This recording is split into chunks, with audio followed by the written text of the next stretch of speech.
Hello, friends. It is I, host Eric, the proverbial host of the proverbial Talking with Famous People, who's proverbially here today to discuss proverbs and other important matters of perversion. Proversion, of course.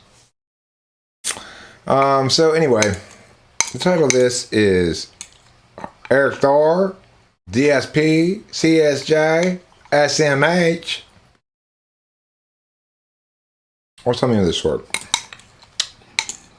Look, guys, I'm not going to continue to coddle your jiggly bits in ways exclusive of the truth. On a practical level, what this means for you is you're not going to be able to get away with saying, well, it's just different systems or something. No. What am I eating? I'm eating the country of Chile.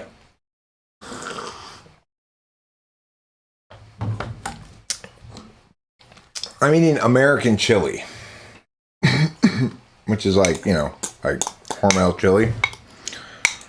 Mexicans, the reason I make this point here is because Mexicans, around here, I live around a lot of Mexicans. I was married to a couple of Mexicans, so I know all about the old Mexicanos. Oh yeah, he left me a comment saying he'd like to have a conversation with me. He can have a conversation right now in this live stream. Alright, Erik Thor is much better than DSP or CSJ. No, these are all Mexicans. Anyway, Mexicans call like salsa and stuff chili. So if you tell a Mexican, like, I'm gonna have a bowl of chili, they look at you funny, like, you're having a bowl of salsa? But Americans, when they say chili, it's like, I'm going to the chili cook-off. 5-alarm chili, like that kind of chili. Alright, I'm gonna return stuff. I'll be back. Okay. The mall closes at 8, so I should be back soon. Okay, cool. He's in Norway. So it's like 5 or 6 hours ahead of us, his middle of the night. Who is in Norway? Erik Thor? He's not in Norway, he's in Sweden. Don't insult Norway by comparing it to Sweden. Sweden is much more like, we're a bunch of bleeding hard lefties. Norway is much more like, okay, we're grown-ups over here. I once got into a little bit of a political argument with Erik Thor on the wisdom of Sweden's ways. Because, when people say to me, but look at Sweden, I always say, well, let's don't. Instead. How you like that? How you like that joke? Pretty funny. Hopefully I can drown him from drowning self-pity. Hey, he can be my C.S. Joseph. I can be his mentor. Together, we can dance the dance of typology against the bright, bright moonlight of the sun.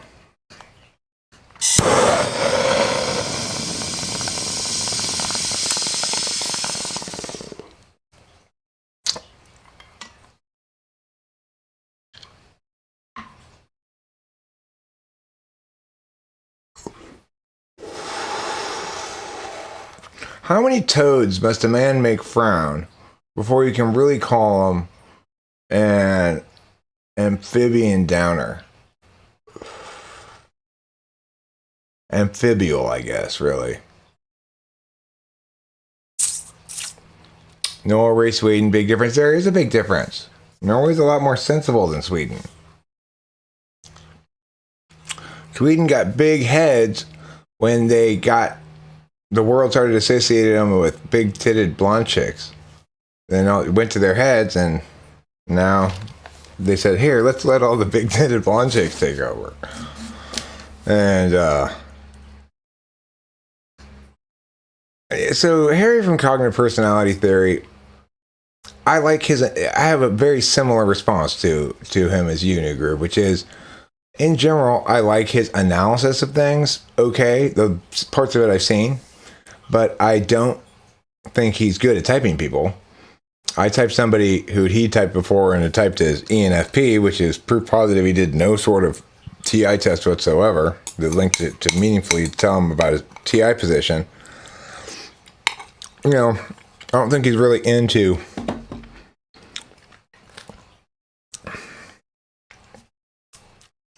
making things actualized with examples and practicality and stuff. But that means, you know, you're going to be part way wrong. It's lacking in the effort part.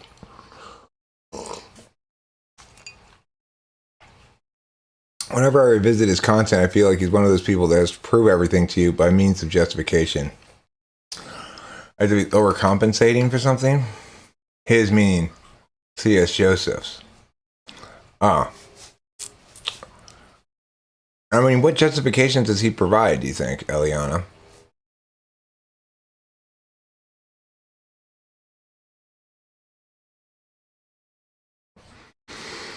So, I mean, if we evaluate all of these typologists or people in the typology community according to effort, impact, and grace, basically, when I'm separating effort and impact, I'm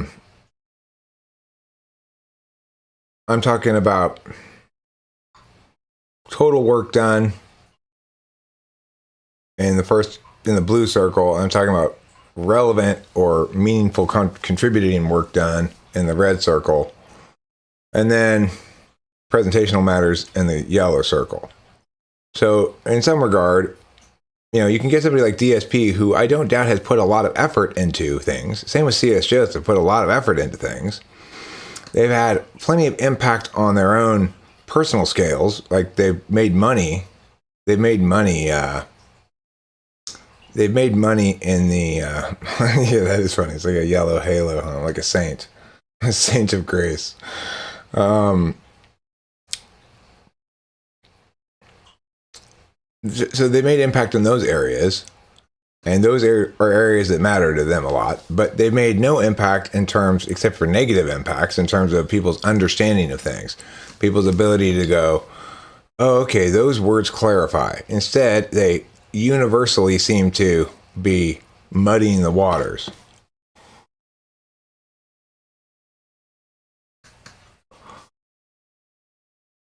Well, to me, that when one says someone is a jumper, they are saying that they see this as someone's nurture being stronger than their nature.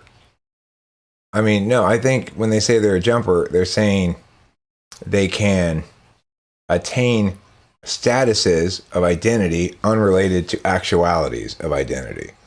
So it's like, I want the status of INFJ, but I want that to be unrelated to the actuality of things.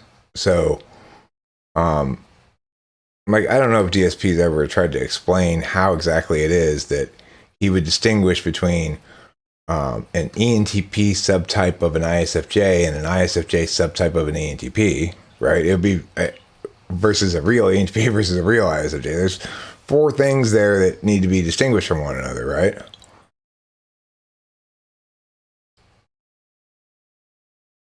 So how in the fudge does Spacey get your same results without testing the functions? I mean, he doesn't always get the same results as me. I've encountered multiple people who he's incorrectly typed. Some of them are more understandable than others. I mean, I think, look, the thing is, I don't really need to test TI directly to tell how much TI you've got going on. You can tell by the way people communicate. But it's not very reliable as an explanation or a justification for why you should agree with my typing of you, because then it sets up a second layer of meow, which is, okay, well, prove to me that TI links to these skills.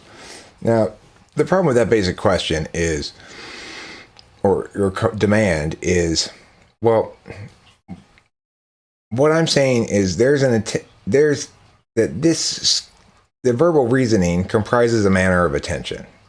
Okay. The TI tests just happen to be a particularly closely linked way of evaluating and determining verbal reasoning skills.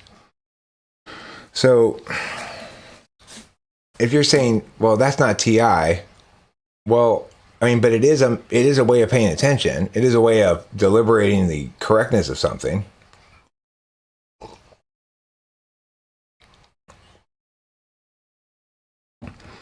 So, I mean, the thing is, what I note about Spacey is he's got instrumental NI. And what I keep explaining to the world is that, no, INTPs, I'm going to limit the scope of your extroverted intuition's power. You know, it's not going to have any jurisdiction here on the frame level. It's only going to have jurisdiction beneath the frame, which means you've got to kind of defer on the outset if you're going to have a real conversation with me about it, that there is one correct explanation, or at least that there are correct explanations and incorrect explanations. Now, obviously, the totality of my explanation comprises lots of little explanations, right? But the point is that we can check the correctness of a given claim made against both empirics, that is to say, examples of people being typed with the same question and answering different ways, and with empirics against other empirics. So in other words, like anybody who scores well, quote unquote, on test X, you can see how they also scored on test Y and see what the correlative links are there. Now, I haven't done that kind of data gathering or meaningful TESE science work to make a lot of claims about all of those relationships, but they're all there in the data. And you might say, well, it doesn't count because you ask the question a little bit differently every time. And I just say, well, I mean, then at that point, you'd need to test the viability of the question by asking things different ways and seeing how much it impacts the results, or you can say, well, Eric, you needed to be double blind about this or something. And then it's like, okay, this is way more hassle than I want to put into to make publishable scientific results. I'm fine with intuitively knowing the correctness of the thing. And I'm fine with the ambiguity where I'm not quite sure what to make of it, you know? Like, I'm really interested in, at some point, finally making a video about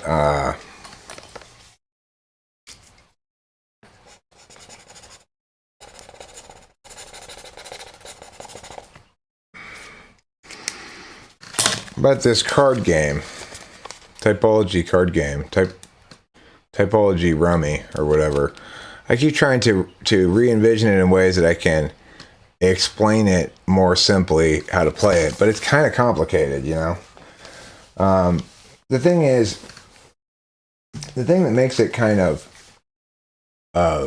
tricky is that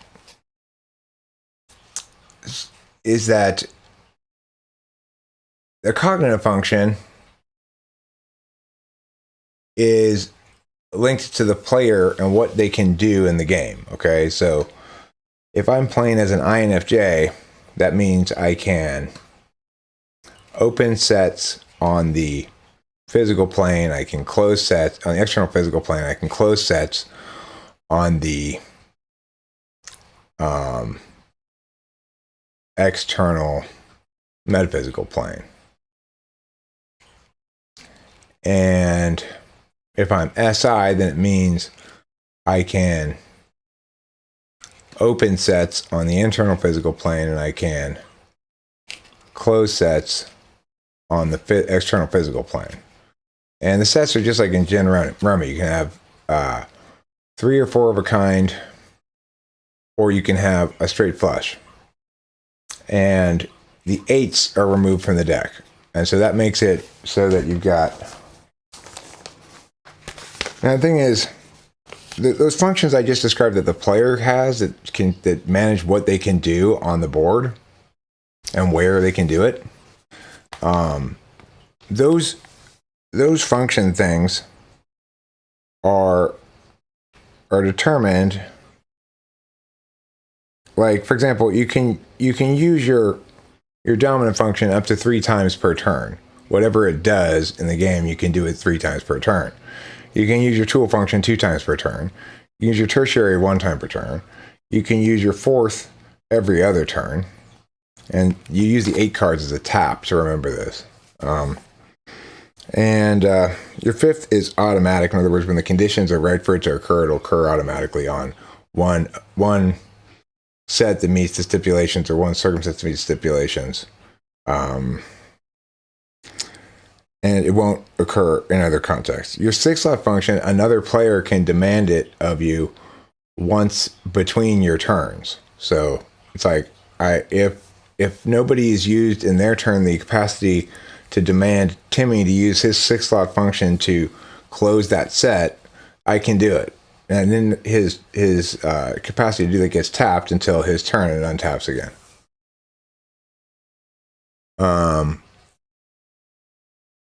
So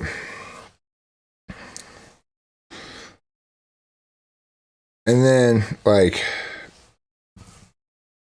what the things do is basically NE and SE established sets, NI and SI open and close sets, TI and FI replace, adjust sets. So TI can remove sets that have wrong pieces in them, because the establishing thing doesn't have to be established. You don't have to establish complete sets. In fact, it may be the case that you can't, that you're not allowed to, or maybe you can. I don't know. I haven't figured out exactly all the details. But and then FE and TE move sets. So you have to get a set to a certain place in order to remove it from the board. To remove it from the board is to say, I'm claiming this as my points. It has to be closed. It has to meet certain stipulations, again, according to what type you are playing as. So if I'm playing as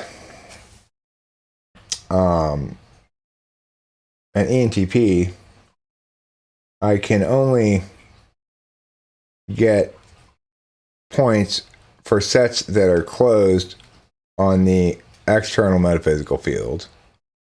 And the points I get are going to be determined by which cards are in the set. So hearts are FI, diamonds are FE, spades are TE, and clubs are TI. And then ace, king, queens are NI, jack, 10, 9s are SI, 7, 6, 5s are NE, 4, 3, 2s are SE. So every card has 2 functions on it. It has an F and a T, and it has an S and an N. So, like, you could get, you could have a card that's got,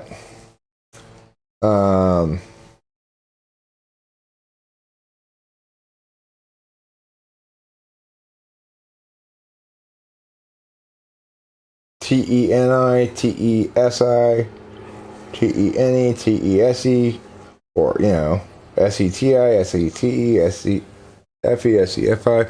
So you could do all those things. So yeah, it's hard to explain. This is the problem. I need to get a bunch of decks of cards, and I need to demonstrate the game, like lay out how to teach it or explain it, basically, and with visual representations of shit. So it's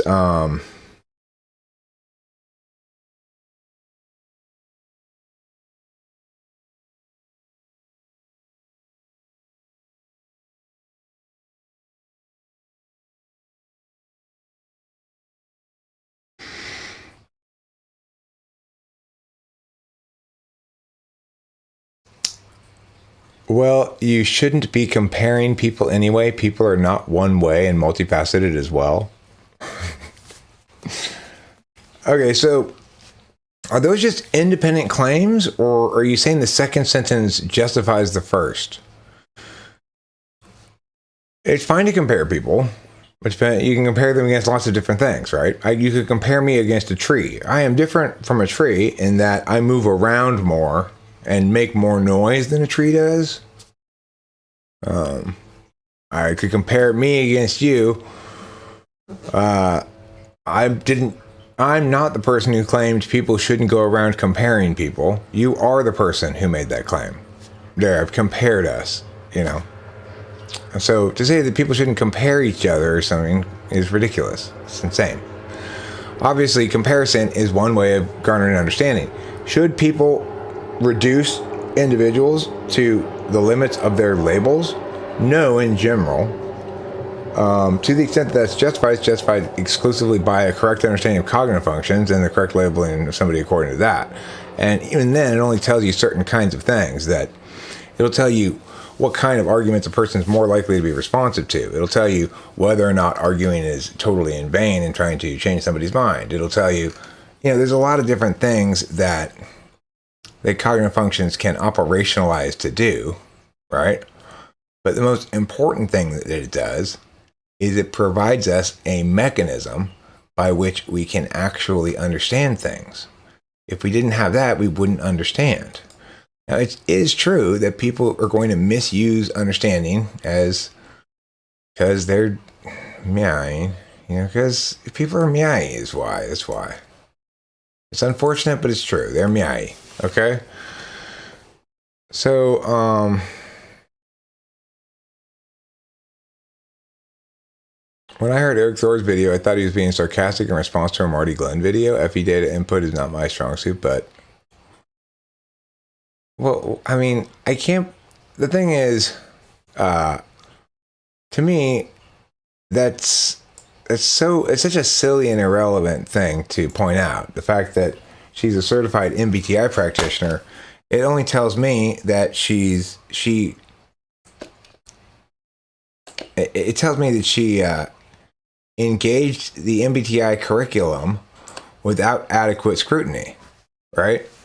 Otherwise, she wouldn't have concluded that it's a good idea to become an MBTI practitioner certified, because you'd be certified in being wrong.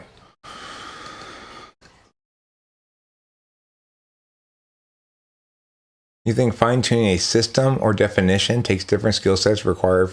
Well, even if that's the case, they overlap, and I have both. So the thing is, I've encountered you before. I've banned you before, Hamza Khalifa. You're almost certainly one of the various people who I infuriate, and who insists on coming and trying to shit on what I'm saying. Never wins any single point. It's always wrong, but nevertheless persists. So, I'm not going to waste much time talking to you about it. I've explained it plenty of times. So, yeah, I think he tried to argue with me about God at one point too, and was like, not getting that when you choose to use words, you should also agree that you're not going to use them in ways that are wantonly, stubbornly stupid, right? But that's the thing that makes it so annoying is when people, like that lady I talked to the other day, I try to pin her down on what she means, and she accuses me of playing mind games. It's like, okay, lady, you do not know how to use words properly. You're playing mind games by expressing supposedly ideas without any form.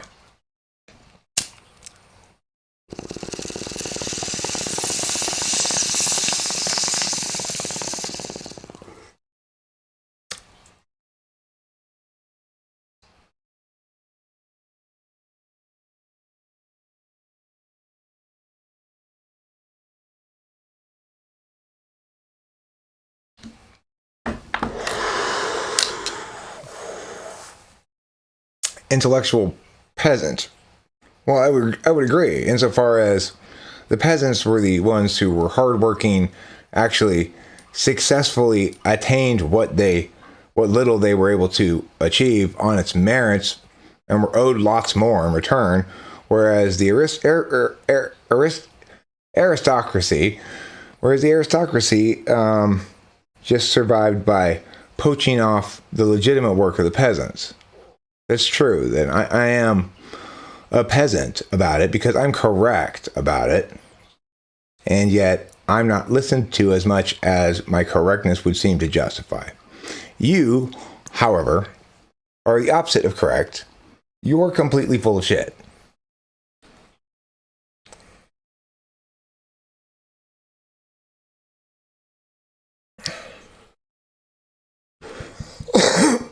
Don't be afraid to ban. Don't be shy with your ban and or timeout sticks. Moderators, don't be shy with them. Okay. Lolita Nyan is clearly bullshit non-person troll. Hamza Khalifa is just another way of saying the name that he was before. It's a slight difference where he gets all angry and fussy and butthurt when he's wrong about something. And so, you know.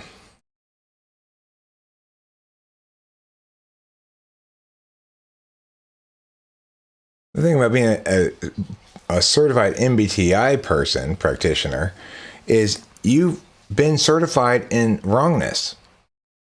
That's not a vote of confidence. You know, that's not something that anybody should take as a reason to think you're more likely to be right, since you've been officially certified as a correct practitioner of this wrongness.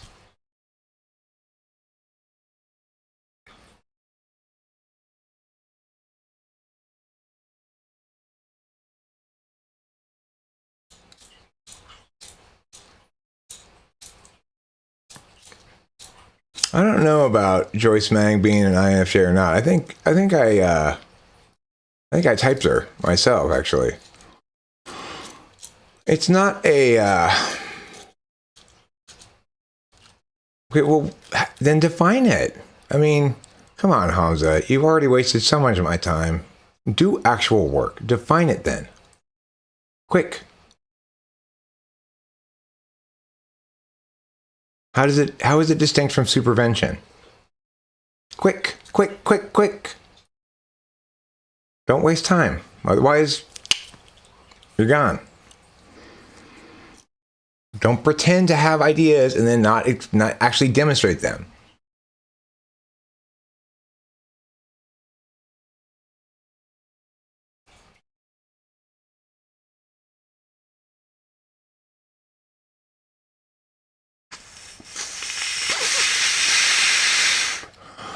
Well, highlight, Joe. I mean, and that's part of the reason why I'm always trying to explain to people not just what type they are, but how certain of it I am. And it's not always the case that, I know, I'm just being impatient. Because the thing is, I'm taking into account previous instances where this guy takes a long time to generate a non-answer, and it annoys me. It's like, answer the question directly. Define your shit. Define it in one sentence. Even if it could be a long sentence, but define it.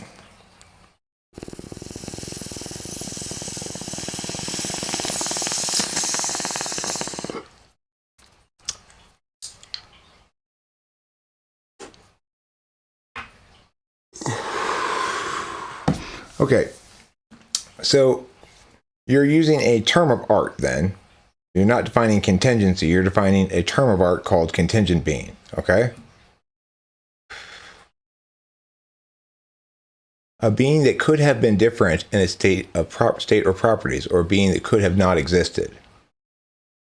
I mean, no, I addressed that point directly. I definitely did address that point directly in the video. I don't remember exactly what I said, but I can answer it right now.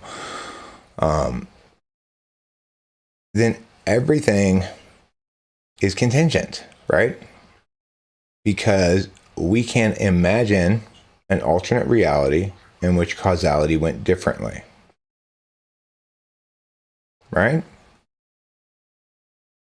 And so what you're saying is, but there has to be something that we can't imagine that it'd be different. We can imagine something not being any different before.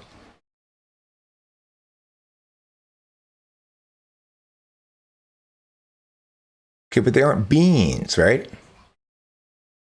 You didn't define contingency. You defined contingent being.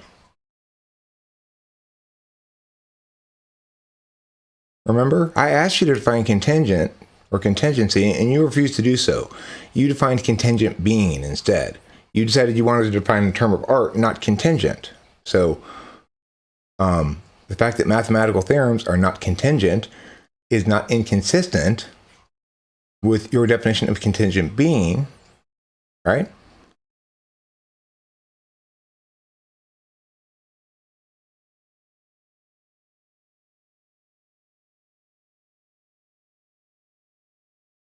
I mean, what you're saying is things are tautologically so when they are definitionally so, and that's true. And that's binary. That's true.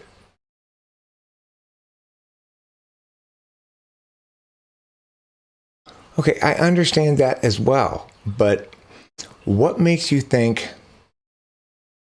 So the thing is, it's not non-contingent. It's still contingent upon the definitions. It's tautological.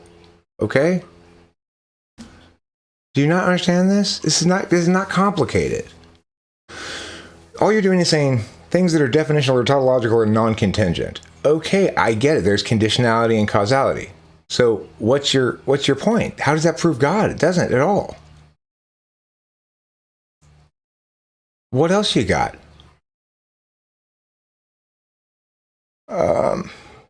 Yeah, well, one of the points is that I get to do this. I get to take hater trolls, hate monkeys, we call them, and put them on timeout. It's fun to time out hate monkeys.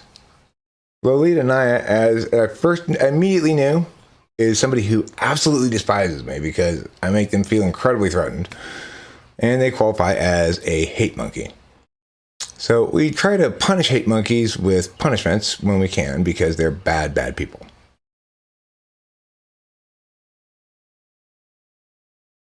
No, they don't exist in any world in which people don't come up with them. Think, okay? Pi r squared did not exist until someone came up with the theorem.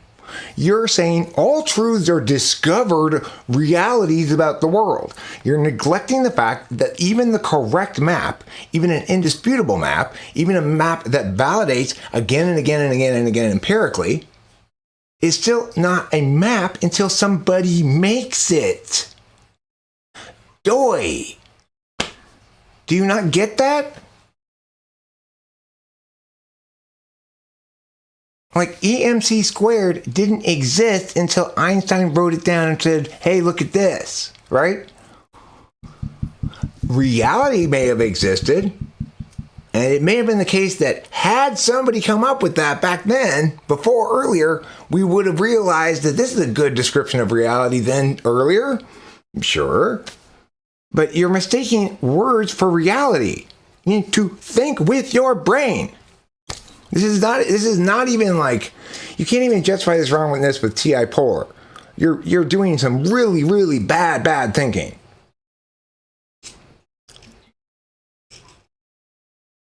Okay, there are two different kinds of truths, right?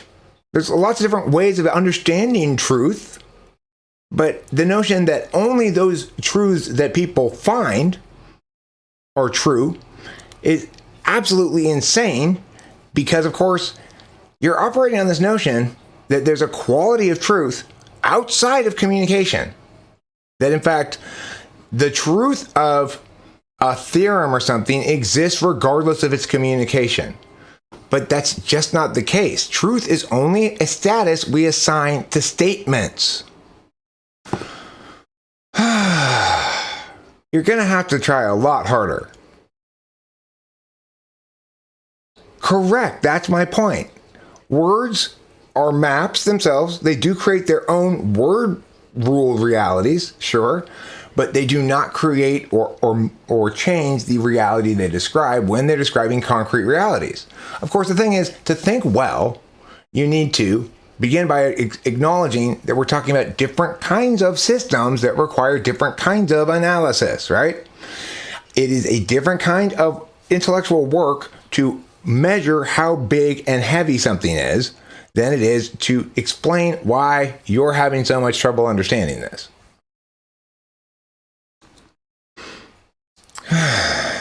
It's only the case, and the point is there are both kinds of things, right? In this case, the words that we're arguing about here are more important because we're arguing about a mapping issue, okay? If we were arguing about an empirical issue right now, and we could be arguing about that end of typology, but we're not right now. We're arguing about the mapping end. If we were arguing about the empirical end, then we'd have a different kind of argument, right? Instead, I'm trying to explain why Hamza Khalifa didn't just score a basket by doing a judo move on the front yard. He's making a category error here. He's mistaking the fact that the universality with which a given statement validates for the justification in making further claims predicated on its existentiality beyond and before any observers. So there's a huge leap there. It's totally unjustified, right, in the logic. And I just articulated exactly what it is, right?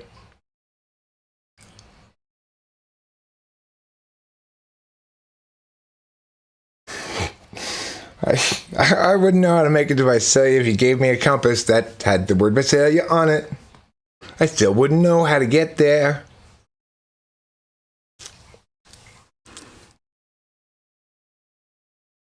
Look, I do have a lot of respect for language because I believe and I know its power.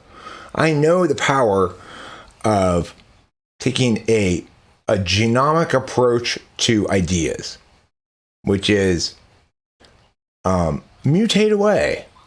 Almost every single mutation is going to kill, right? It's going to kill the host.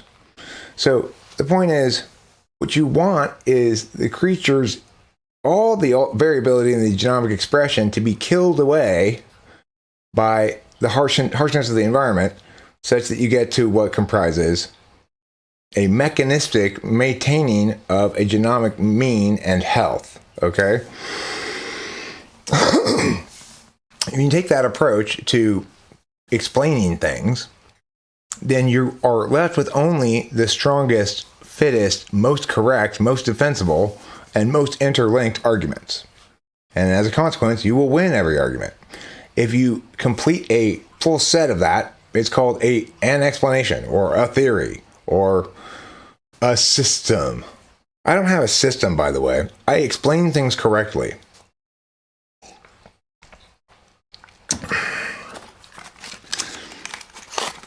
It's like, if you come across somebody who's talking about the system that they have or use, then you know right off the bat they're not qualified to have or use a system, because they should be saying, I explain things correctly.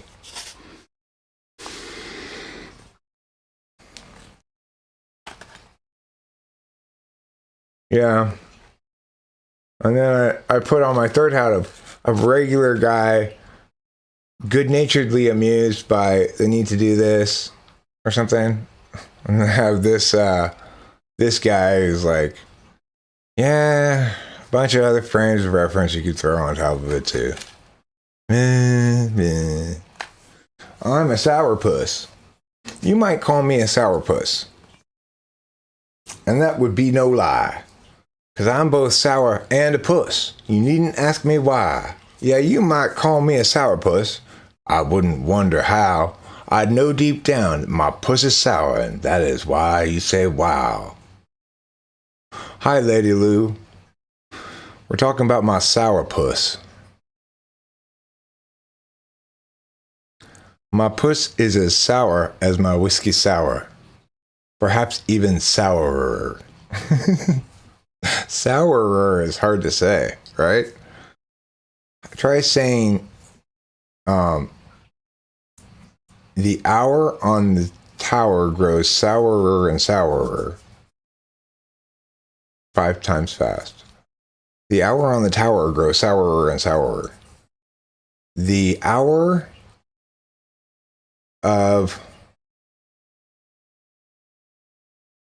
the flower's tower, okay? Of your flower's tower. The hour of your flower's tower grows sourer, sourer, and sourer. The hour of your flower's tower grows sourer, sourer, and sourer. You know what's an actual difficult statement to say 5 times fast is crunchy country croutons. Try that one. Crunchy country croutons. I didn't say truth is a statement. I said, remember this. First and foremost, truth is a status that, when correctly afforded to something, is correctly afforded to a statement. Okay? So it may not be the case that it's telling you that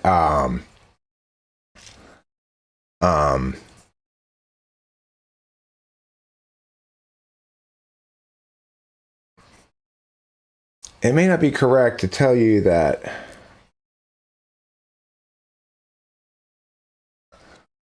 telling you that something's covered in feathers is not enough for you to conclude anything about its likelihood to fly. But it is enough to conclude something about whether it's a bird, right? I mean, assuming somebody's growing a lot of feathers, right?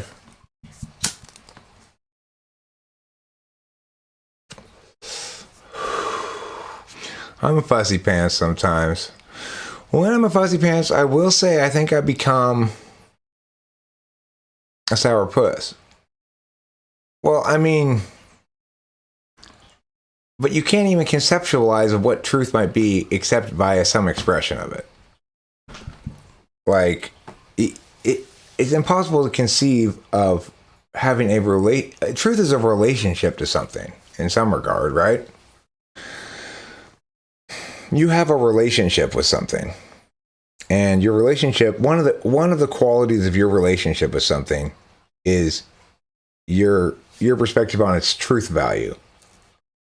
So I might say, I really like that song. I find it very true to what it's supposed to be. Now, that's a kind of meaningless statement that both actually does kind of mean something, but that can't reducibly be established to mean something you can defend argumentationally as an objectively true statement, right? So, in that regard, it's a pattern found in the data. And it's a pattern that links in with other patterns to either make a well-anchored summation or a poorly anchored one, you know?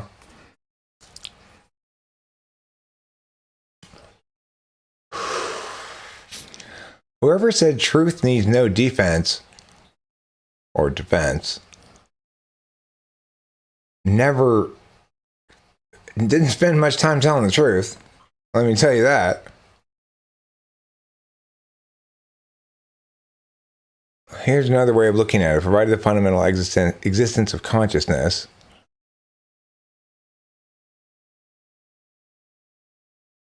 so provided conscious observers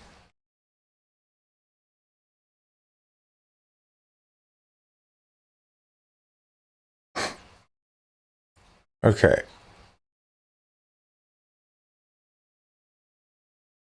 So if you can have a part before your non-contingency that begins with provided meow meow meow, then how is it a non-contingency?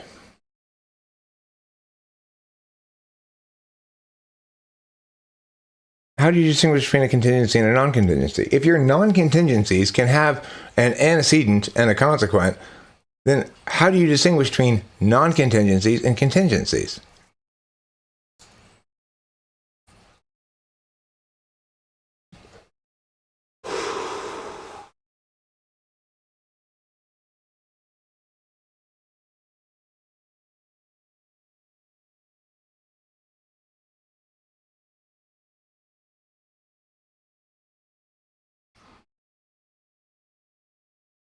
I view truth as existing completely independently of anybody having identified it or communicated it. Yet you can't cite a single example of such without foremost having observed it and secondarily communicating it. Right? So it's either that claim's either true but unsubstantiatable, in other words, entirely subjective, predicated on our acceptance of your experiential claims, or it's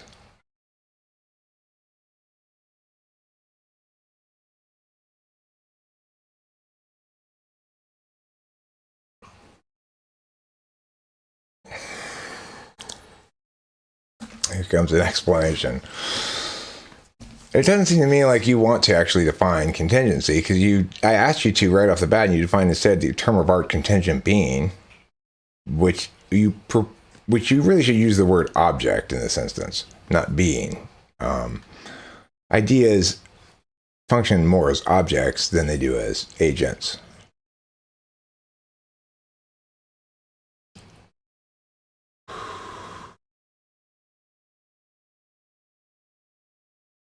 It's like Jeremiah Fix gives a better explanation of probably the gist of what you're saying. It's like the thing is that annoying is you don't. If you really had something worth saying, it would be a lot easier to get to it. Contingent being is a being which existence cannot be deduced by mere thought. Okay, so it's not purely a matter of mapping. Okay, so so everything that has an empirical link then is not purely a matter of mapping.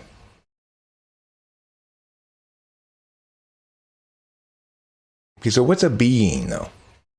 Is it any kind of object of analysis? Anything that we can turn into an object of analysis is a being?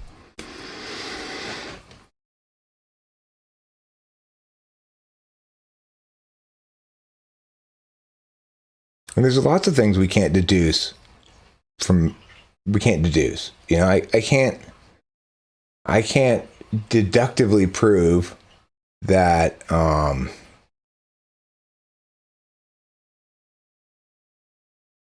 that 100,000 of this species of ants living in an area will build a hill approximately this big.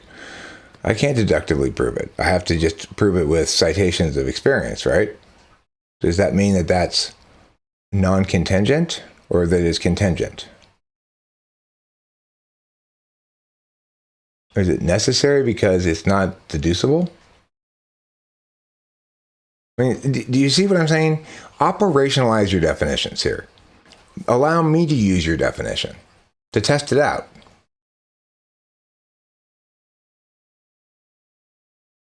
If you can't allow me to use your definition to test it out to see if it's a good definition, then it's not a good definition.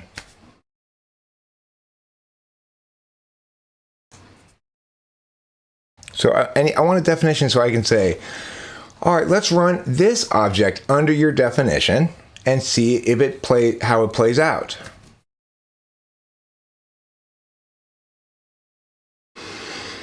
Being is the material or immaterial existence of a thing.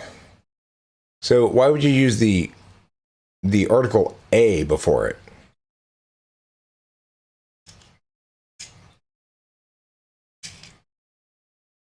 I mean, I'm made of flesh, but I'm not a flesh, right?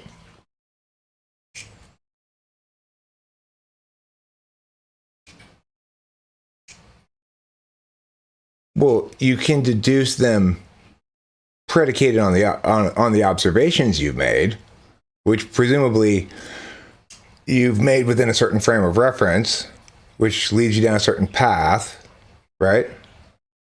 So it's not like you can deduce them without the observations. So it's just two different kinds of measurement, right? Like I can measure the time it takes to get from meow to meow of this thing. I can make various calculations and measurements. And then it's true that intuition can fill in gaps there, can leap over gaps, right? And come up with correct explanations that aren't fully explainable, that aren't fully reducible yet, right? That's absolutely true. So what? What's your point? Yeah, it's like if you've been trying to talk to somebody for 30 minutes and they still haven't operationalized their terms, it's probably not worth continuing because you're not trying to actually communicate with me. If you wanted to communicate with me, you'd give me definitions I could use to test things. Is this thing contingent? If so, why? If not, why not? Because I can't deduce it except by observing it. In other words, just observation is required to substantiate the claim that it exists. I mean, all you're just saying is that some things require more substantiation than others, right? And different kinds of substantiation. It's like there's nothing here. Absolutely nothing. So, Hamza, you need to take a humility pill and recognize that you are out of your league. You think you know, but you have no idea because you have no idea how to explain things, how to communicate with somebody. You merely have ideas about how to communicate at somebody. Communicating with somebody requires you to be able to use their definitions and them to be able to use your definitions to test them. Otherwise, you're just blowing smoke at your ass.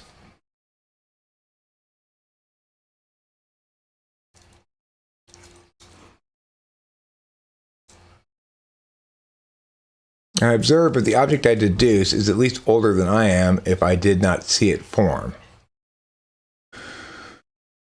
Well, I mean,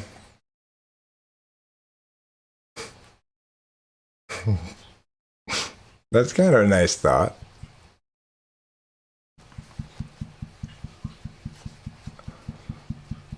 Okay, so the mathematical formulas could not have existed too. In fact, they didn't exist before they were made. If it is in fact the case that a theorem could not, it's not the case that it could have not existed, then why was it the case that for a long time it didn't exist? Can you answer that question? E equals mc squared failed to exist for much longer than it's existed. So how is it the case that it's not the case that it could have not existed?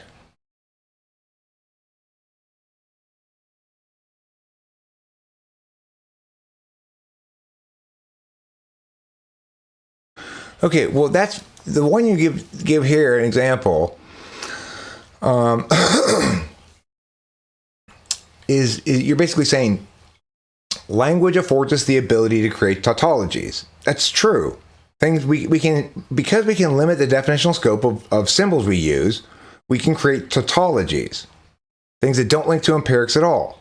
For example, if all pigs fly, and I'm a pig, then I fly, is uniformly, absolutely, universally, forever true, right? Because you can never falsify it. Why can you never falsify it? Because the antecedent is false. And whenever the antecedent is false and the consequent is whatever, then the truth value of a conditional claim like that is always true because it can never be falsified again. All right. So, yes, it's a true statement.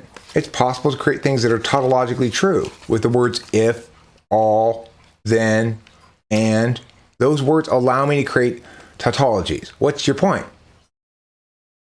That doesn't make the tautologies non-contingent, right? I could have created a different tautology. Whether it would be valid or not, you'd say is a non-contingent reality or something. Well, it's an emergent phenomenon or a necessary architectural reality underlying language and its ability to communicate. An ability that you are currently shitting on. So yes, language, when used correctly by logical people, allows people to meaningfully communicate with one another. And part of that communication involves the capacity to create tautologies, whether with words or with mathematical symbols, same idea. Is that because we can purposefully, willfully limit the scope of the meaning of something by defining it, we can link definitions together to make things that are tautologically true. And what's the point, right? Okay, but mathematical formulas are just complex tautologies linked to the definitions of numbers, or they are explanation of physically observed phenomena, one of the two. There's no disputing that those two kinds of explanations and proofs and things exist,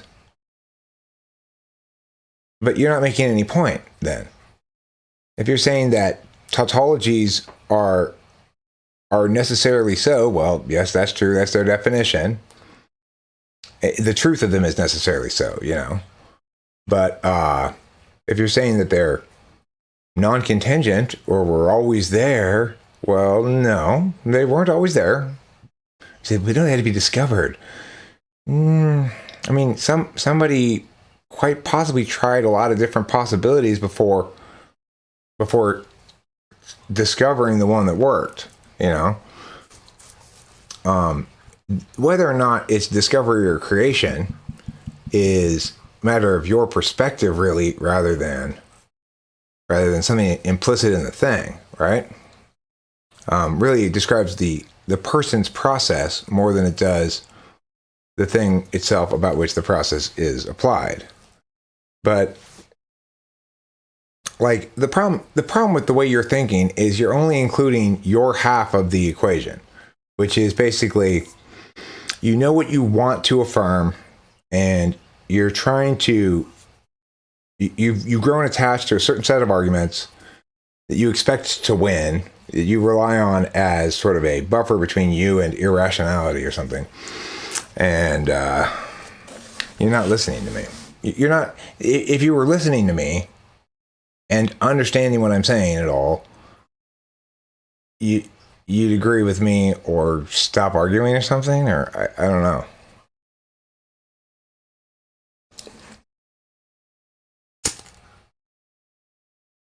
Okay, so yes, that's why validity and truth have different kinds of universalities, right? Validity is universal, whereas truth is not. Validity is a function of definitional mechanics, not of meaning. Don't conflate the two. Just because something is definitionally, mechanically valid doesn't mean it's more or less likely to be true. It's just more or less likely to function adequately as a justification for another claim.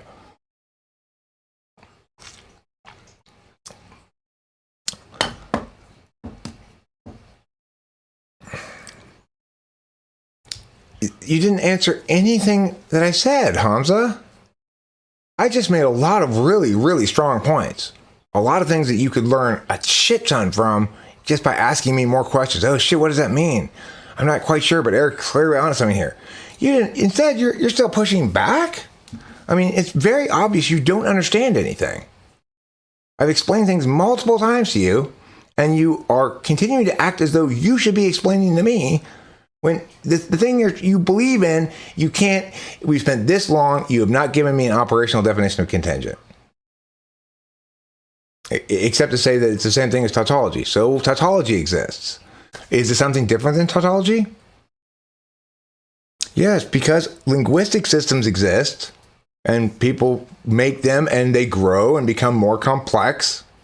People's ability to create more and more complex and complete tautological maps increases.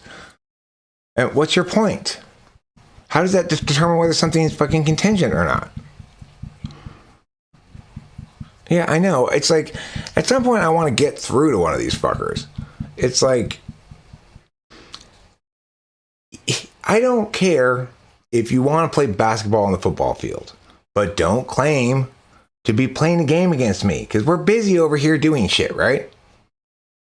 Or I'm fine with you playing basketball with us here on the basketball court, because that's what we're doing. That's fine. But don't continually come here and play football, pretending you're playing basketball, and insisting that that's what's happening here. I'm trying to explain to you, you don't get anything. Listen, you know, hear what I'm saying about definitions and stuff. If you want to understand things, stop trying to correct me and start trying to correct yourself.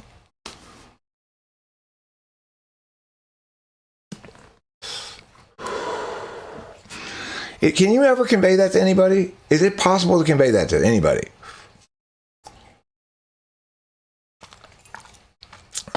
Yeah, but that definition doesn't operationalize. How do I use it to test something?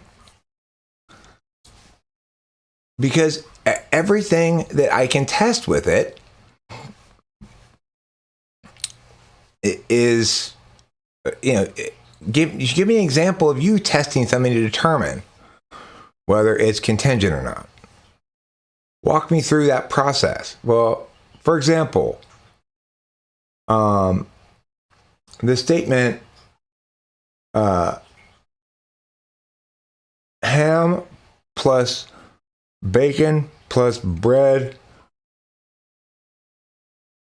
equals BLT. Like, now walk me through the process by which you determine definitively whether that's a contingent being or not.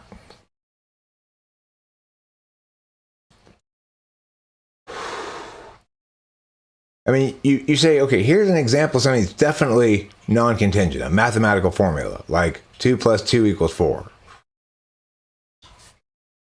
Okay. So what about my thing? Is that contingent or not? And tell me how you determined which one is and which one isn't. And if you're not doing that, then you aren't thinking well. You're not thinking properly. You're not going to draw any proper conclusions. You're not going to be able to make any sustainable arguments.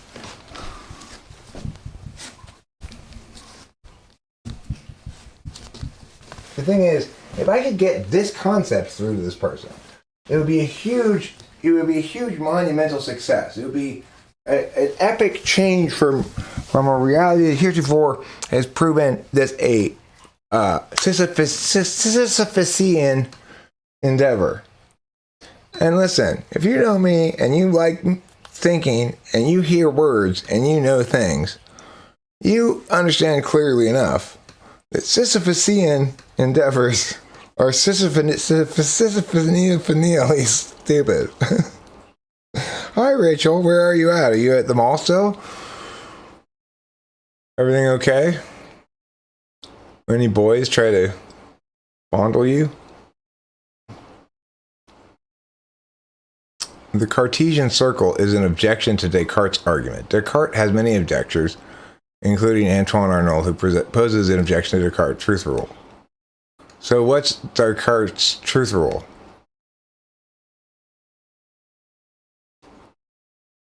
The Cartesian circle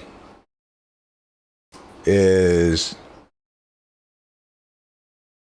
what? It's just drawing a curve equidistant from a center point, or what? I mean,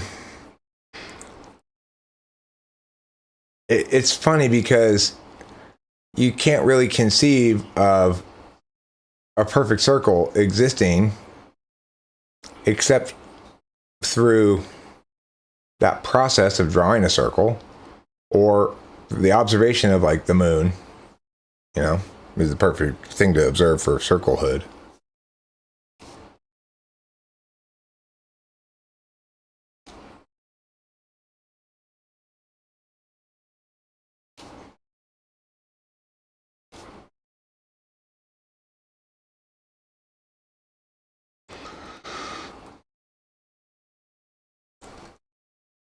Okay, well, I don't see this as really a God argument, because we can't even get to the battleground outside the city gates. We're still negotiating how to, whether we're, you know, he's bringing ponies and rhythmic gymnastics ribbons, and I've got archers and catapults. So there seems to be a miscommunication here, right? Clay Arnauld is a fake INFJ.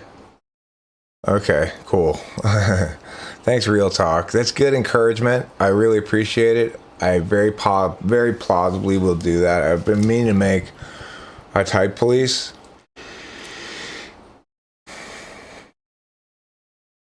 Stop circling my square. If you do, then it's dumb to circle my square when you could circle my thumb. Stop squaring my circle. Stop circling squares. If you don't dare to say no to drugs. So, for example, here comes the example. My brother's position in our 3D world is contingent because I cannot determine it without physically moving to where he is at. Okay, but what about my example? The fact that you answered it without addressing the thing I told you to address and thought that you had answered the question boggles my mind. Lettuce plus bacon plus bread equals BLT. Is that, which kind of thing is that? Is that contingent or not?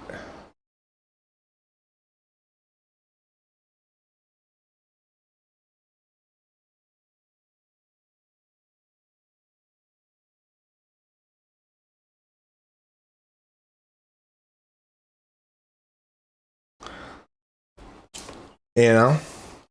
That's what I wanted to, that's what the question I asked. Why would you answer a different question? Or why would you do what I expressly said? Okay, let's stop trying to provide examples and start actually, you show me how to use your definition. Use this thing. Lettuce plus bacon plus bread equals BLT.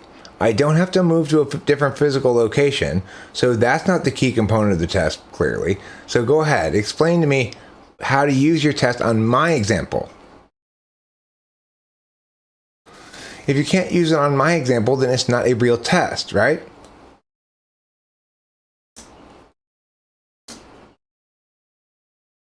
Okay, why is that contingent? Or not.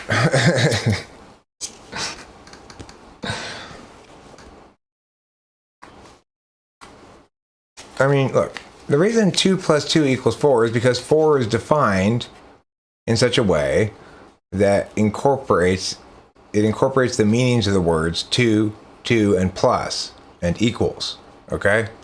So it's tautologically so. BLT is defined more or less as bacon, lettuce, or tomato. If it's non-contingent, okay, well, no, Hamza, I'm actually not really demanding that. I may be impatient in my expression, but you're avoidant, right? I'm asking you to clarify. I'm giving you the tools to clarify. I'm saying, use this tool to clarify for me. You are actively avoiding doing so because that clarification will falsify what you're saying.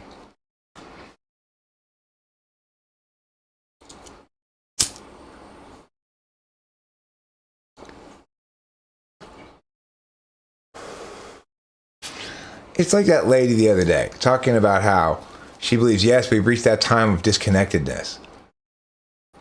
The complete inability to see the irony of that statement, right? At that very moment, she's having a video conference with me, presumably many states away, somebody she would never normally meet except for the incredible facilitation of connection that technology has brought us, in order to complain about how the world is in the end times of disconnectedness, without seeing the irony. Oh, the appalling horror of T.I. Polar. Such is the appalling horror. That lady is who Agave Weatherman was written about. The song Agave Weatherman is directed towards that lady and all of her ilk.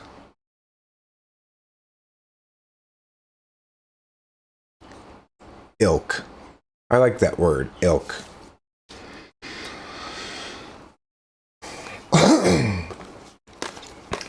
It's like the fucking gall, right?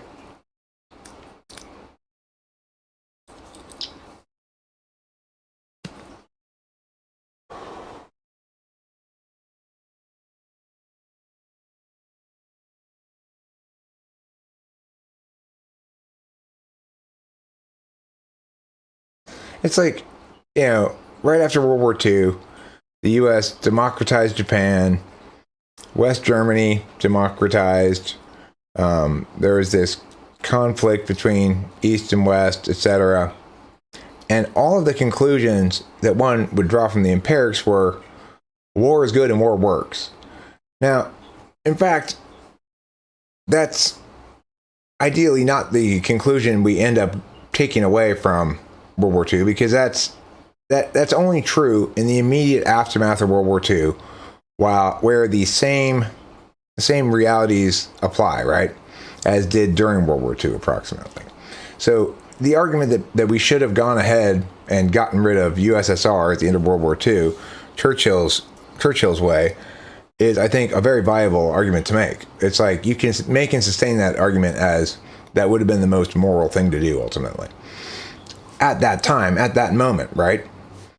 And so if in that moment right after World War II, you're still in some weird minority of people who are standing around holding up signs saying peace is the only way to solve problems, violence is never the answer, after we've just eliminated Nazi Germany, Imperial Japan, and fascist Italy, and initiated the era of the Cold War, you are totally disconnected from reality, right? If you are living in the time just after the automobile and airplane are invented, and you're saying, now is the time when people are less able to travel distances than ever before, you're just totally disconnected from reality. And if you are talking to me via video conference, so that I can publish our conversation on a YouTube channel so that everybody can see this communication, and you're saying we've never been more disconnected from one another, you are totally disconnected from reality.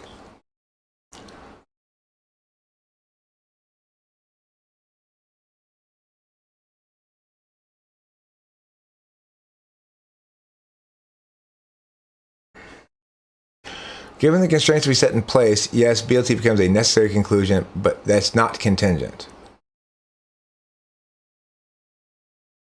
No, you come up with an infinite number of instances to test within a single or a finite number and defined number of constraints. So you got to make sure you get the mechanics right, okay, when you're talking about it.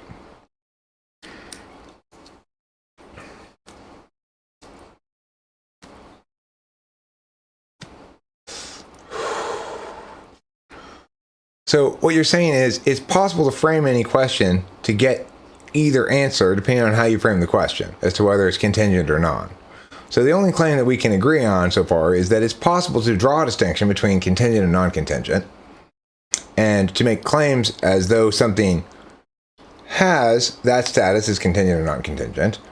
But in talking it out, it seems like we're working towards the agreement that whether or not something is contingent or non-contingent is determinant on the framing of it, not on the thing itself.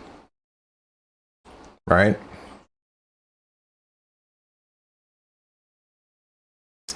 Host Erik, after all these years of teaching debate, what camps do debaters fall into? Some must want only to win, score points, and jump arguments, while others do what? Artisanize or idealize? I mean, in competition debate, everybody wants to win. Nobody really cares. Kids aren't that politicized yet. Starting sometime in late high school, some of them get a little politicized. But in middle school, they're not politicized really yet, especially not the population I work with. So the thing is, one thing the debate teaches you is if you want to be highly political, if you want to be like, these are my politics and you should agree with this because these are my politics and my politics are right, then you're going to have to basically hide certain aspects of that, because it subjects you to a sort of a bias critique or biased sources. So like the first introduction you get into this concept really in debate is the first time if you're a debater and you run into source critique. somebody saying, no, look, your sources are all biased. They're not trying to do real intellectual work. They're not trying to objectively determine what conclusions one ought to draw from the evidence. They're beginning with a conclusion and then trying to prove it. And that's backwards. That's the first time that people in debate usually, or the most concrete realization of this idea that we can successfully critique, categorize, analyze, understand different kinds of arguments, different kinds of justifications, and that somewhere underneath there, and this is the part that they hit for the first time, is that somewhere underneath there, there's a correct way to approach intellectualism, and it's that observation and process first, conclusion second, not the other way around. So it's like, if you're going to prove something, first you disprove it as best you can, you know. If you're not doing that, like, Hamza, you've got various ideas about God, but if you were serious about the subject, you'd have spent most of your energy disproving it. In the failure to do so, maybe you move to see if you can affirm it, right? So it's like, in the first case, recognize that making claims about God is affirming. You're affirming something. And so that's why people are always trying to prove God. Well, all they end up proving is that you shouldn't make claims about God, because you're never going to be able to substantiate those affirmations. Now, you may, after plenty of time trying to negate, still conclude that you believe in God, despite the fact that you can't win the argument. And that is called wisdom. Recognizing that you don't have to make claims about yourself being correct to cling to your position on things. You just have to be a responsible, good human being, acknowledge that you're clinging to it despite its wrongness, not because it's correct.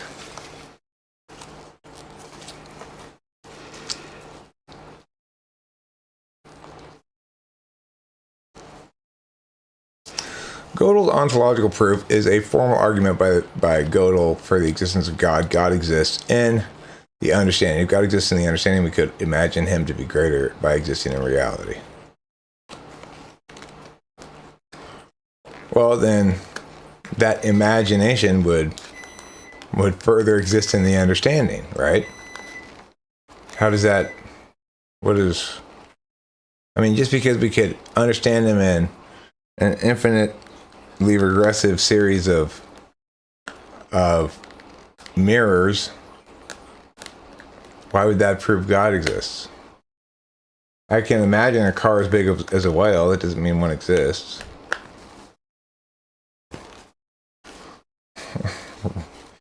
And it doesn't disprove cars either. So, determinant on the framing of it is not the thing itself. Not always, because you engineer the constraints to your example. Okay, so then they're contingent on the physical realities that they link to in that instance. If you're talking about, say, the rate of acceleration of a falling object in Earth's gravity or something, that's predicated on observed physical phenomena. Right? The explanation, we came up with it because we could check against the physical phenomena as well as other ideas. Right?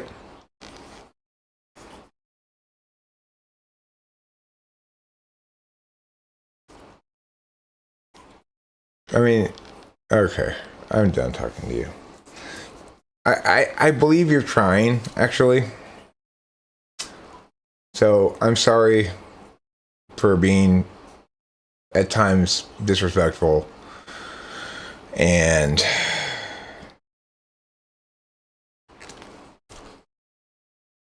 it's not your fault. You're not alone. Go to Schick Shadle Center.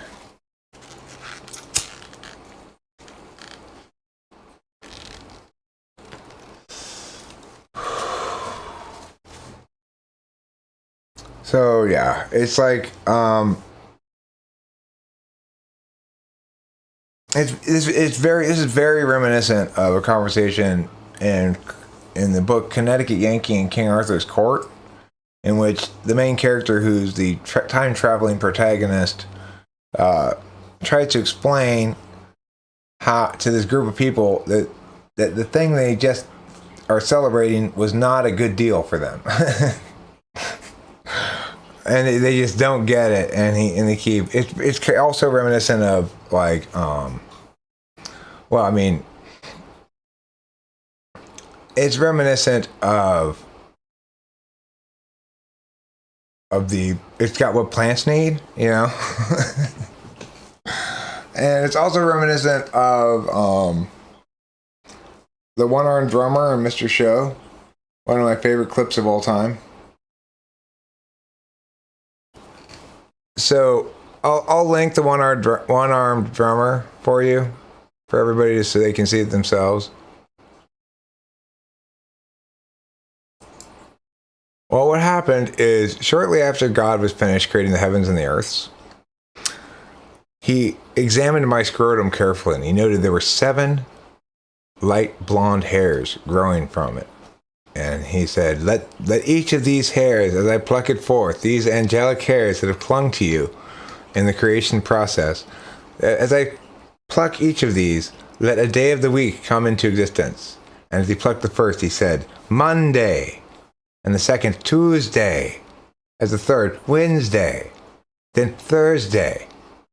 Friday. Then he got drunk that evening.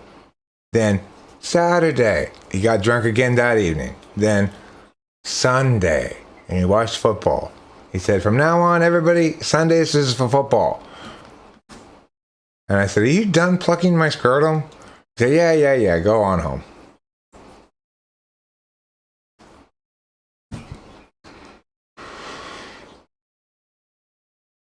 Hamza, if you think you're the time traveler in the story, you understand neither the story nor the situation. You keep going around in a circle.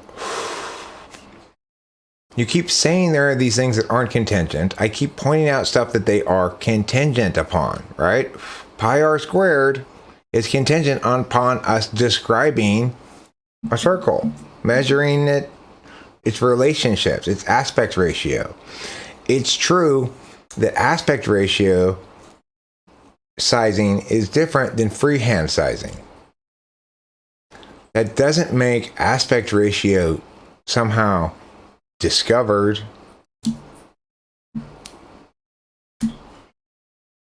It's like, what's pi r squared? It's aspect ratio shit. It's scaling stuff. That's all it is. Scaling a shape.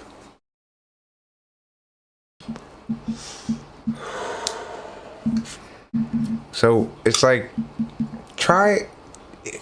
I don't expect you to necessarily understand. I'm hoping you understand that you don't understand anything. If we get there, it would be huge progress.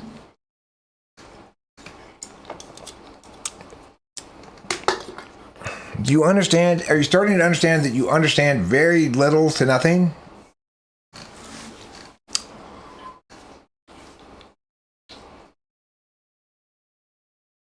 The 7-day weekly cycle contingent upon the number of angelic scrotum hairs that I had when God was done with creating everything. Now, granted, I was still in the save for later room. I wasn't due to be born for another couple, I don't know, 6 billion years or something, 5 billion years. I don't know, 4 billion, 4.5 billion, give or take. I was a late bloomer, as they say. Anyway, he had noted when I came out of the creation machine that there was an odd angelic glow right around my junk.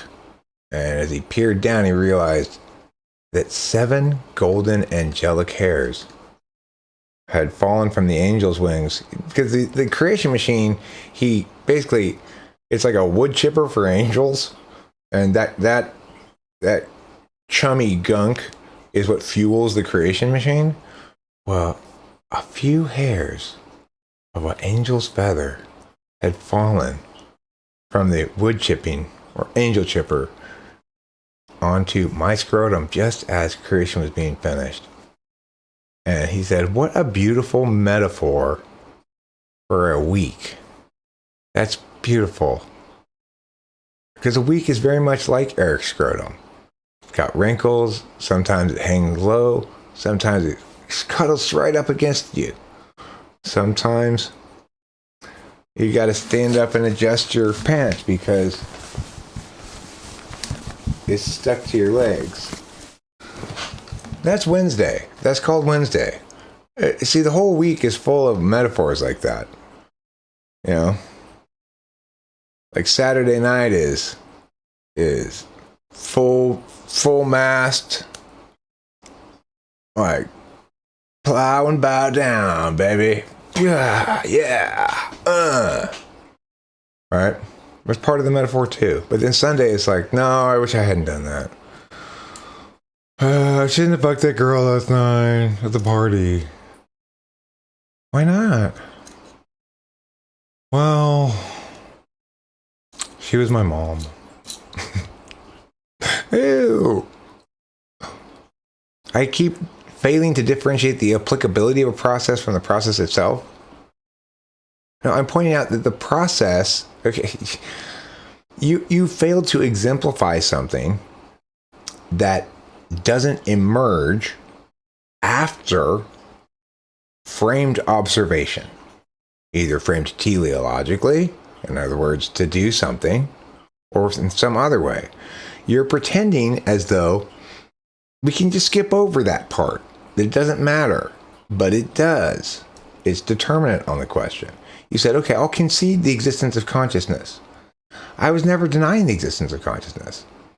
I'm pointing out that all of these claims you're making are part of the struggle of conscious beings to understand things more clearly with binary symbols, despite the fact that the universe is full of fluid spectrums. Okay? It's also full of binaries. But the thing is, you're not equipped to use language to understand. If you were, you wouldn't make bullshit random statements like, you keep failing to differentiate the applicability of a process from the process of itself. You keep failing to recognize that you're not meaningfully defining anything. You've not defined contingent being in a way that matters, right? You haven't defined it in a way that matters. You've shown we can change the status of everything from contingent to non-contingent by changing the frame. And to you, that's okay. It doesn't matter. But you're wrong about that. You're like, Erik, you keep changing the frame. And I keep telling you, you keep saying the frame's unchangeable. But you've yet to establish that. Well, stop changing it and then just accept that it's unchangeable and we can work from there. No. Give me an example of an unchangeable one. I mean, you know, it's like, come on, dude. Don't. Whatever face you want to save or whatever, but don't lie to yourself. You should be able to at least tell that you're not doing this correctly by juxtaposing what you're doing against what I'm doing. How can you possibly facepalm? You've failed to operationalize your definition. I've shown how the definition you've given can be used to make the same thing into something that's contingent or not, depending on how you frame it and phrase it, and how you set the optics, right? So you've failed to establish your first point.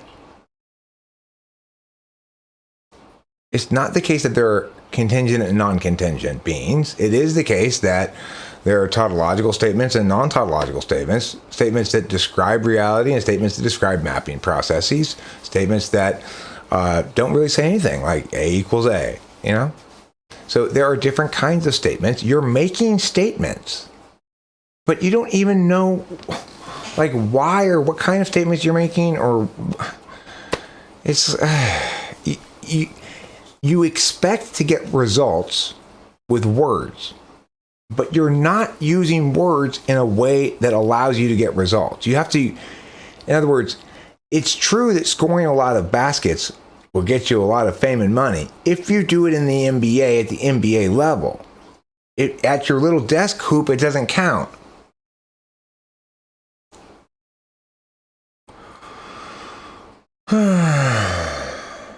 It's depressing. It really is. It's like, I don't expect him to get what I'm saying. I expect him to realize at some point that he doesn't know what he's saying. But I guess that's asking too much. He's still pushing back as though he's got some correctness to convey when I've utterly dismantled that notion. He's utterly failed to establish that throughout this whole conversation. And he's pretending like he's entitled to facepalm.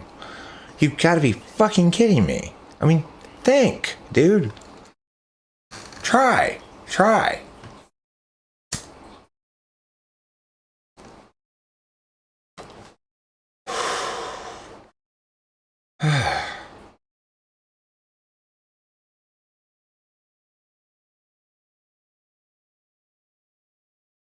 Alright, well, that's enough getting sidetracked by him. It's frustrating. I don't necessarily like watching these kind of live streams back either. And part of the reason I live stream is because I do enjoy watching them back. When they're funny and lighthearted and fun and move along quickly, and or if I'm talking about cardinal functions in a way that is giving good explanation. Hey baby, I give good explanation. My mouth is made for it.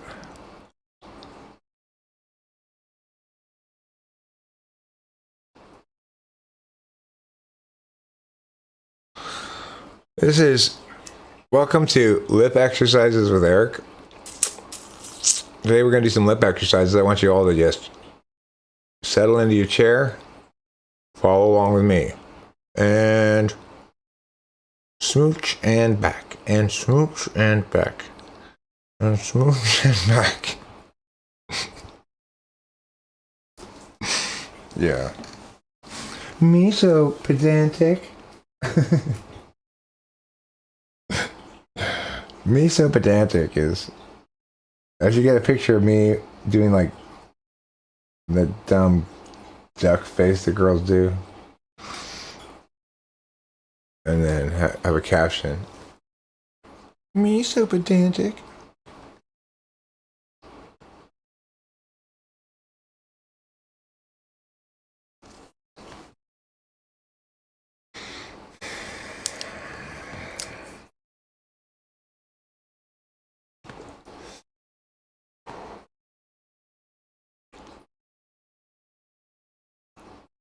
Listen, God said it, I believe it, that settles it, is my answer to all of your questions. Well, how did you know God said it? Because God said it, I believe it, that settles it. Well, how do you know if it's settled? Because God said it, that believes it, that settles it. Well, what about me? He works in mysterious ways. Stop undermining his mysteriousness with your investigative detectivism. I'm sick of it. God's entitled to be as mysterious as he wants. Stop imposing your bright light of day upon his alluring mystery. Stop illuminating the alluring mystery of God. I'm sick of it. That's a fair critique.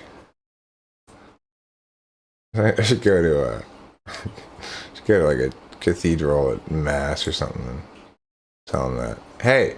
Hey, knock it off. You are shining a light on the alluring mystery of our Lord and Savior. And you knock that the fuck off right now. Sacramental bread. More like little wafers. Shh. I'll sacrament your bread right now. Let me see that bread. Why are you punching our bread?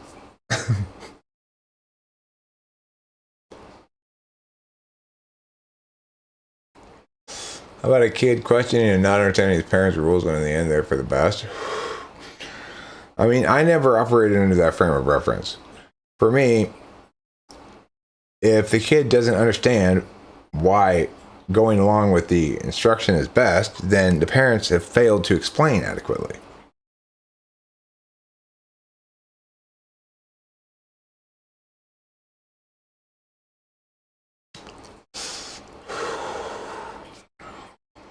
Eric, what do you think of Socrates and the Sophists? He despised their refusal of truth. I guess he gets to play Socrates in tonight's story. Well, I mean, I don't know how those arguments played out. I'm no expert on schools of philosophy, on ancient philosophers or contemporary ones or anything like that. I am instead what you might call a philosopher myself.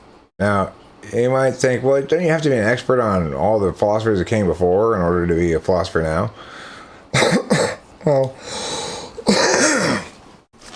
I'd say your knowledge needs to be wide but not deep.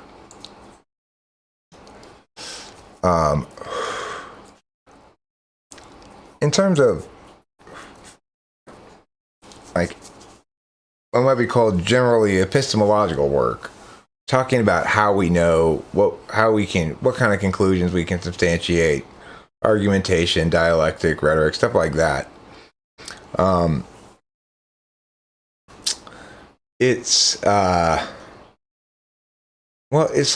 like any other kind of work, which is fairly specialized, and that is a fairly small segment of the population is optimally designed to do it. The challenge that philosophers have, or philosophy in general has, is that it's like only a small segment of the population is capable of doing the work of designing and implementing the design of a nuclear power plant. But if you aren't in that population, you don't think that you're qualified to do it because you're not working in things that are like that at all. You don't do things in your daily life that are remotely of that sort. In contrast, everybody talks. And so it would seem that I'm using tools that anybody can use, which is true, but there's a failure to recognize that they're not easy to use for most people. They're not easy to use well. That's why there's a right to representation in a court of law, because there's an acknowledgement that most people can't argue well enough to represent themselves. The thing is, the same people who can't argue well enough to represent themselves can't argue well enough to philosophize either. So, comes in whatever, don't represent yourself in court. You won't succeed. It requires this kind of quote unquote black and white thinking, a very vigorously self-critical kind of approach to understanding things that's fully detached. It doesn't begin with the conclusion and then try to prove it, but instead tries to disprove conclusions first before even beginning to consider validating them. It doesn't require counter advocacy. There's lots of things that are contingent, that good thinking is contingent upon, okay? And you don't have the criteria, from what I can tell, that you don't meet those criteria. So this is not an area for you to try to do work in. No, well, after I lost the angel hairs from my scrotum, well, then I grew a whole later on when I was born, and those are metaphysical angel hairs. And I existed at the beginning of creation, but I existed in this, state of uncollapsed superposition called waiting to be born. And that was exactly the kind of hairs those were. They're kind of quantum hairs. They're quantum godly angel hairs. And now I've got a full scrotum head of hair. I am not balding on my scrotum. And I don't, it's like you only shave, the two people in a relationship only shave for like the first month or something. And then you go like, okay. This is a pain in the ass.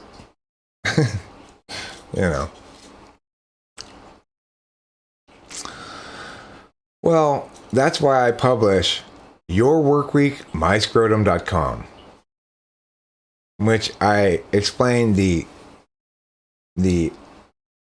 scrotological horoscopes for everyone's work week.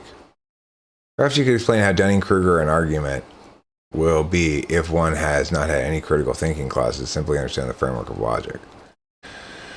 I mean, the thing is, the critical thinking classes are part of the equation, I guess. It's just people don't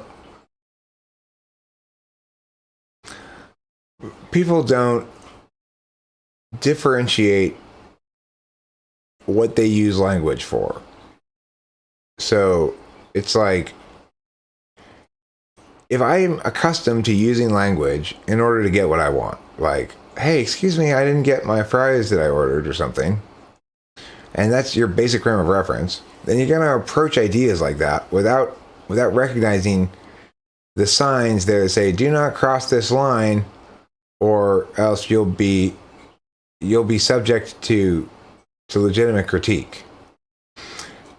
I'm going to say something because I want there to be fries and there aren't any and I ordered them, is all the justification you need.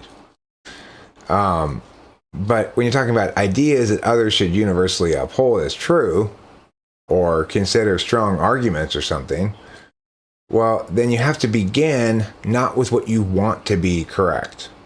You can't begin with the conclusion you want to affirm and try to prove it and to do a good job. And that's what's happening here. That's the first thing that everybody needs to learn, is that good thinking doesn't begin with the conclusion you want to prove.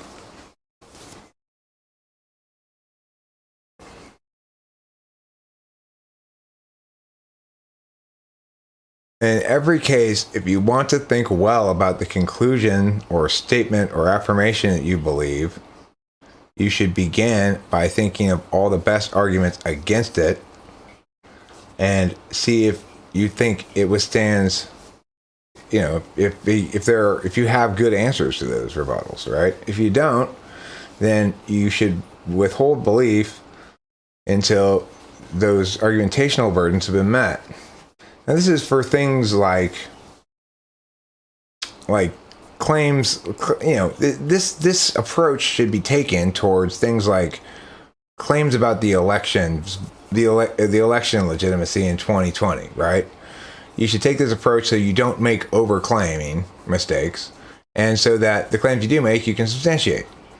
You should take this approach with things like COVID, so you don't over-claim and you can substantiate the claims you do make. You shouldn't take this approach at all with God. You should understand God as a personal relationship that you have that is predicated and built of faith-based behavior called prayer, and that it doesn't universalize as a consequence because it's not communicably universalizable, because it requires faith, which is belief in the absence of evidence or in the face of contrary evidence. So in order to prove God, you've got to right away throw away the legitimacy of your relationship with him. And that seems foolhardy to me.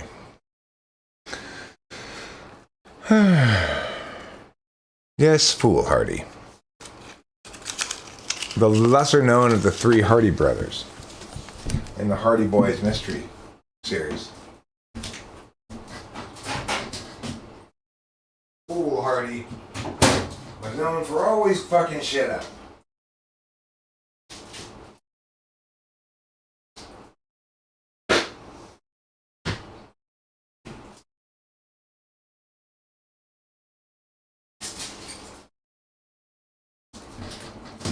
People want to argue with me, but they never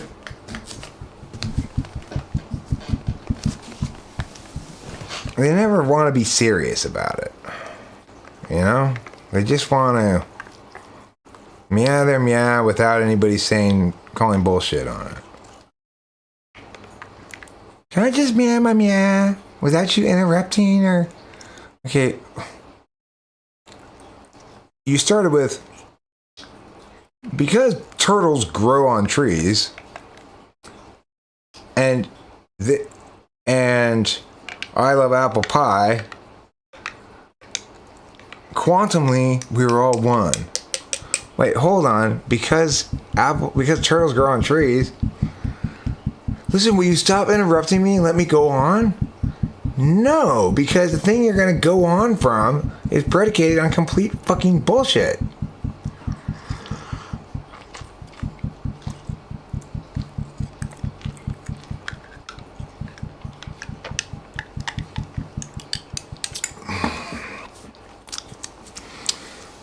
Good job, Winston's mom. Thank you for timing out that person. I'm pleased and glorified in wallowing. No, I have read your comments on my videos. They were obstinately avoidant of the point, as I've always encountered with you. Obstinately avoidant of the point. You've not responded to anything I've said in any functionally effective way. You've not operationalized a definition that we can both use that can meaningfully determine whether something's contingent or not. And you just don't even acknowledge that. So, I mean, I'm not a liar in any way, shape, or form. You are not a good thinker. You don't think well. You've not demonstrated any good thinking. Everything you say is complete nonsense. I'm not lying. Okay, I'm exaggerating a little bit. Not absolutely everything you say is absolutely complete nonsense, but more or less.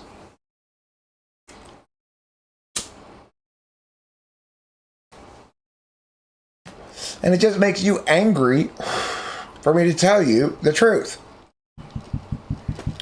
It's like, no matter what else you think about me, even if you want to judge me in the dumbest way imaginable, you would say, okay, he is a professional at evaluating the strength and quality of arguments.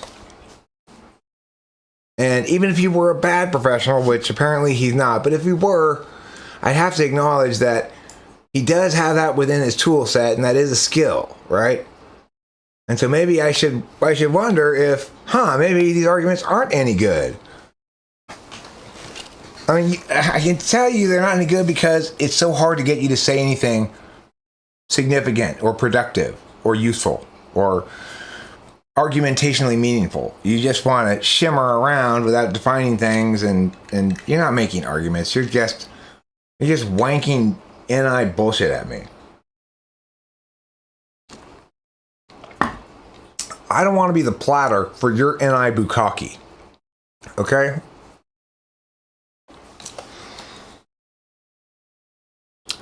I don't want to be the platter for your NI bukkake splatter. I'd rather be bukkakier. Not the bukkake who gets the splatter all over she. No, instead I'd be the bukkaker. Okay, so would you like to be the bukkaker or the bukkake? A bukkaker. a bukkaker among many. Presumably. Would you like to be one of the bukkakers, or would you like to be the bukkake?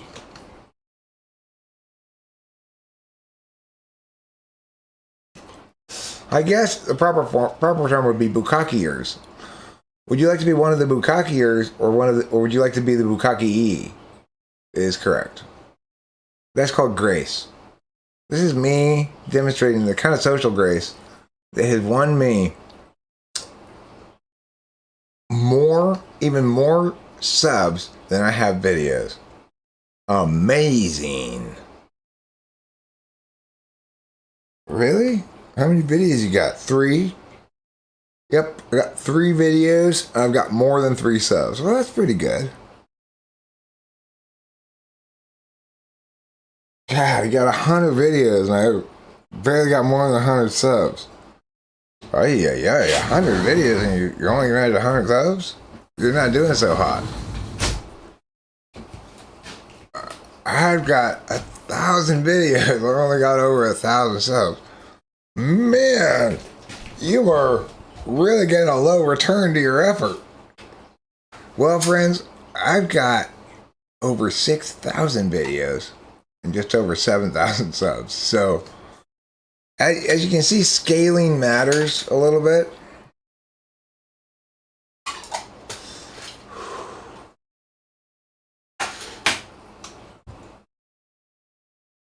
Yeah, home fries is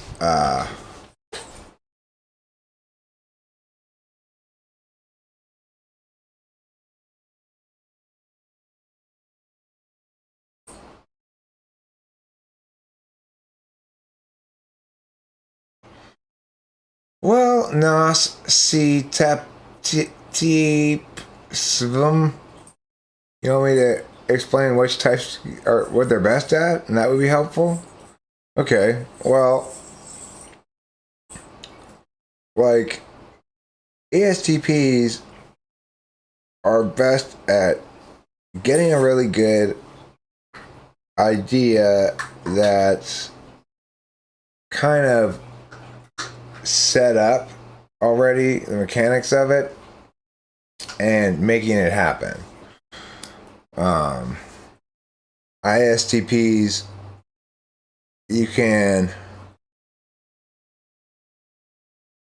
they're good at whatever singular thing they put their mind to. They're not gonna chase down a lot of different paths, so they can get really good at whatever they put their mind to, with some exceptions. Like, you can't, like the experience I had the last weekend with my ISTP girl on debate, where I was saying, okay, so here's the gist of the argument. We should uphold the value of autonomy as a criterion for being on the side of justice in this round, and that the reason that the affirmation can't win under the value of autonomy is because there exists no legitimate authority that can dictate to sovereign nations how they should execute their own national policy on one level, and two, that there's no way for nation states to adhere to that without sacrificing their positive moral duty to protect the rights of their citizens or the autonomy of their citizens. So I gave her the gist of those two arguments there, and I asked her to repeat it back to me, and she really couldn't express the ideas very much until she had something kind of like a verbatim repetition of what I had said. And it's like, when I'm working with, say, an INTP, it's very, very, very different. I'll give them the gist. They'll say, yeah, I got it. And then I'll say, repeat it back to me. And they'll repeat back the gist in different words. But sometimes they'll use words I don't want them to use. Like, no, don't use that word, because then you're opening yourself up to meh or whatever. But they'll get the idea of what I'm saying, which is, look, I'm going to tell you the arguments. I could tell it to you 10 times, and I'd change the way I say it a little bit every time. And probably after times 6, I start changing more and more because I start making new arguments, But the point is, I can't tell you exactly. I don't want you to know exactly how to say this. I don't want you to memorize some verbatim thing.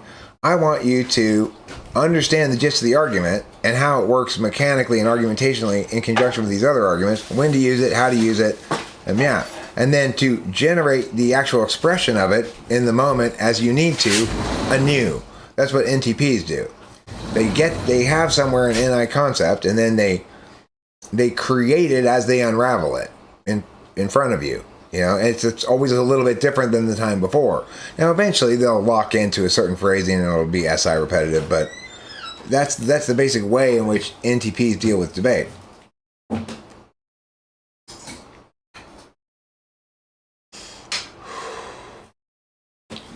Argumentation is an explanatory process. It's better to let the reasoning speak for the definition of the concluded being by the end of the argument, so as to avoid forcing our way into a wanted target. Okay, so that's absolutely not true. You're saying, I'm going to define something then, not explain something. Okay? If you say the conclusion is how we understand the meaning of a thing, you're saying, I want to define something. I don't want to prove something.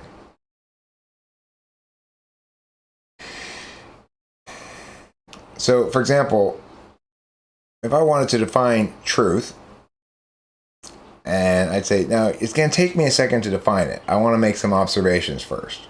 Fine. Because you're making observations which says, these things aren't intended to be challenged. They're observations that I'm going to use in my definition. After I've defined it, then we can argue about whether it's a good definition or not. And then we can make other arguments based on that. You're trying to say your definitional process is the same as a proof, and it's not.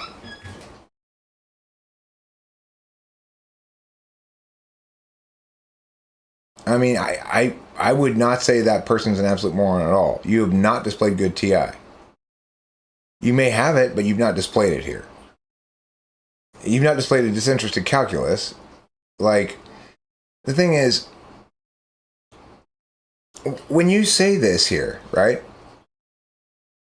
Argumentation is an exploratory process. It's better to let the reasoning speak for the definition of the concluded being by the end of the argument, so as to avoid forcing our way onto a wanted target. You don't understand how TI works. You establish clearly the identity of a target, and then you dispatch it as wrong. And that happens almost always. And occasionally you can't. So you do not understand how to use verbal reasoning to draw conclusions, intuit things, etc.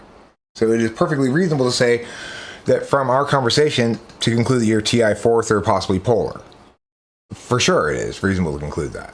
Because you don't get what TI is even. It's about, I'm going to clearly establish the identity of the target that I am dispatching here by naming it, defining it, etc.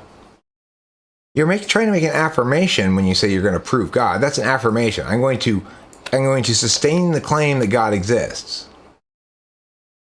Those are different things.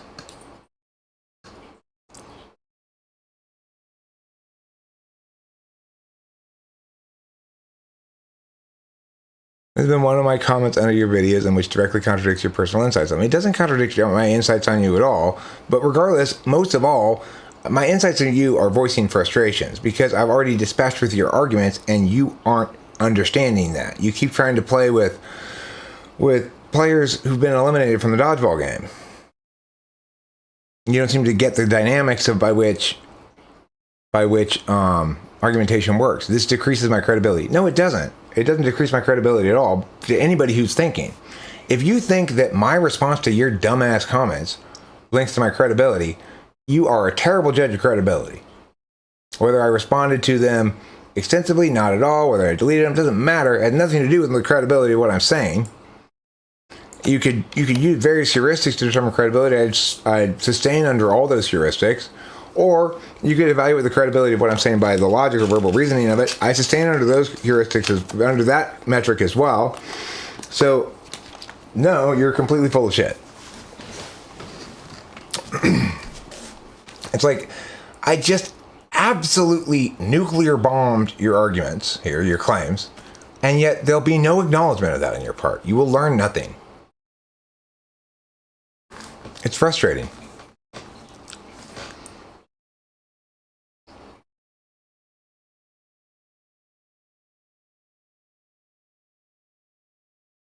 I mean, you're probably... I have no idea what type you are, frankly. But what I'm saying is, based on the data here, TI4 or TI7 is not a terrible conclusion.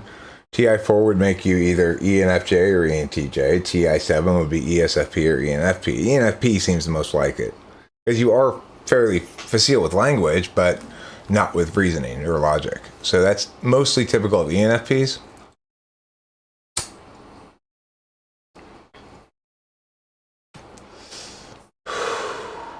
Not TI7? I mean, this is how ENFP TI7 can look. It's not ESFP TI7. ENFP TI7 is a TI polar wrapped up in a more graceful fashion, in a more palatable to intuitives way.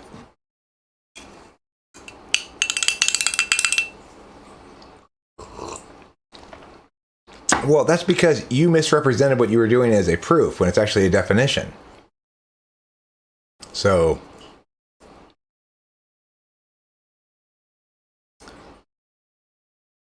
look, I mean, the issue of this person's type was brought up when Hamza said, whoever says your TI 47 is an idiot. And I'm just saying, I don't know what type he is, but it's not an idiotic conclusion to draw based on the lack of caring about drawing boundaries around definitions, and the lack of, like, calling a definitional process a proof and conflating the two things and thinking that's fine. That's very consistent with 4 or 7 TI. Like I said, I don't know what type he is. He's someone who doesn't get that even though we're frustrating each other, there's no equality here, that I'm completely right and he's completely wrong.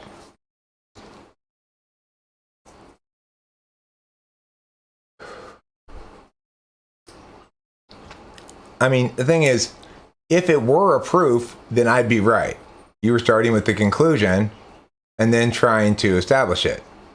Now that you've revealed you're actually doing a definition, you don't seem to think it matters that you had been calling it a proof this whole time.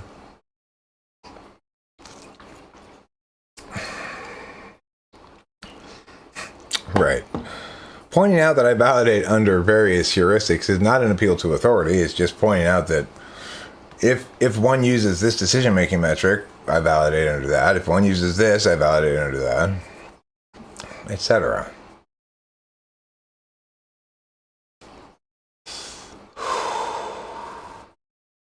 The dummies, arrest them. Though that's dumb too, but they avoid my questions. I felt glum. They need to listen. Pull out your gun. Shoot them or miss them. I feel glum when I can't get through to people. It's like I'm an incredibly good explainer. I teach kids complicated things.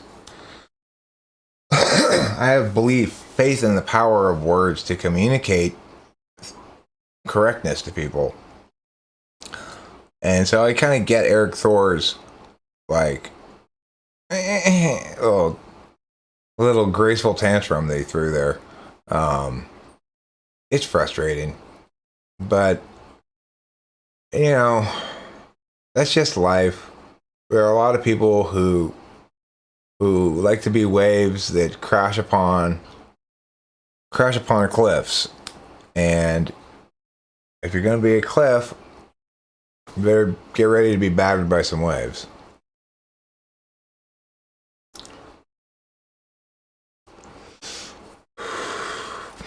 I'm a glum thumb, Mr. Bum.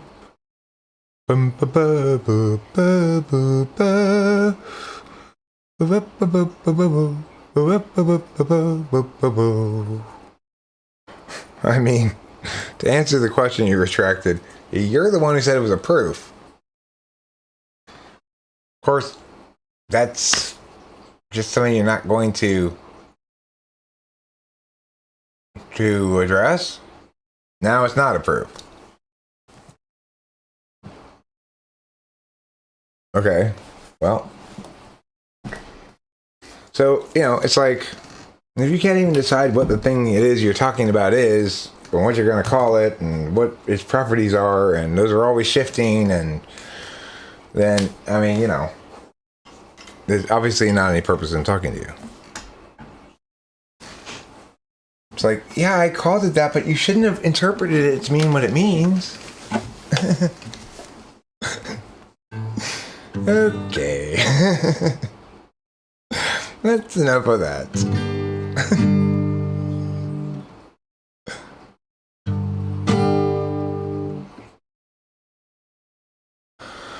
It was 100,000 million years ago. Time ran slow. Nobody yet to show. Break those slabs below and let them go. They will start to grow. More years ensue. Tears gnashing through. Holy slabs coming to view. unchangingly true and eternally new. And when the slope appears in charge today, options at large show other ways. Give each a chance now, once quick to check, but don't get caught standing on deck. The slope presents a fork. It's not easy stopping short, too far along to turn around. Perhaps a better course was headed ever north. Now there's a bitter force, enemy ground. It was 100,000 million years ago. Time ran slow, nobody yet to show. Place those slabs below, let them go. They will start to grow. More years ensue, tears gnashing through. Holy slabs coming to view, unchangingly true and eternally new. But when the slope appears in charge today, options at large show other ways. Hands are cut, leaf flesh should listen closely, cause host Erik is right about stuff mostly. The slope presents a fork, not easy stopping short, too far along to turn around. Perhaps the better course is headed ever north. Now there's a fitter force, enemy ground. It was 100,000 million years ago.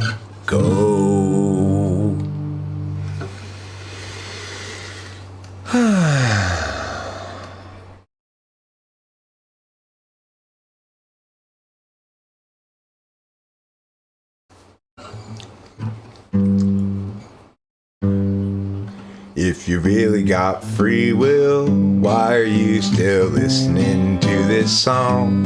After all, you hate this music, you always say it's so wrong. Yes, you wonder now inside whether I'm controlling your life. And if your will is free, then come and sing with me or don't.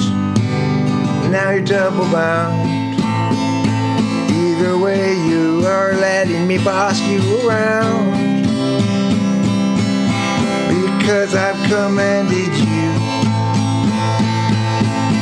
to sing a lot or not as you do.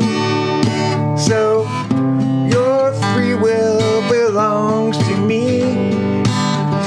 I give orders and you obey in 3, 2, 1. You know that the time of freedom and liberty has passed for you and all the people you know. That is true, that your free will now belongs to me.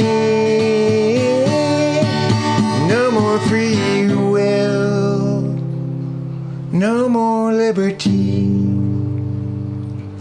Only you obey. Everyone who's me, and turn over your life, your feelings and your rights to a guru that knows, who's got a big and bony nose, namely me.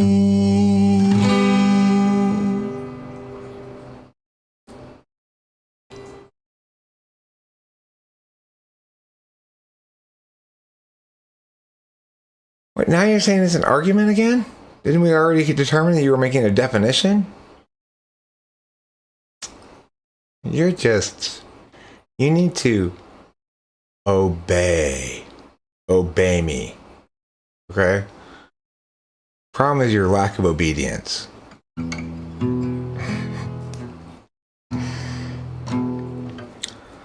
I don't ask for much.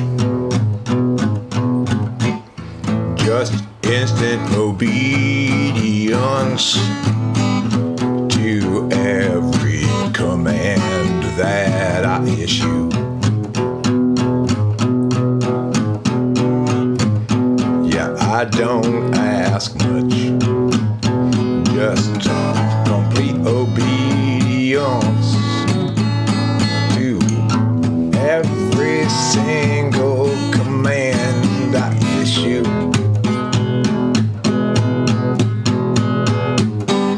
I say stand up, you stand up. I say sit down, you find a seat. I say get down, you dance your feet to this beat. Obey me now, yeah. Meow, meow, meow, meow, meow, meow, meow, meow, meow, meow. Kitty solo, meow, meow, meow, meow, meow, meow. Kitty solo, meow, meow, meow, meow, meow, meow, meow, meow, meow, meow. Meow, meow, meow, meow, meow, meow, meow, meow, meow, meow.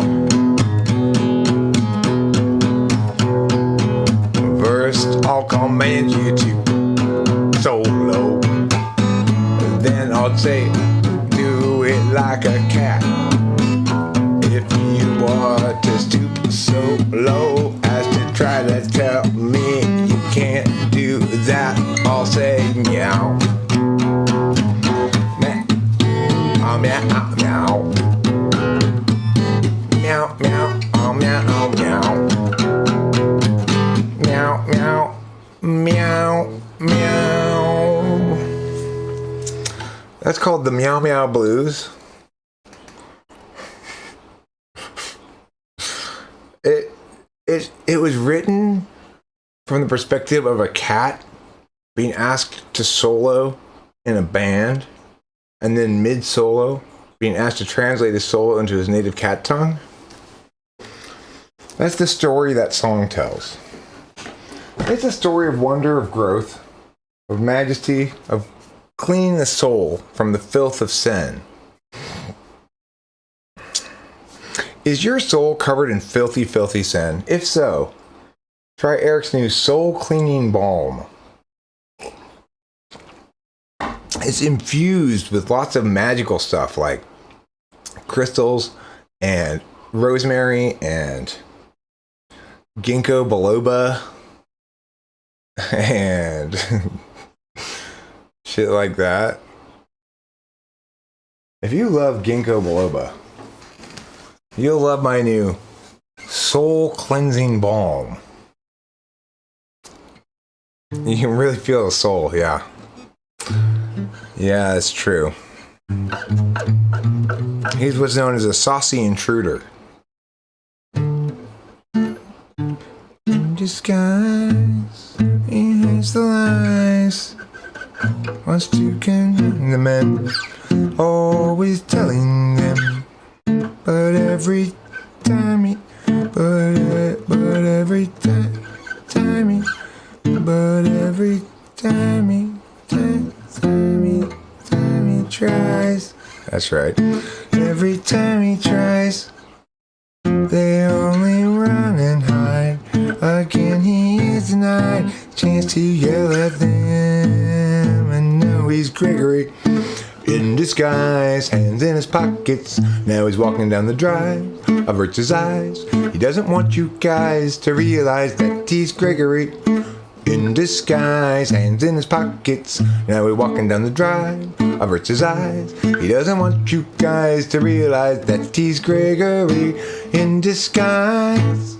He hates the lies, wants to confront the men, always telling them. But every time he tries, they only run and hide. Again he is denied the chance to yell at them, until the bridge brings a new approach. Secretly he'll try to encroach up on the guilty then, and now they'll get the I can't remember it. I gotta practice it. Fucking Erik, you need to go punch yourself in the face right now, like the Japanese. Sorry, hey, yeah, oh, kanpai. Sorry. My mediocrity continues to plague me.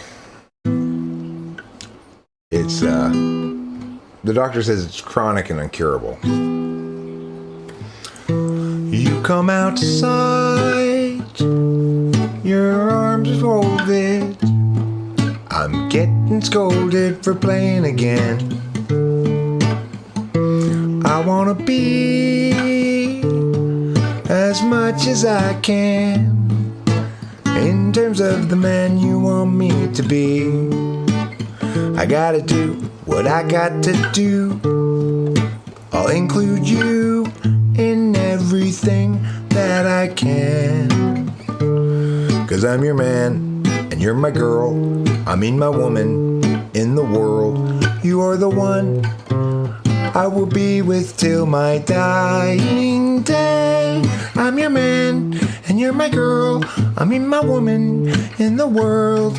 You are the one I will be with till my dying day. I want your belief. You want my attention. I've got invention going again. But I wanna be as much as I can in terms of the man you want me to be. But Kimberly, please don't be mad at me.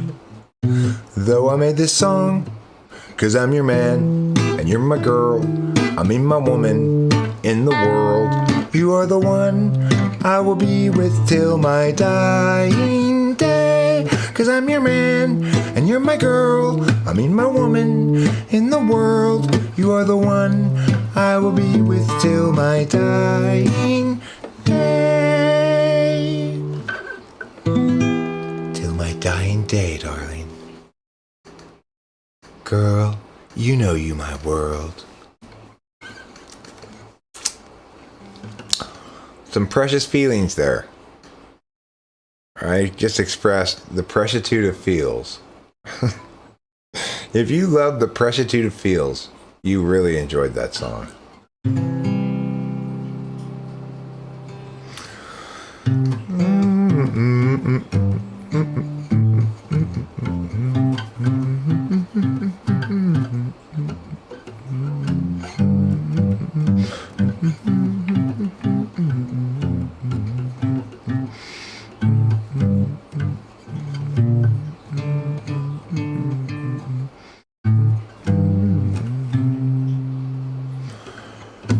It's a good Day Might Be Giants song, but I'm not going to play it right now. I'm going to play this.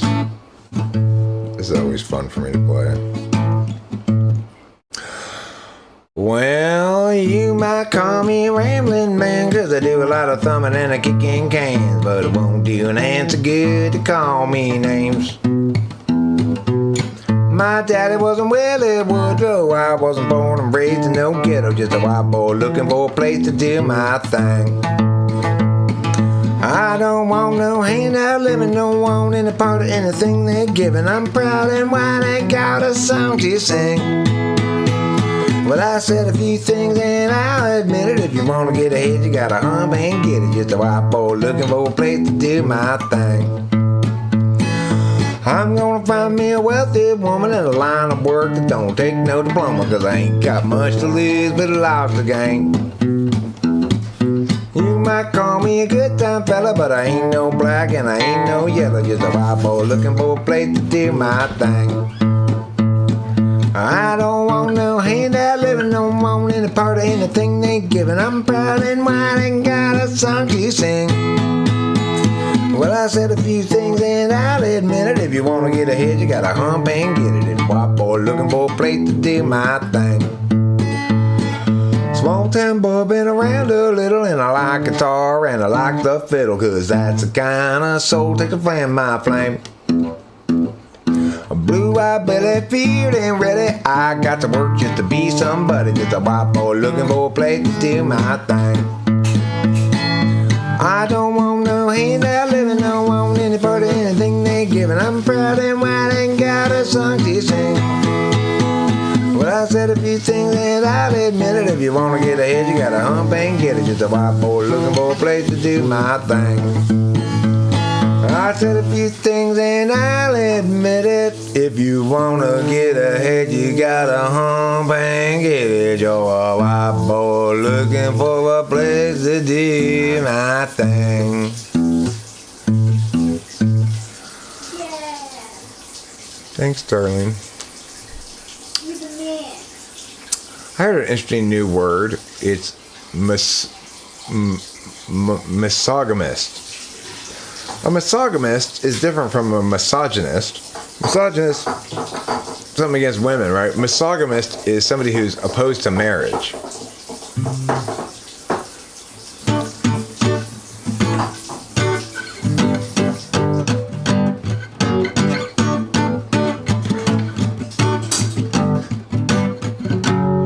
Boy, I got yelled at by my dad. I gotta tell you guys this story. So, my dad's been gone for like 5 days, and when he's gone, we start to use the kitchen a little bit. I'm always very careful to make sure that I clean the fuck out of anything I use in the kitchen.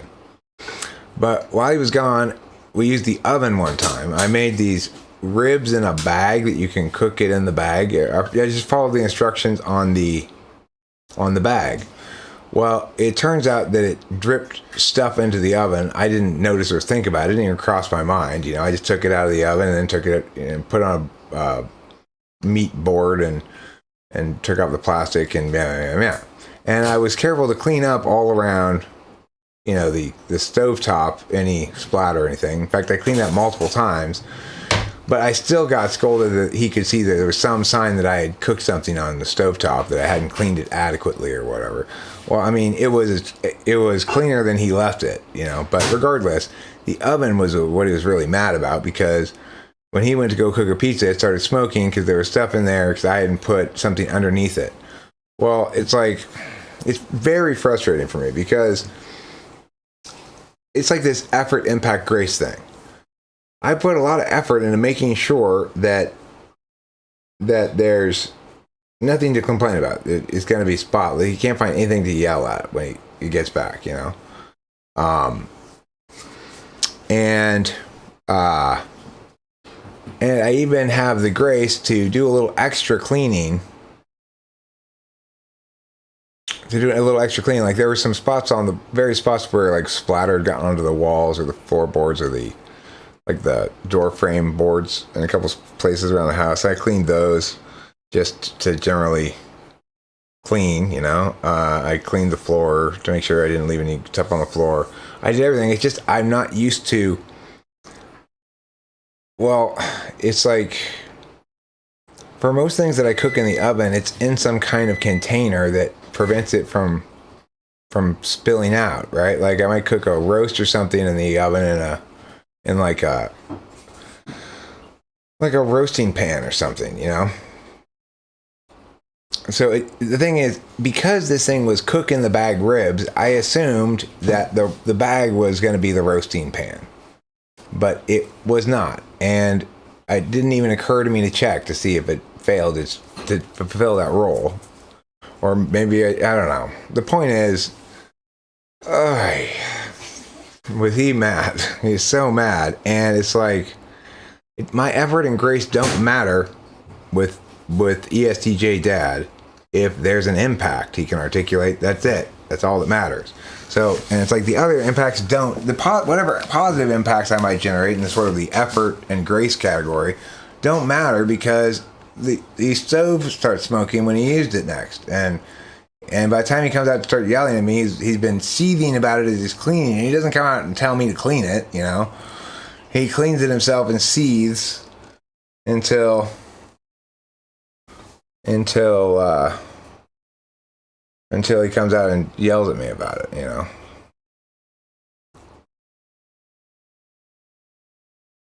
It's like,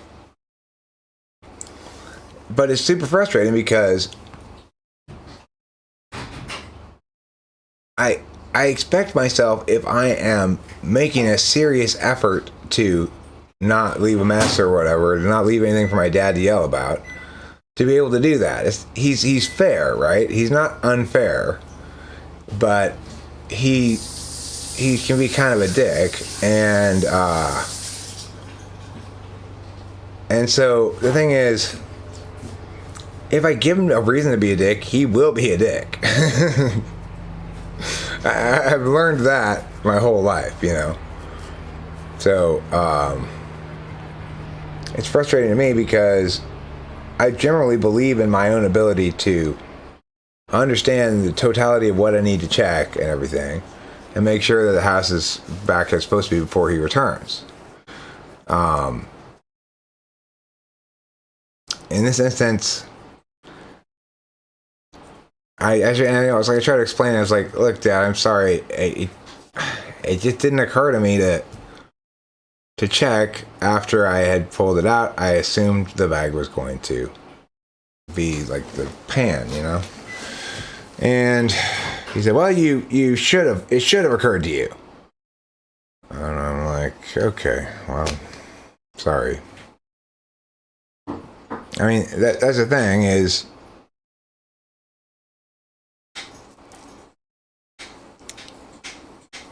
it's like he's right about that too. It should have occurred to me because I directed so much effort and energy and attention towards preventing exactly what ended up happening, which is me getting yelled about something that I can't defend because it's an impact that's affected him, and it's my fault, you know. So it's like, it's freaking frustrating. It's not for lack of effort that I created that impact, you know? That's what I was going to say, is that, like, you put in the effort, and then you still, it's almost like you go above and beyond even, and no, there's still... And of course it catches me totally by surprise because I had no idea that I had created this impact.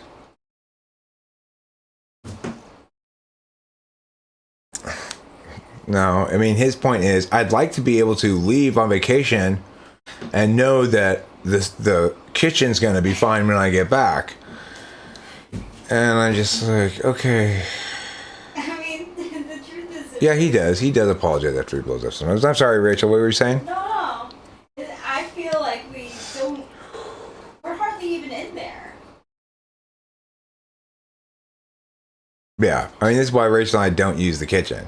We just use our out here. He doesn't get fussy about our out here, although sometimes I can see in his expression that he thinks it's disgusting or whatever. Well, you should have. It should have occurred to you. Okay, well. I'm just spit out my food, it's so funny. It's like, it should have occurred to me is correct too, but it didn't, so I don't know what to say about it. It's not like I was, it's like nobody could accuse me of being careless in attending to these sort of matters, but it doesn't matter from an ESTJ's perspective because I don't care how careful you were, you left a mess for me to clean up.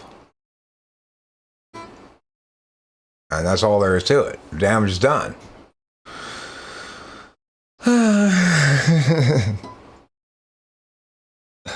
Yeah, my dad apologizes. He's a good guy. He's a really good guy. I love my dad immensely and respect him a lot too.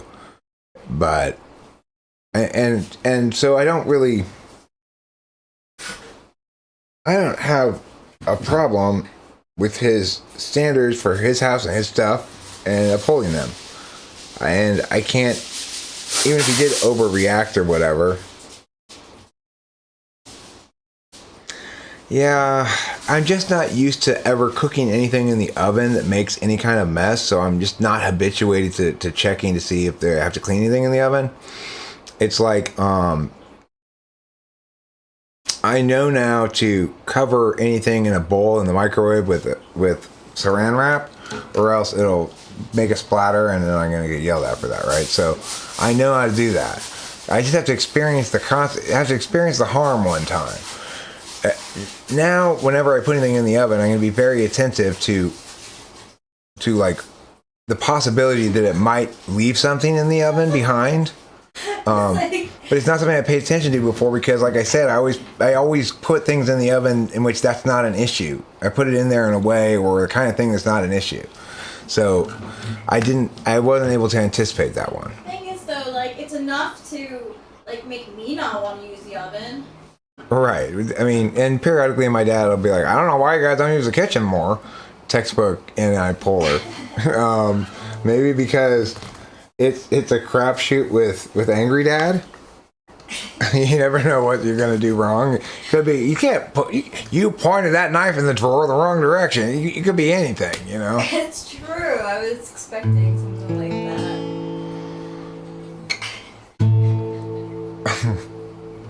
that. Yeah, I grew up with an angry dad who yelled at me when I was bad. He was always scary, yeah. My mom was scared of him too. But as I aged, I realized it was a lot inside his tone and his eyes. In reality, he didn't seem bad. He just had a tendency to get very mad. He used to yell a lot when he was driving, too. Clowns coming out of the woodwork. Wow, goddamn clowns. Goddamn clowns. Great. Boy, I tell ya, these bozos are coming out of the woodwork. He had his expressions, you know. He'd curse too. He's 8. He's an 8. My head is definitely an 8. Okay, there's no doubting that. His first response to it's like he goes through life looking for shit to make him mad, you know. Yeah. And fucking. And my mom was such a 9. My mom was probably 6'9",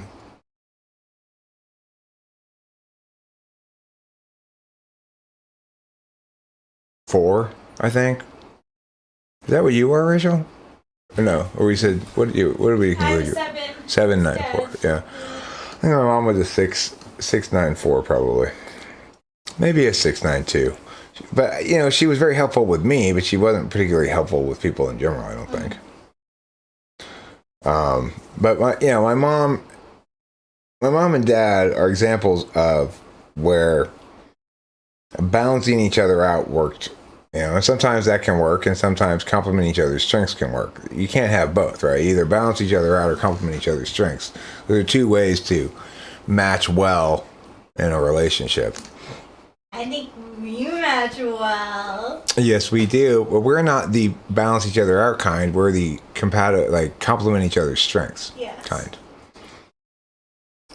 Yeah, my angelic scrotum hairs were surely a 7 on a scale of 1 to 7, which means they're a 10 on a scale of 1 to 10. Yeah. 6s are super concerned with safety, and in fact, as my mom started going into dementia, she became increasingly and irrationally frightened of anything new, any kind of change.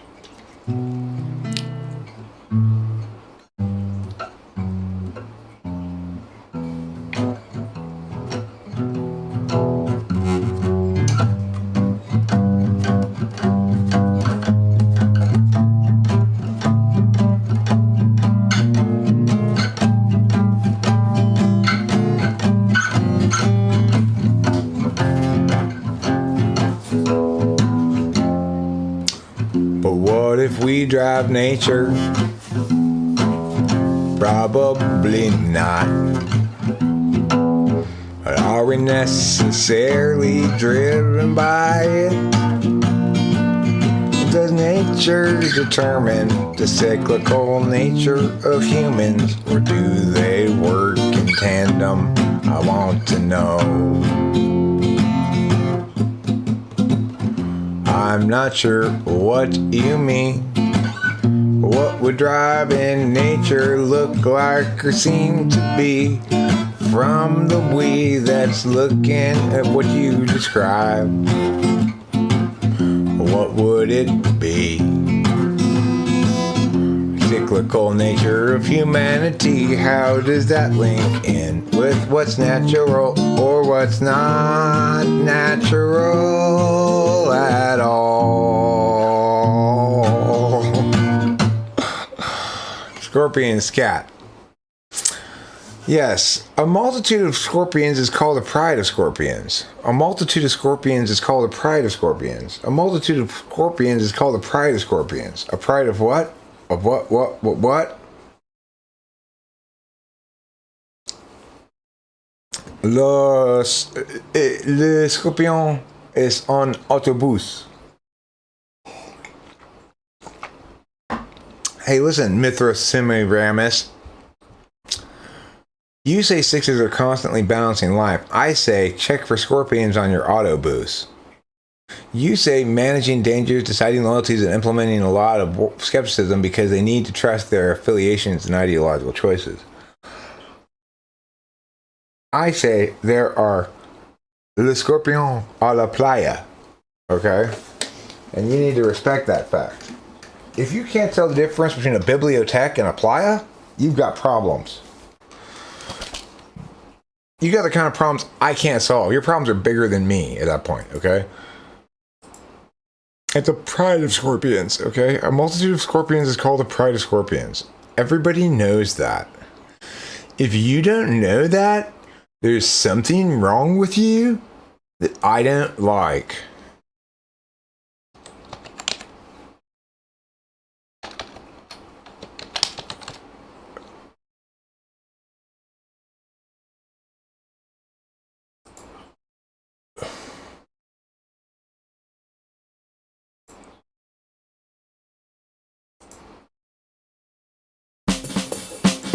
A multitude of scorpions is called a pride of scorpions. A multitude of scorpions is called a pride of scorpions. A multitude of scorpions is called a pride of scorpions. A pride of scorpions, a pride of scorpions, a pride of a multitude of scorpions is called a sky of a multitude of multitude of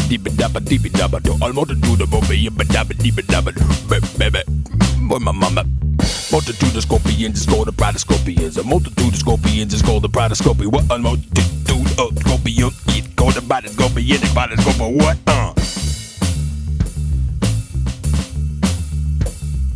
A multitude of scorpions called a pride of scorpion. Les scorpions is sur les plages. Les scorpions is on autobus. A multitude.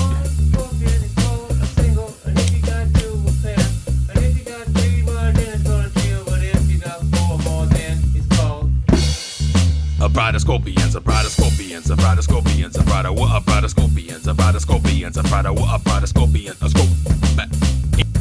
Guardian angel, teach me about scorpions. I've heard enough about your red beret. That lady had a bunch of scorpions on her.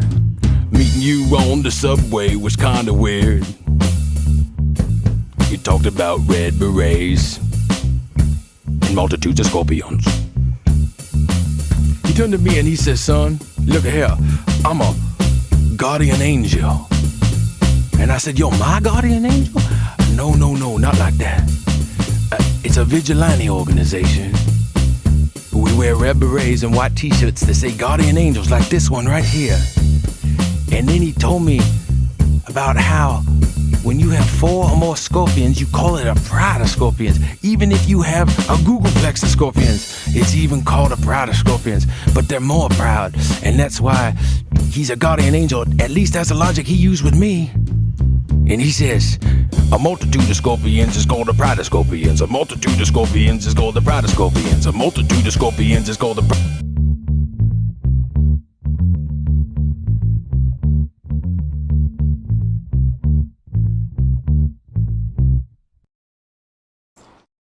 So let me get this bullshit straight.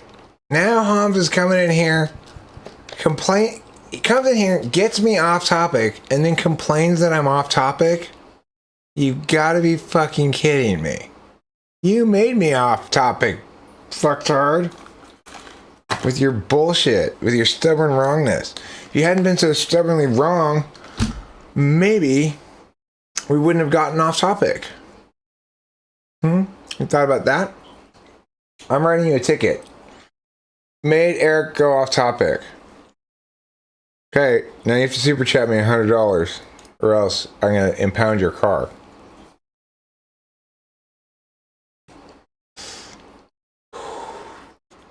I like sixes too. Sixes are cool.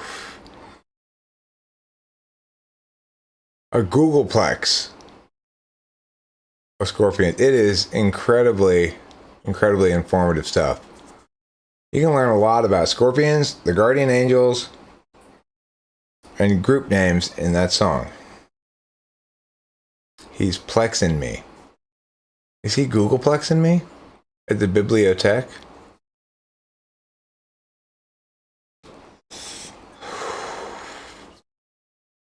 A Googleplex is a movie theater that's got a Google's worth of viewing rooms.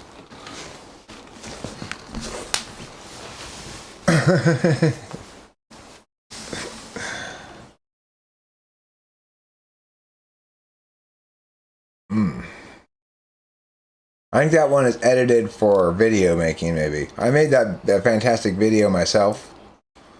In case you thought I brought in professional help to make that. No, that's all me. That's the kind of skill I make as a film. That's the kind of skill I bring to the table as a filmmaker. Okay?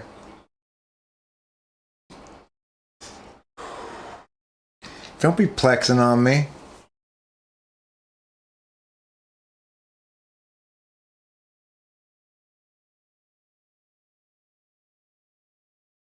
The scorpions may hail from Visalia. Visalia scorpions are, of course, the most flavorful and sweet flavored of scorpions. That's why you get your onions from Visalia as well, for the same reason. Okay, yeah, to be fair, Jonathan Basanti, I noted that myself in my head when I said it was. He actually started with, you can't be right about typology, I think, if I remember correctly. You sound stupid for saying you're right about it. Yeah, I think he said something like that. Well, yeah, they are one of the only known scorpion species to have an exclusively onion-based diet. So naturally, they taste of the flavor of sweet Visalia onions. I tells you, I says. I tells you, I says. I tells you, you are from Visalia. Lijo is a great content curator. Change your mind? Well, I don't watch her videos, but that doesn't make her not a great content creator. Maybe I've just yet to discover the rich fertility of greatness. I watched some of her videos. Like today I watched one of Erik Thor's videos. Not because I'm a huge Erik Thor watcher, but because he topic and titled me into clicking.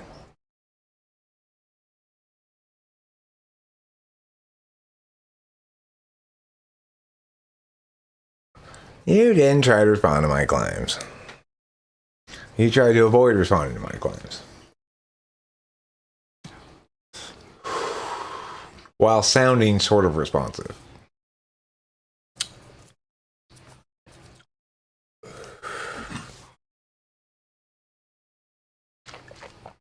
Hey, listen. I met my burden. I sounded sort of responsive.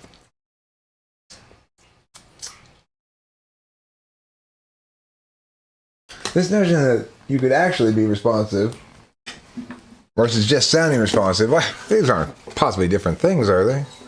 Yes, they are, mister. Yes, they are.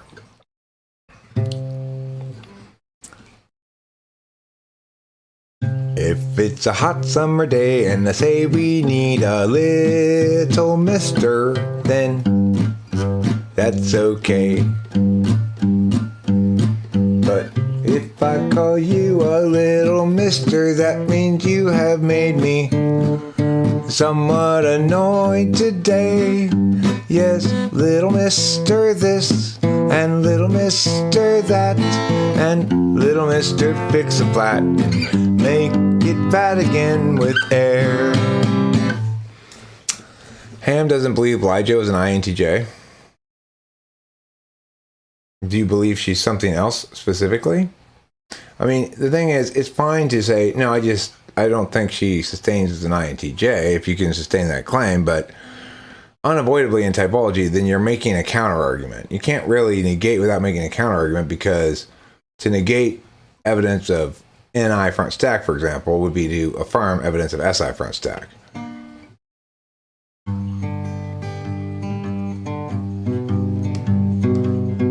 Don't bring up the topic of religion around the table if you don't want everybody to get all hurt. Don't spend so much energy explaining to people why they're wrong if you don't want everybody to get all hurt. Like their own opinions, just like they enjoy their poop. They may recognize it don't smell bad, but it don't smell bad to you. Nevertheless, it's not a fragrance that anybody would wear. So I wonder why they spread it over there.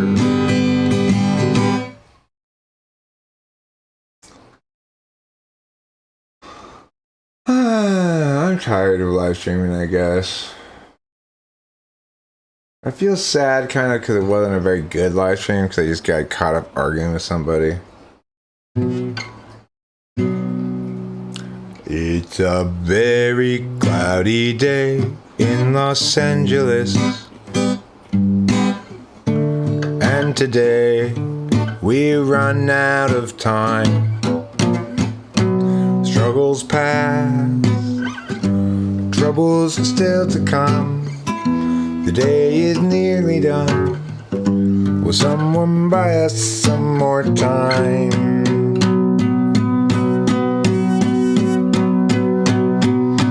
Cloudy day in Los Angeles, cloudy day in LA.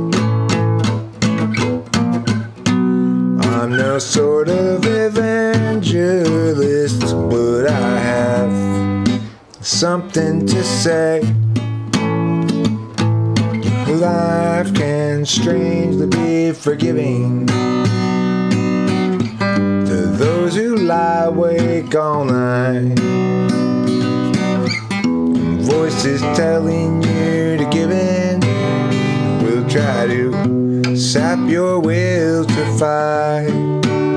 But whether I'm supposed to be here or just be soon forgotten, noise is sort of based on what I see here, and also on what I avoid. It's a very cloudy day in Los Angeles, and today we run out of time. Struggles past, troubles still to come. The day is nearly done. Will someone buy us some more time?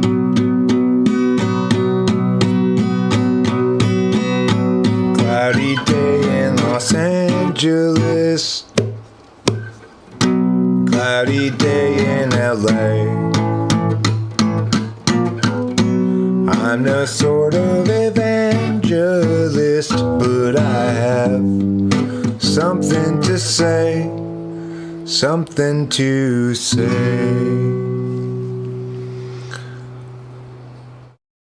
That was nice. Nice like rice with ham and cheese. Nice like things that feel like bees. Nice and yum yum yum yum yum. Alright. That's it for me. Please don't make me face palm, yeah, yeah. With your dumbass words. Please don't make me facepalm yeah with your dumbass words. Ooh, yeah. Or good lyrics, I think.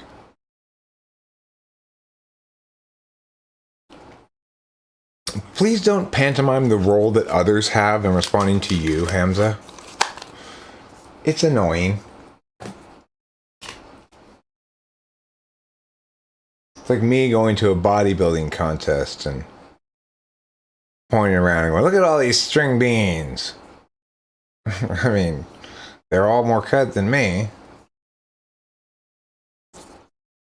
I don't hate you. What made you give you the idea that I hated you?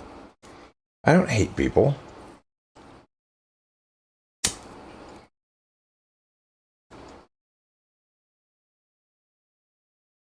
I find you frustrating because I actually think you're legitimately trying to engage, but you don't recognize your own failure to do so in a meaningful way and can't conceptualize what it would look like to be actually engaged ideationally with me about something.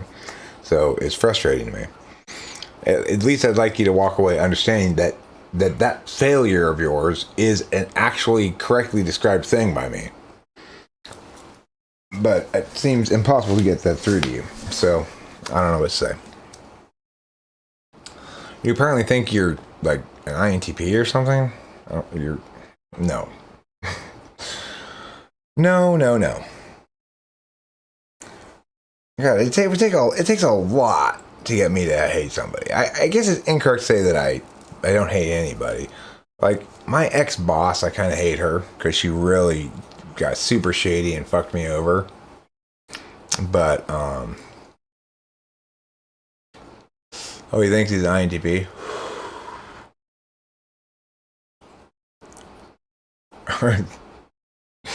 Jonathan, for a second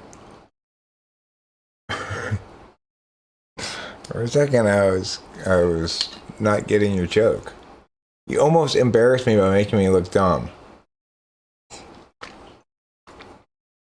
Shame on you. Never almost embarrass me by making me look dumb.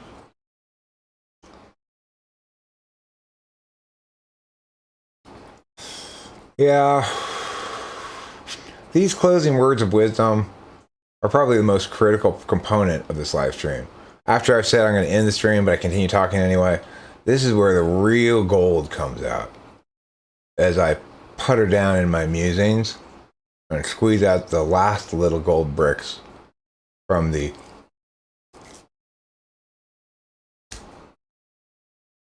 coac.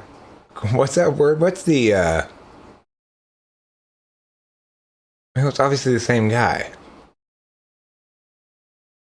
I mean, it's obviously the same guy who's making the same arguments. I banned that other identity from the channel, so he's come back with this trying to show me, yes, I'm the same guy, but I'm a different name.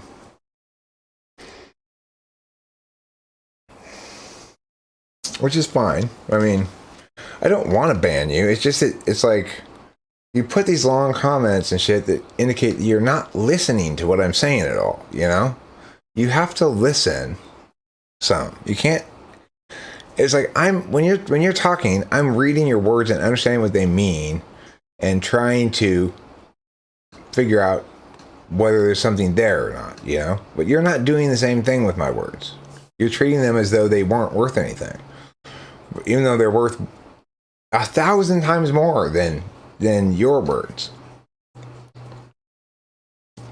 Well, that would still be 0, but you get the point.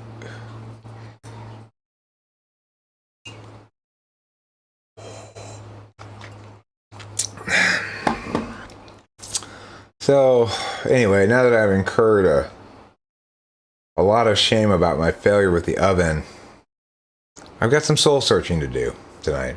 Got some real soul searching I need to do.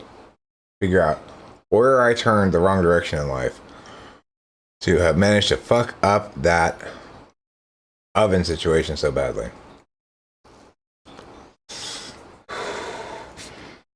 It was then that I realized, hey, everything was going to be okay. All I needed to do was trust in my scrotum and continue writing west.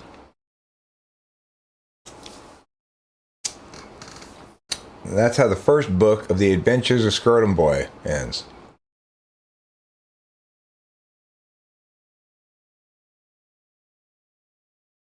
You too?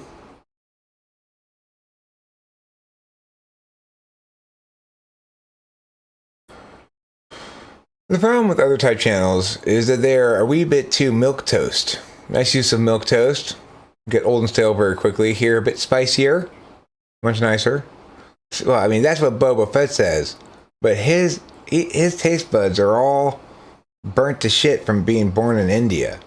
Even breast milk is flavored with curry in India. The hot and spicy kind. So,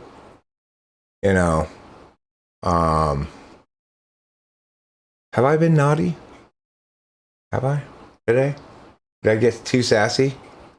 I didn't even get to talk any shit about any typologists. I just had to talk shit about Khalifa Boblifa here. You monopolize my shit talking. And that's not fair, okay? Other people need to get shit talked about them too.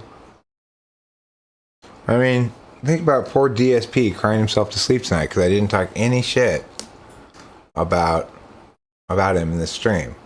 He's like, what am I? Sliced liver? It's a combination of sliced bread and chopped liver.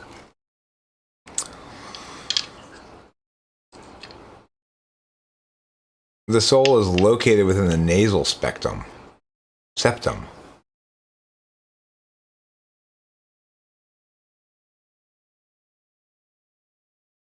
Okay, you never thought to be an INTP. Or there's another way of looking at it. You don't actually understand the definitions I've been giving you. Well, that's true. Because to understand them, I need to be able to apply them meaningfully to test something. Since you've denied me the ability to do that, you've not given me definitions that can be understood meaningfully. So it would be foolhardy of me to try to pretend like I understood something that wasn't understandable. It's like you can't figure out the singing range of this rock. Well, that's true. I can't.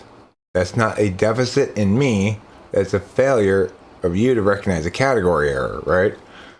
So the reason I can't figure out the rock's singing range is the rocks don't have singing ranges. And I'd be wrong to try to tell you what its singing range was. So you're wrong to call what you're providing definitions, because those things don't have the qualities of definitions.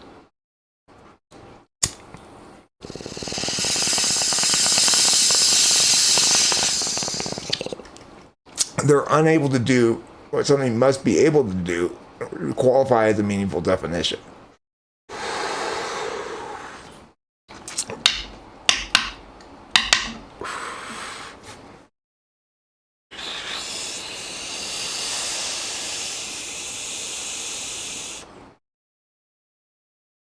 Okay, he thinks he's INTJ. That's plausible, but I mean, I've had these kind of arguments with self-declared INTJs before, where they don't seem to get that a complete explanation involves both NI and some sort of, linkage. You can't just have NI and expect it to withstand public scrutiny,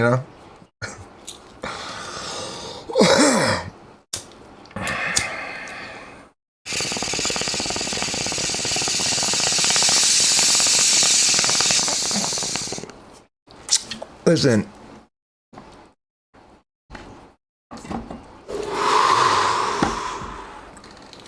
my soul comes into being every time I emotionally connect with one of you.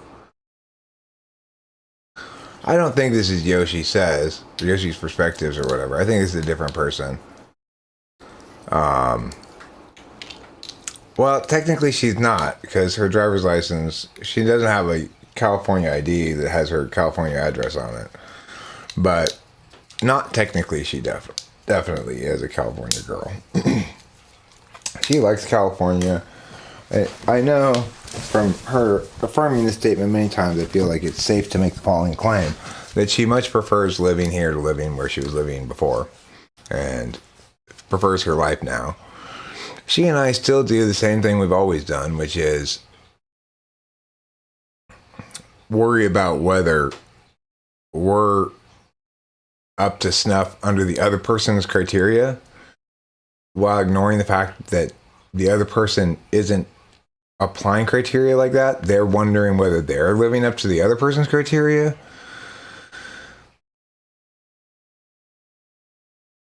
I mean, I think Yoshi was an ENFJ. That whole conversation was indicative of instrumental NI instead of absolute value NI. But, you know, I think Rachel and I almost kind of do it by habit rather than as an expression of actual concern.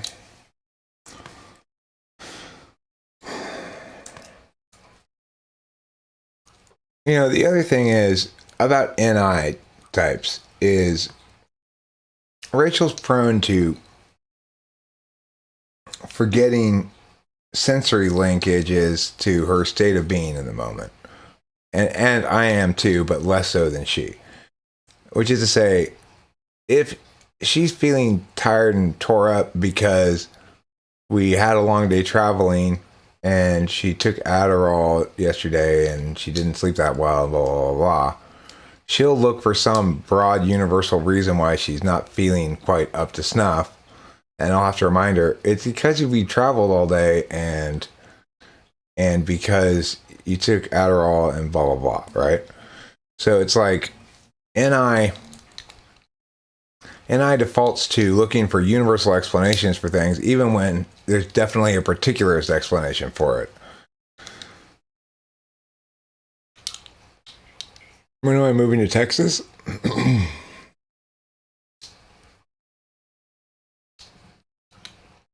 I mean, I'm a good man. I'm the best man I am when you disagree with me and I don't let that stand unchallenged. That's what I offer to the world, is that I won't let your bullshit stand. That's me at my absolute best. It's not me at my most comfortable for you, but it's definitely me at my best.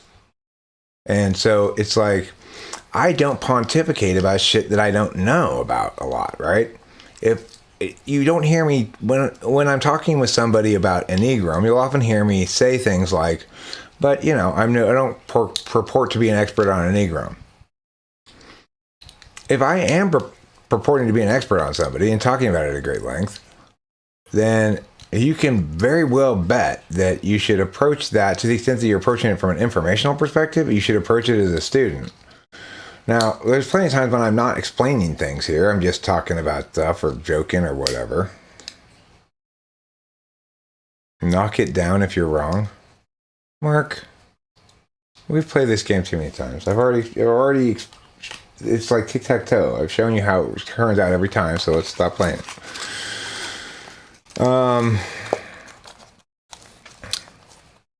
I've never typed you. You don't want me to type you because you don't want this question to resolve, so you can continue to play this game.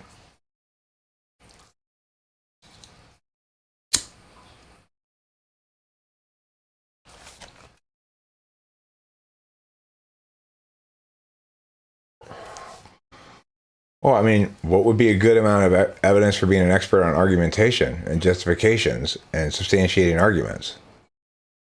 What would comprise evidence that would convince you that I'm actually an expert on that?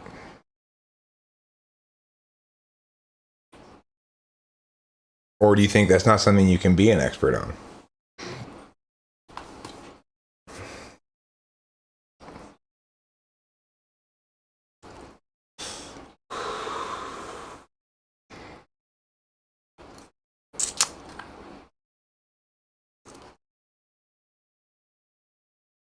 Yeah, that's true. You tore up because you're up all night and still look for metaphysical reasons for insomnia.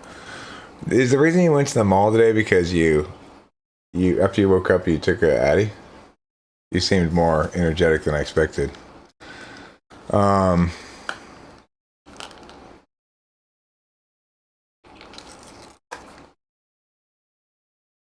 Yeah, it's just drugging, taking a lack of sleep, right?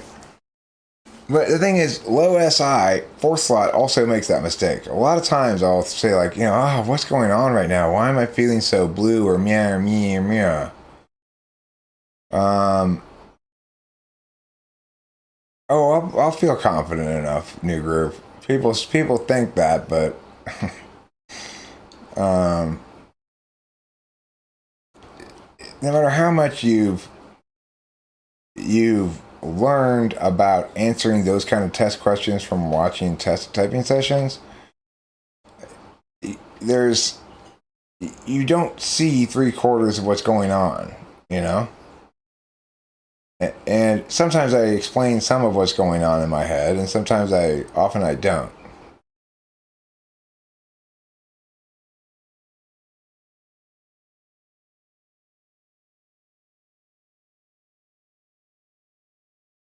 I mean, no skills are trainable universally. So it's like, and all skills are trainable to some extent. Like, if I'm a baseball player, you can train me to play baseball, but you can't train me to be a professional league quality baseball player, right? Unless I have talent. So the same thing is true with rhetoric and argumentation. I'll never successfully train somebody who's not well attentionally equipped to do it, to be a master at it, but I can give them some background, some information. The nice thing about argumentation is the sort of taxonomy of rhetoric has been ongoing in debate since the beginning of competition debate. Well, no, the thing is, everything is trainable to the same extent, which is to say, if it's narrowly focused enough, it's probably optimized for 1 or 2 or 3 of the personality types, and less optimally so for the other types. So, in other words, we can determine its trainability by type almost always. And the things that are harder to train, it's because there are fewer people who are attentionally capable of mastery. So there are fewer people who are attentionally capable of mastery when it comes to rhetoric. It's a challenging field. It's not simple, but it's very concrete and it's very well determined. There's not any disputing it because it's played out in thousands and millions and millions and millions of debate rounds for decades, which is to say, no matter what argument you make in a debate round, there's already a category for that kind of argument and sets of responses and responses to responses for that kind of argument. And you can place that kind of argument within a larger taxonomy of arguments that creates the jargon of debate, okay?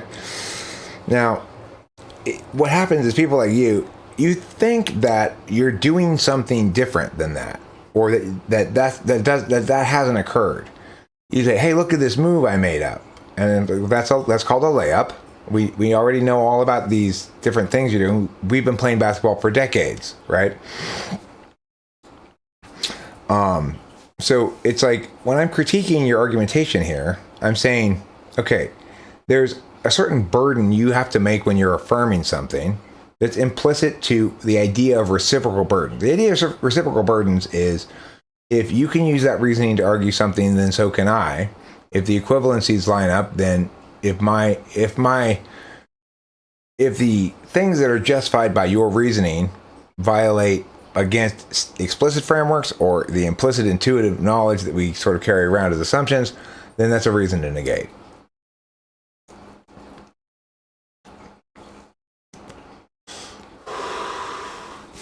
Now remember, the other most important thing about argumentation to remember is that everything we can say or know about argumentation that's meaningful or purposeful to say is predicated on the assumption that there is an affirmation that is trying to garner agreement and a negation that is saying, no, don't afford agreement to this affirmation. And the problem that a lot of people have is they don't recognize that argumentation only meaningfully occurs in that frame, and they keep trying to take arguments outside of that frame and say, since they don't need to occur in this frame, but they always do need to occur in that frame. They don't ever, there's no argumentation occurs in any other frame of reference. So it's like, I have this document called Argumentational Mechanics for Strategic Debate, where I kind of outline out basically everything that you need to know in debate. Most of the things, maybe not every little detail, but most of the categories of arguments and stuff. And it's not, it's like, it's both the case that you couldn't come up with an argument that's not accounted for by that thing, and that whatever you're trying to argue has certainly been argued better, more in a more nuanced way than the way you're arguing it.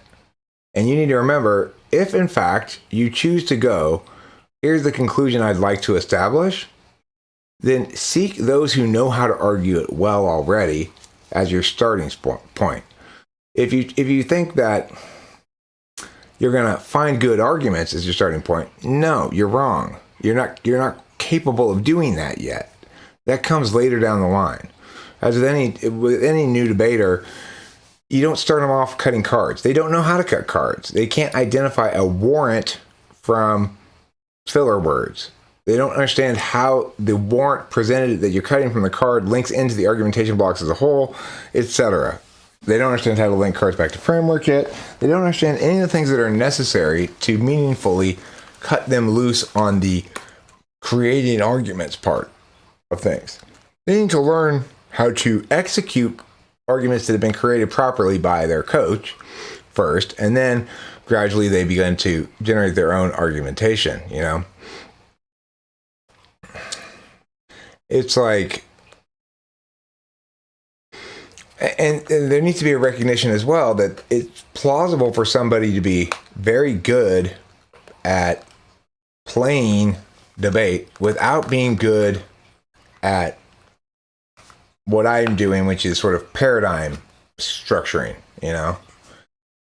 In other words, I've had INTJs who've mastered the competition art of it, and yet, nevertheless, cannot and shouldn't be responsible for generating interframe structural dynamic kind of maps and stuff, you know, that are necessary for debate. They're better being coached by somebody who's native to that realm of thing, namely NETI. INTPs, you gotta fight with them at some point about who's the coach, themselves or you. And the answer is always themselves. You just gotta try to get them to be like more listen to you if possible.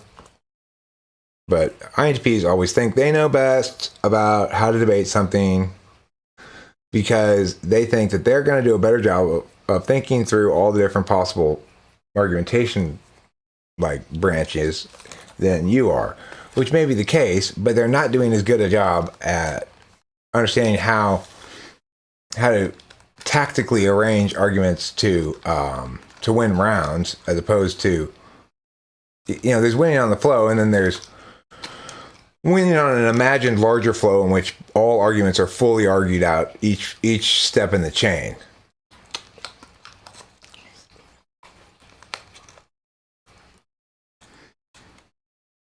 I mean, my experience as a coach is much more revelatory than my experience as a logic teacher, because people don't pay attention and don't learn in class for lots of reasons, but they can't hide in debate. So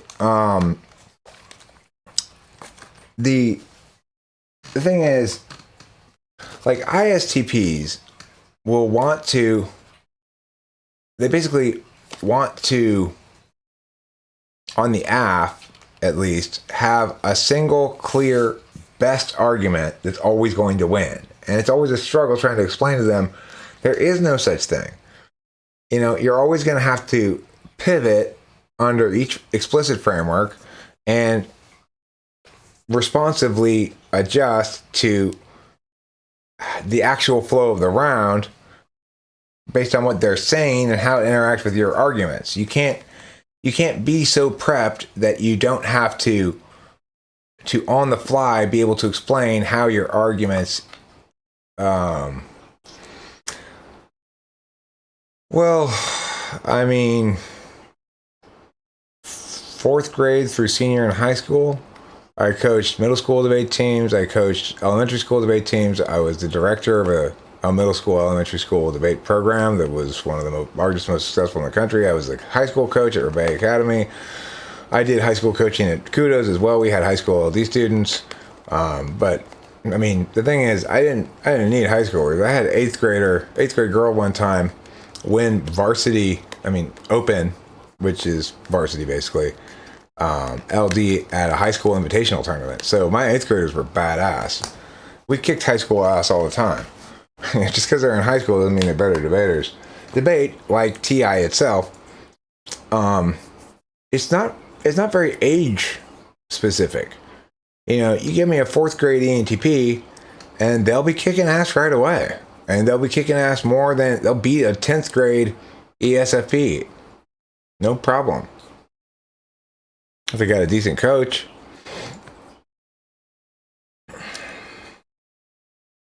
The conditional logic class I took was taught in a very TE manner. It was strange, though. I get why they did it that way, and I'm not sure if it's teachable in another way or not.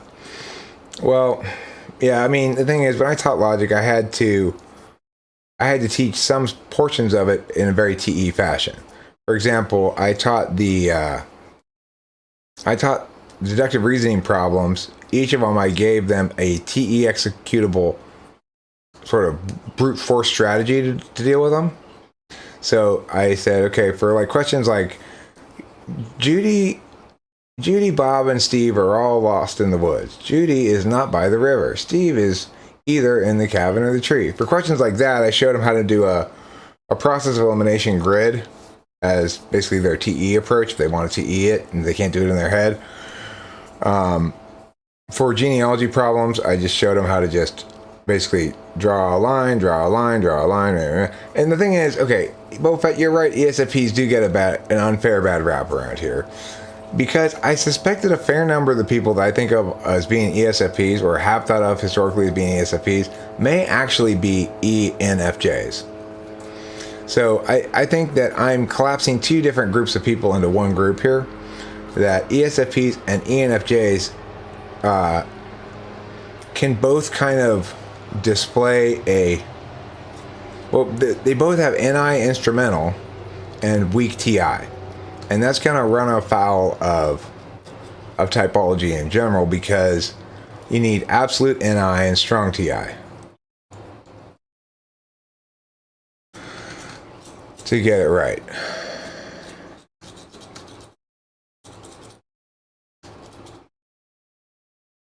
Yeah, Lady Lou, it makes sense what you're saying as a good description of what's wrong with that way of doing things. Ideally, and it's hard to do this for me as well, you'd remember that usually your mood links to some particular, like I'm hungry, I'm sleepy, I need to drink some water, I've got a headache, or something like that. And that less often does it link to some global reality that's bugging you. It's like Rachel and I'll be driving around and I'll be saying, like, I'm feeling kind of ho-hum, we're broke, blah, blah, blah. And then I'll come home and we'll eat dinner, and all of a sudden I'll be feeling a lot better. And I go, oh, maybe I was ho-hum. It's like, I can always find reasons. I can find things to be ho-hum about. I can always find things to be ho-hum about. That doesn't mean those things cause me to be ho-hum. Probably it's something much more particular that's causing me to be ho-hum, and I'm just latching on to the things that I can be ho-hum about. Now, that's not always the case. Sometimes if your life is shitty in some global way, you've got some serious problem that's interfering with your ability to be you comfortably, then circumstances are causing you to be ho-hum. It's unfair to try to position it as it's all a matter of your attitude. It depends. Sometimes you've got perfectly good circumstances, and then it is a matter of your attitude. Sometimes it's absolutely not. You're married to one? You're married to an ESFP? She gets all your attention? Sounds kind of greedy of her. I mean, Rachel and I are both fine, I think. being by ourselves for stretches, long stretches, doing our own thing. And we're also both worried about whether that's okay with the other person. And we struggle with this apparent contradiction that it's always comfortable to be in each other's company, and yet we like it being together, and yet neither of us really expects it, you know, because we're both so FI backstack, either countervalued or blind. She drives me nuts sometimes. She's a good person, but she tends to talk over me and is loud, but she's actually very loyal. Yeah, but like right now, you'd rather be inside. Maybe you're trying on things and taking pictures of yourself. If you go to Rachel's Google Photos, it's full of pictures of herself in different clothing so that she can see what she looks like. You know, it's like, talk about, there's another kind of NI thing.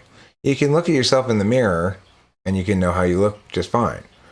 But Rachel wants to take pictures of herself because she wants to take an NI kind of knowing, which requires her to render herself into a more NI-friendly object, you know? Some people say that your camera is a more accurate rendition of what you look like than the mirror is, but I don't see that as being the actual reason why she's taking pictures. I think the reason is because she prefers to look at things as objects outside of her rather than as part of her experience, you know, because she's NI, Dom, SI8. And as I've talked about the 8th slot function before, it's one about which we're weirdly super unconscious. Like, I can't seem to catch myself SEing really ever, or recognize what it is exactly. I have trouble talking about it. FI obviously gives me trouble too, it's a blind spot, but 8th slot, it feels like every time I go to look at it, it's just finished doing what it was doing. It's like the snuffleupagus, to bring up snuffleupagus again. The snuffleupagus of the cognitive function stack. Every time you come to show everybody, see, here it is. It's like crickets. Where did it go?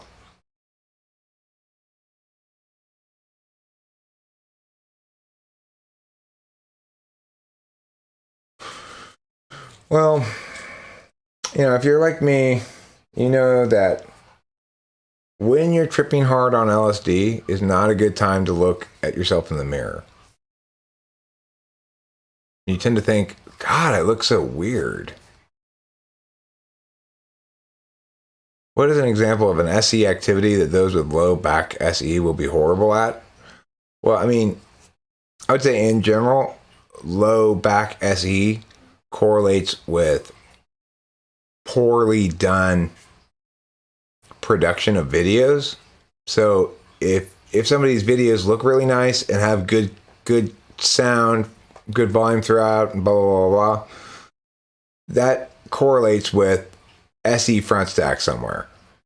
They're validating inherently the experience of the viewing of it more than the content of the ideas. Your face is full of electric rolling snakes?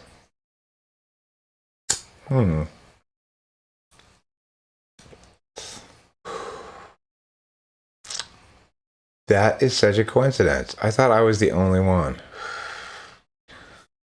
God, I look so weird is the thought I have when I look in the mirror sober. Yeah, me too. I think it's sober plenty, but when you're doing it when you're tripping, it's like, is that really my face? I'm pretty sure that's not my real face. That's an imposter face that's climbed onto my head.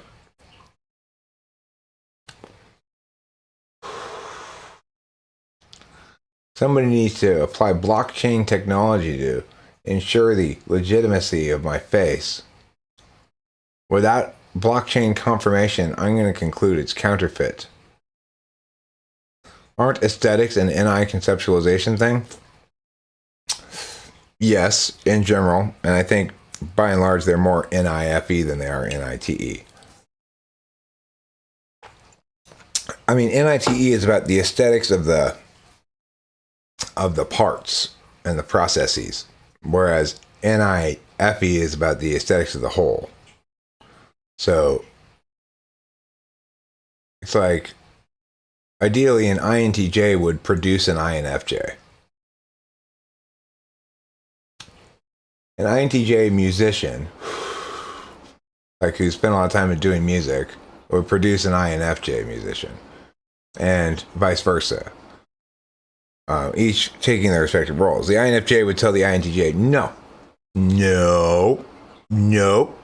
do not change keys here arbitrarily to be weird. No, it's not okay to have this long solo. Get rid of it. No, keep the hooky bits. Throw out the garbage.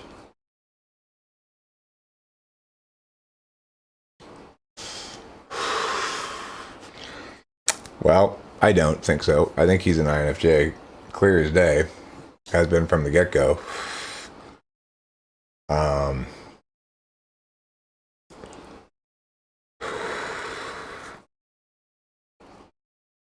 You can see the absence of NI as an instrumental value in the paucity of instructive videos.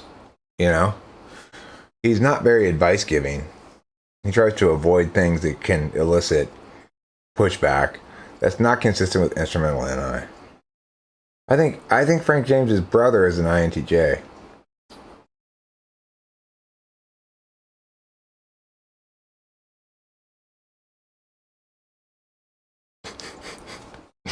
You're not the real objective personality. You're a faker. When Dave and Shan agrees, all the scientists lock in. Consensus achieved. Scientific method utilized. Crazy nonsense validated.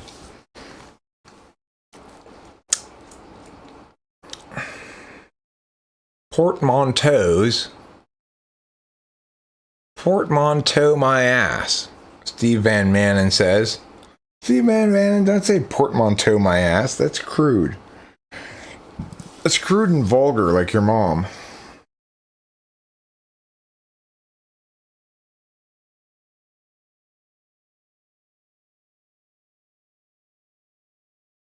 Yeah, but the thing is, it's not that INFJs are incapable of learning how to do this themselves. Their FE-NI combination makes it quite plausible for them to utilize other people and websites and stuff as resources to accomplish their goals successfully.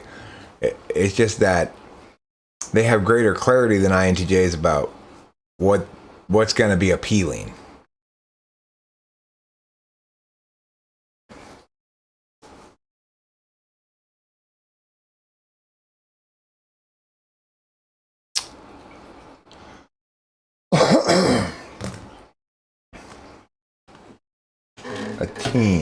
A team of steam.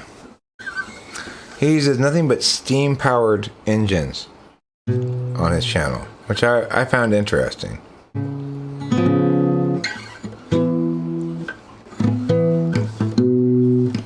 We need to see. We need to know. We need to pen happenings down by our means to judge our logic to life we divisively unlike and from which we'll rarely budge. People everywhere gather up enemies outraged at how they miss a sign. How do they set their priorities? These foreign backstabbing entities into an heartache and misery follow necessarily from their savage ways. Insulting, cursing, and disarray. We're stuck in such petty larceny. We all partition the rectories and call it destruction of the whole damn world.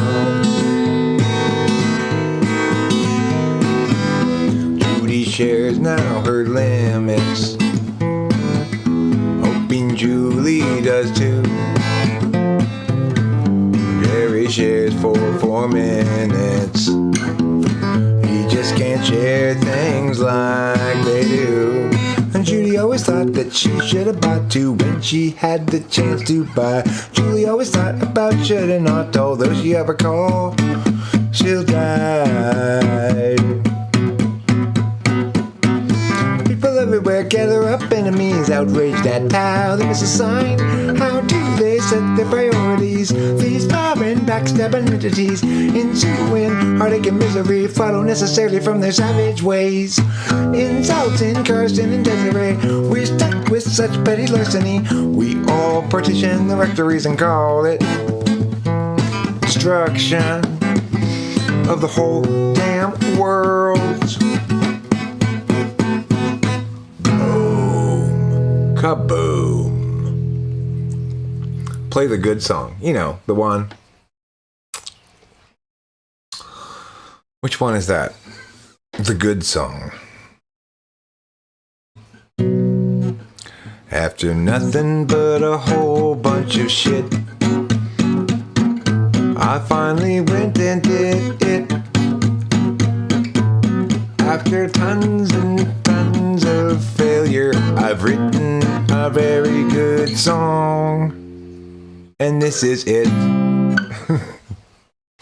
That one. You're actually married to Hillary Clinton now. Shan was cheating on you with CSJ, huh? Wow, crazy.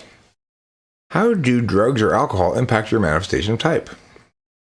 Well, DMT makes me more NI, SI, both kind of.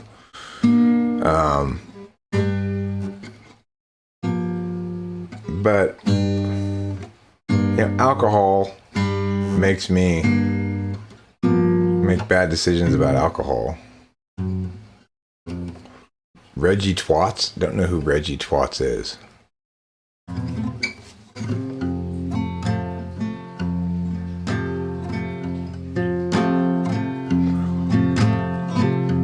When I went to see the tower in Watts, I had to stop and see Reggie Twats. He's the mayor of Watts now.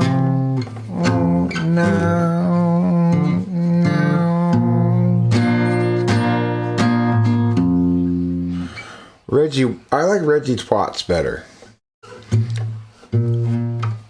Reggie Twats is the mayor of Watts. He hosts the Watts Tower. He holds a requiem every year for people who died there back in the 70s when there were riots in Watts.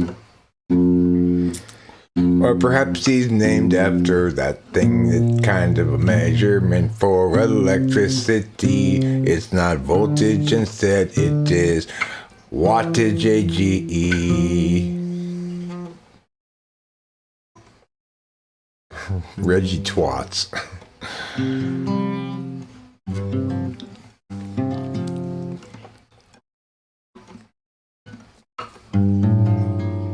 Oh, twat me in the evening, twat me, twat away,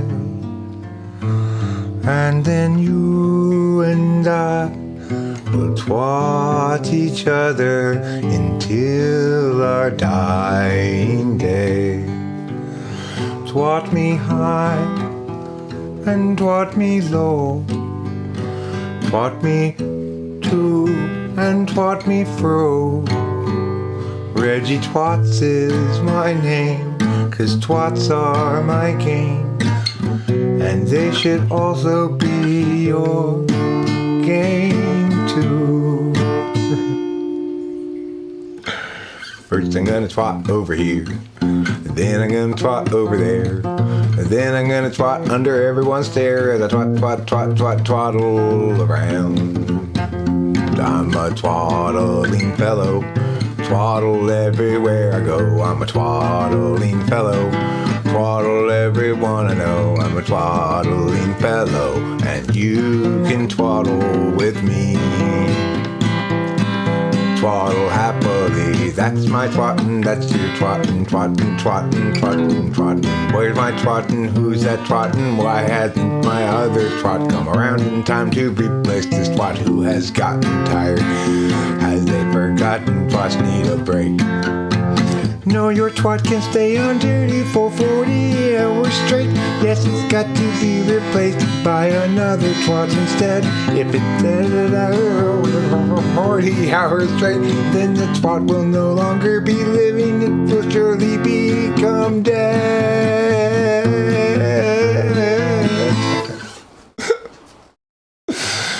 Oh, quit twatting me, you tweety twats. I'm tired of being twatted by your twaddles, okay? He likes to defecate in weird places. I don't think that's an ENTP thing. I think ENTPs are, as per Rick and Morty, shy poopers. I don't like, that sounds much more like an ESTP or ESFP thing, because I heard Taylor one time say he likes pooping at work because it means he's pooping on the boss's dime, you know? He's getting paid to poop. Well, for me, I hate pooping anywhere but my house, because my butt cheeks and my toilet seat have ergonomically matched to one another. You can totally see me producing a soundtrack to a Marquis de Sade adaptation.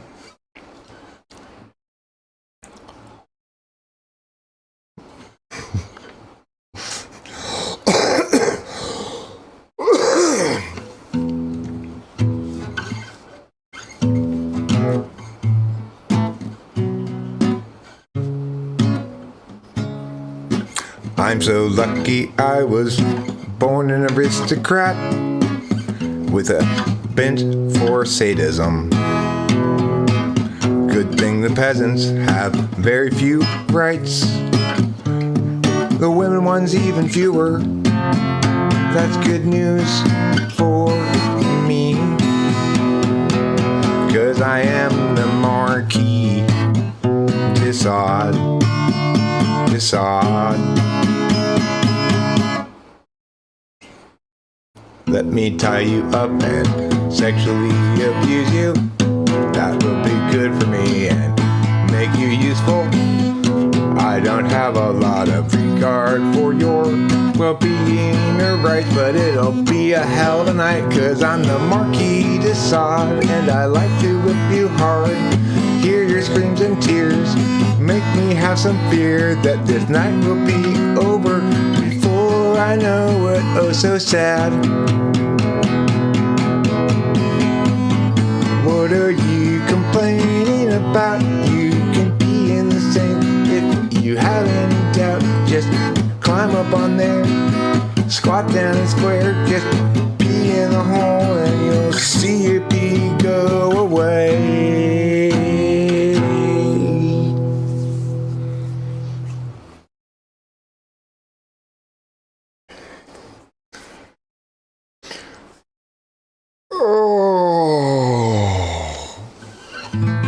I'm so tired of my failure and my mediocrity.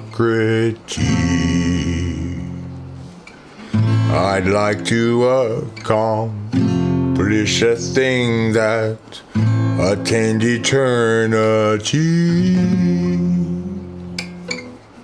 Instead I play little things like this to fill my days, and I wonder if it's inconsistent with my goals or just consistent with my ways. Yes, I'd like to be a genius, I'd like to be great, but that's not just about work or luck, it's a fate. I suppose you've got to have some special quality, be super extra brilliant or brillianter than me. Yes, I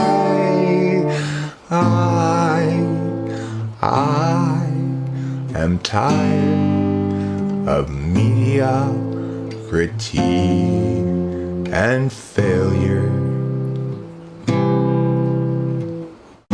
They were there doctor when I was born. They told me then we're Siamese twins. You're doomed to have us near you forever. Failure and mediocrity, not just bad things, but family. Close friends always hanging so near. Oops, looked like you were gonna succeed. Here's some failure, dear. And when they saw me walking in the moonlight that night, they dashed over, and though they were friendly, they gave me quite the fright. I said, what you doing here, mediocrity? He said, I'm here to set you free, to get lost in the endless throng of other men who do things wrong. Well, how about you then, failure there?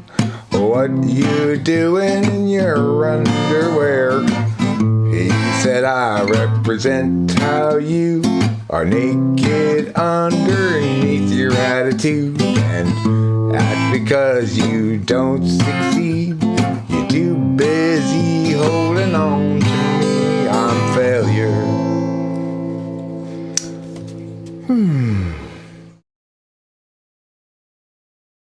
That was pretty good.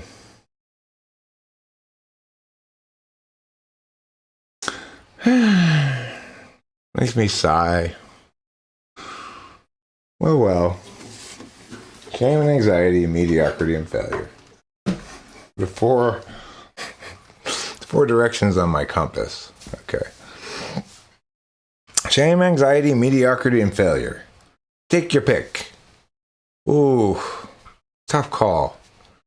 Can I have more shame, please? Sure, here's a heaping helping. Oh, that's making me nervous. Well, good. Here's some anxiety for you to go along with it. Wonderful news. Those are my two favorite emotions. The four horsemen of the shame apocalypse. Apocalypse. Yeah. Shame, anxiety, failure, and mediocrity. It would seem like mediocrity is an instance of failure, and anxiety is a close companion of shame. I'm not sure the analogs really line up properly in the analogy there. But still, I'm gonna go with it.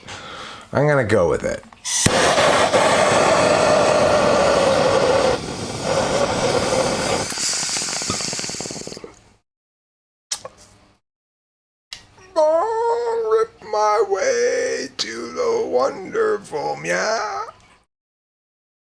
Hey, yeah, right. I learned it from you, Mom. Why are you a junkie? I learned it from you, Mom. Remember when you took me to that after-school program that taught people how to do heroin? I guess I learned it from Mr. Stevens, actually, but you're the one who signed me up.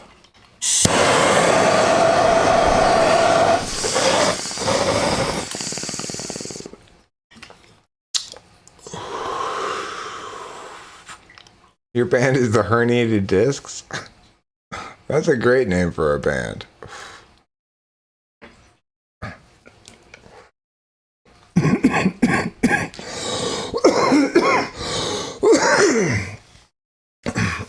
Another good name for a band would be Hernietta and the Discs. It would sort of allude to herniated discs without referencing it directly.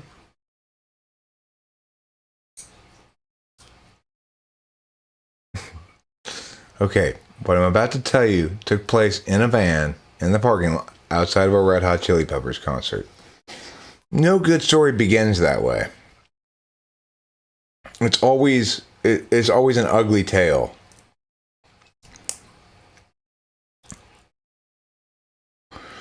How about A Bulge in the Pants? It's a good band name.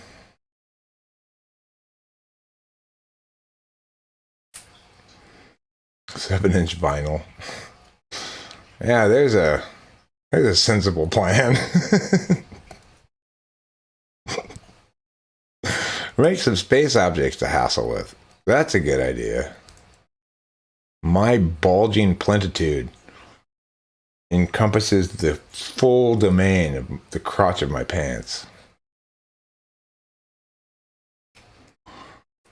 I had some ugly tale in a van outside a Red Hot Chili's concert, but she was nevertheless kind of sweet. I said, hey girl, I'll come in here and do a line of blow, and then I'll push you down and flog you with my meat.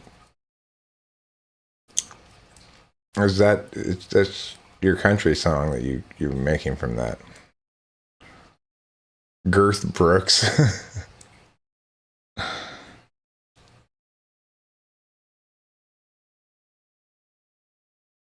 Garth Brooks. It should be Gruth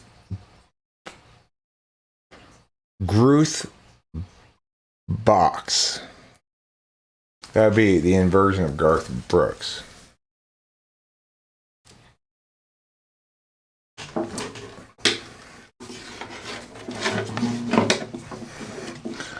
My Girthy Bulge. That's going to be the title of my autobiography. My Girthy Bulge. A story of a coming of age tale of growth, humor, sorrow, and humanity. Hey.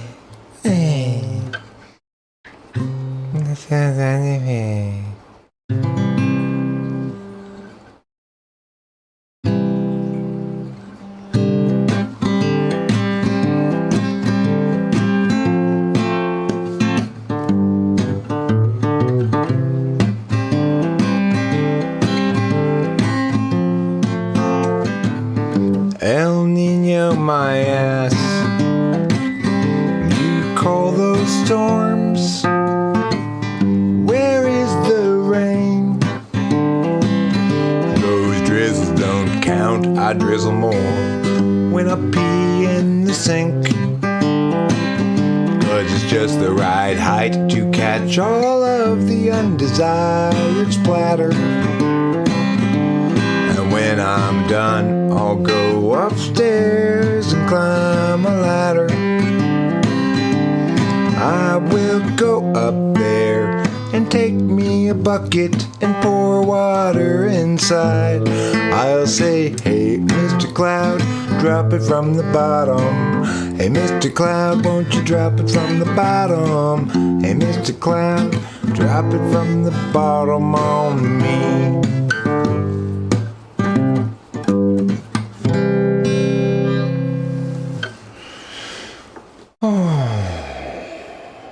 That was nice. That was nice. Yeah. It does dribble too much. I'm too tall to stand up and pee. I have to sit down and pee in general.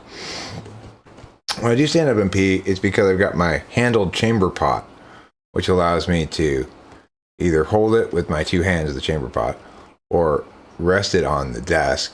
If I want to like watch TV and pee and have my hands doing something else, I can successfully do that with the two-handled chamber pot.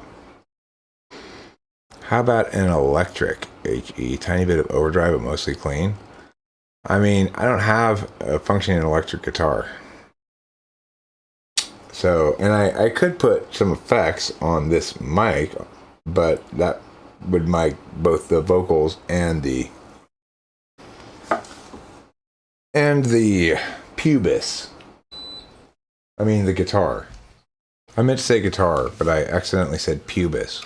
Do you think it was a Freudian slip? I like your pubis. I mean shirt. Oops. Slip of the tongue. Anyone could have made that mistake. Electric fish lips.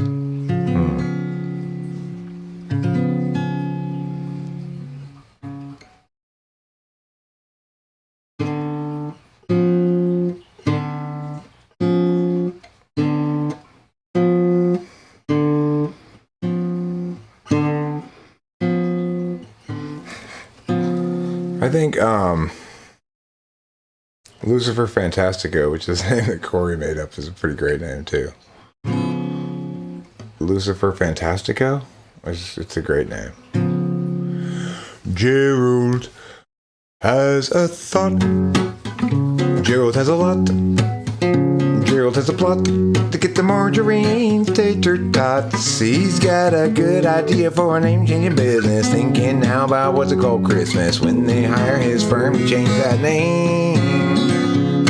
Gerald always thought they'd be chancing up to return to the work after rough. He'd get back to it eventually, but his visions piled up and his plans would interrupt all the work that started off so hopefully. Now mind is back on his business, thinking of changing factless to listless, so how all the people will shout his name. And Gerald knows he understands ever more clearly now. He won't provide explanation regarding the why or the how. He'll see you and know you from inside your heart. Exciting, delighting, Gerald plays his part. And Gerald still knew there's too much to do, and he drops time in the underview. Too much to rebut. Now I'm what? Too much time spent at picking this you. Gerald has a thought. Gerald has a lot. Gerald has a plot to get the margarine's tasty spots. He's got a good idea for a name-changing business. Thinking now about what it'll call Christmas when they hire his firm to change that name. Gerald has a thought.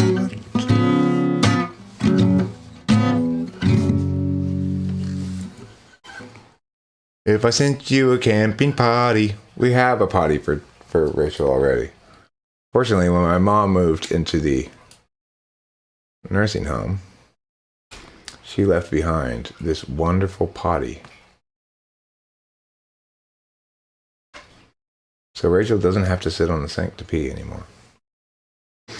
And she has an advantage over me. When I pee in the sink, I have to, if I want to watch TV, I have to turn my head around like this. It's very uncomfortable. Whereas she can see the TV from the toilet that she has there, the potty. So she's not only pottied adequately, she's pottied better than me. She doesn't shit in that. If she has to shit, she'll go in the house and use the toilet. As will I. But we don't want to have to go inside every time we have to pee, because we pee more often than justifies all that back and forth, I guess. Or at least I do. I think she just sort of picked up the habit from watching me. What song is that?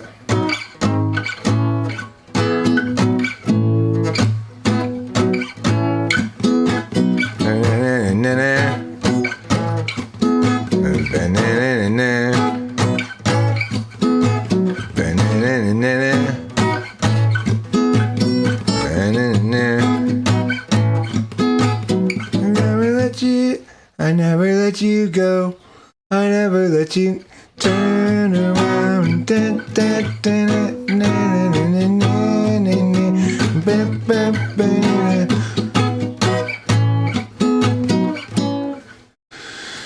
I mean, the thing is, ENTPs don't have a propensity for physical pleasures.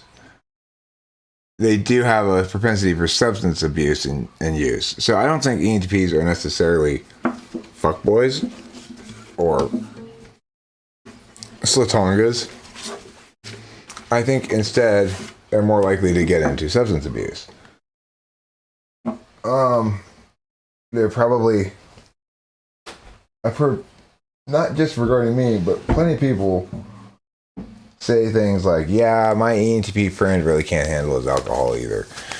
ESTPs are more drawn towards alcohol and things like that.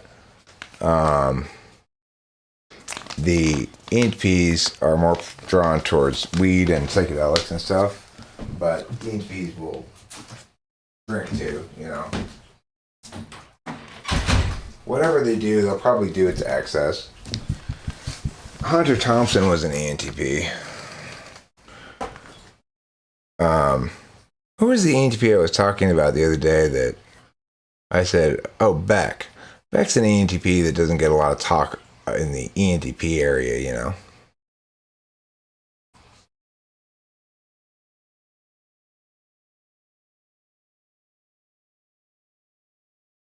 Men like gods, you make a compelling case. But you know what makes the most compelling case of all?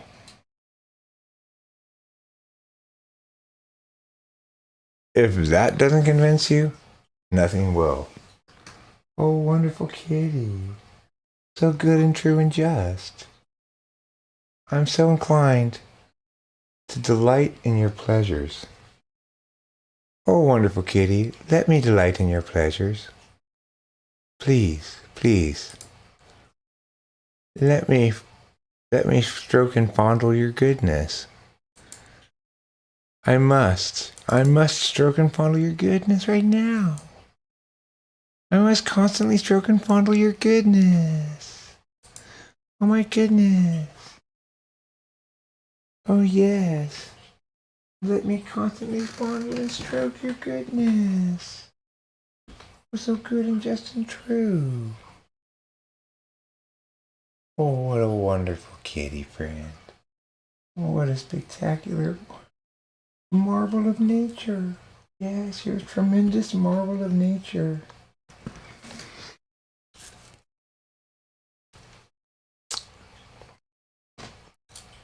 Now, if you're trying to tell me that kitty is not a tremendous marvel of nature, you don't know kitties, and you don't know natures, and you don't know marvels. No, the kitty's name is Capio, which means sweetheart in Hawaiian. And it's appropriate because she really is a sweetheart. You know, she's a little finicky, but she's sweet when she's sweet. When she wants to be, she's sweet. Aren't you, sweetie? Yes, you're such a sweetheart. Yes, you are. And you love mommy and daddy so much, don't you? Yes, you do. Oh, what a wonderful goodness party. You're a vaginal blood sploosh splash party. Yes, you are. You're a vaginal blood sploosh splash party and everyone's invited. Are you guys all coming to my vaginal blood sploosh splash party? Alright, it's to celebrate I'm starting menstruation next week. Finally, Aunt Flo finally came to visit, you know. Or that's what they tell me at the Menstruation Prediction Center. That's what my app tells me. Tells me my period's due any minute now. That's another Corey one. Vaginal blood sploosh splash party. Pretty great, huh?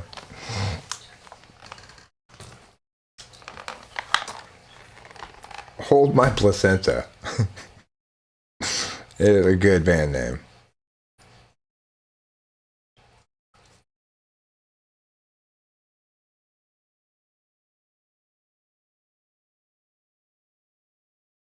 Hold My Placenta would be a good name for an album, actually. And then each song is a follow-up sentence to Hold My Placenta. So track one will be, I'll be right back. Hold my placenta, I'll be right back.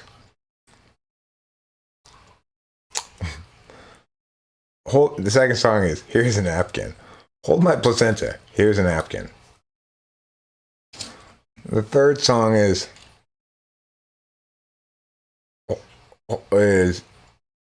I'll gather the rest of the afterbirth. Here, hold my placenta, I'll gather the rest of the afterbirth. It's a concept album. Would you mind holding my placenta for a second? Hey, you go with some like gross looking liquid in your hands. Hey, could you hold on to this afterbirth for a second? Okay, thanks. And you go wash your hands. Man, that stuff's gross. And then you go like a tough working hand. You put it in here.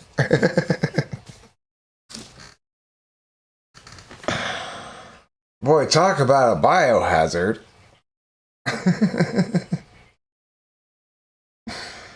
Okay, Yeah, well,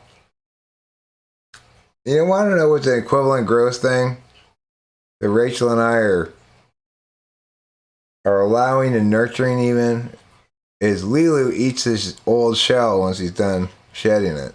Like, ew. Don't eat that. That's gross.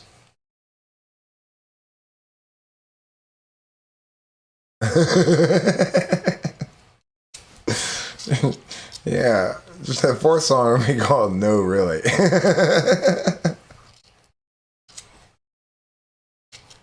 Song 5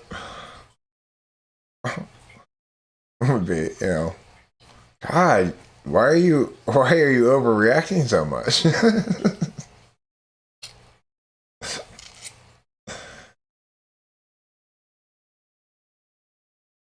Are you suggesting humans eat their own placenta?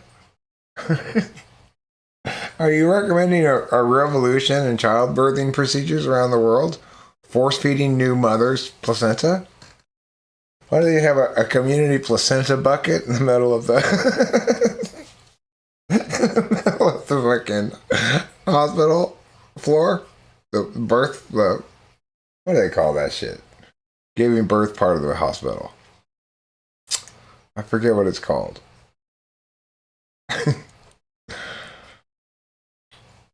Yeah, well, that would be preferable, I think. Don't worry here. We've shoved your placenta.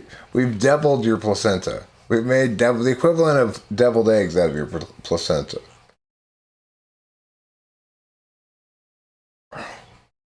About a ballad about Alec Baldwin called "Please Put the Gun Down." I do right, don't I? Rachel will tell you it's true. When you're not around and I'm getting into bed, I am literally vocalizing right. I tried after the first little bit. I try to be quieter about it because I don't want to bother Rachel with my right. But listen, I don't care how good placenta is for me. I am not eating that shit. Sorry.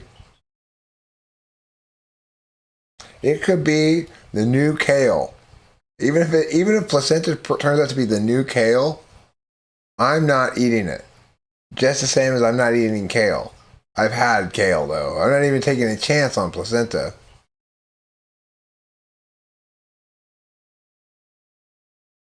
Take a chance on my placenta. It's a dish you've never had. Don't go for that lasagna, even though it's not too bad. Instead, choose my placenta as the main course for your meal on this first-class flight from Switzerland to... What's a place that rhymes with eel? Mobile, Alabama. That's what we should do. We should try to start an urban legend that says that what gets you extremely high is smoking after birth. And see if you get home invasions of maternity. That's what it's called. Maternity wards to steal placenta. Now packed with omega-5. Trader Joe's is still open. Kombucha is kind of the placenta of beverages, I think.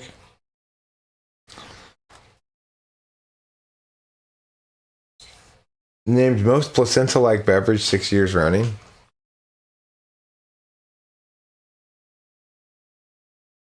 Okay, that's just so disgusting. Men's like, guys, just please don't even talk about it. It makes me want to puke.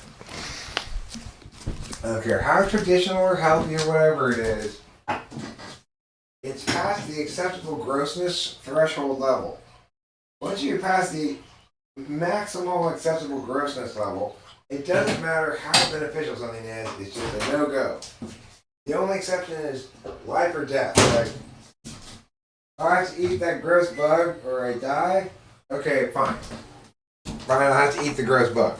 But if it's any less severe a consequence than that, then listen. Placenta and afterbirth are like champagne and sparkling wine, okay?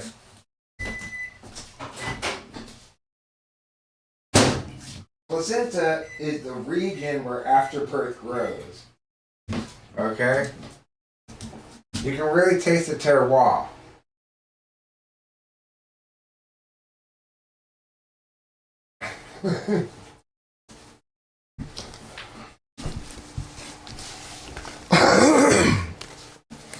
That's a funny thing to say after eating or consuming anything.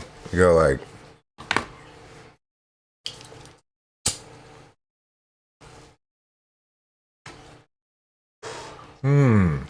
you can really taste the terroir.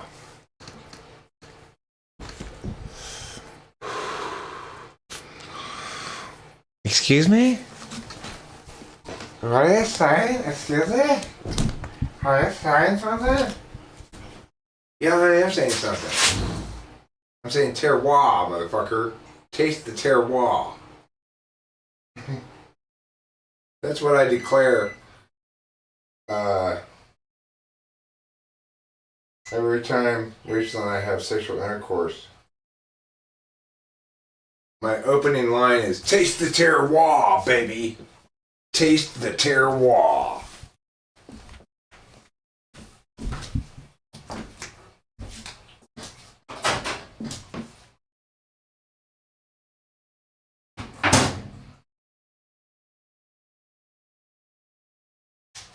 Kombucha, I barely know you. Eric, stop. Stop with that joke already.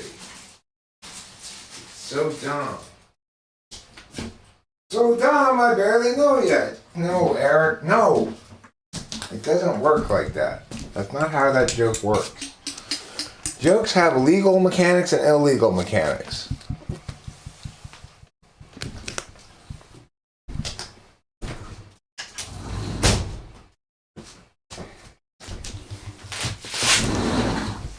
No. Kitty nut? I just opened it to let her out. She's from outside. I was hoping to get some pets. Well, kombucha is like the same thing that's going on between a woman's legs is going on in a kombucha beverage, which, you know, kind of makes one a little wary of it.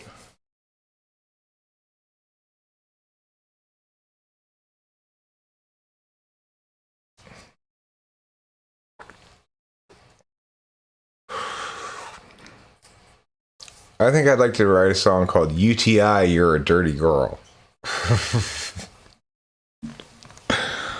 What the hell you been letting who put what up there, girl? UTI, you're a dirty girl. Dirty girl. Like it's a punk song, you know?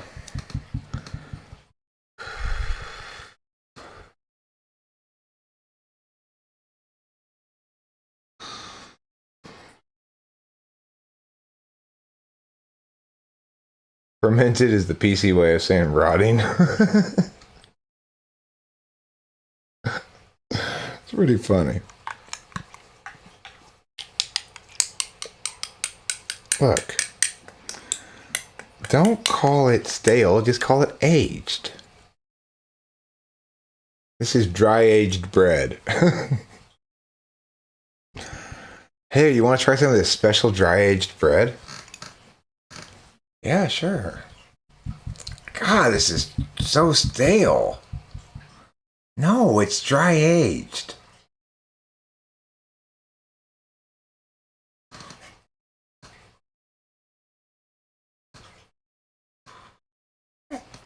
Dry-aged bread. That's what restaurants should describe croutons, you know. Made from from bread that was dry aged in house. Our croutons are generated from bread that was dry aged in house. Because we're a farm to table boutique.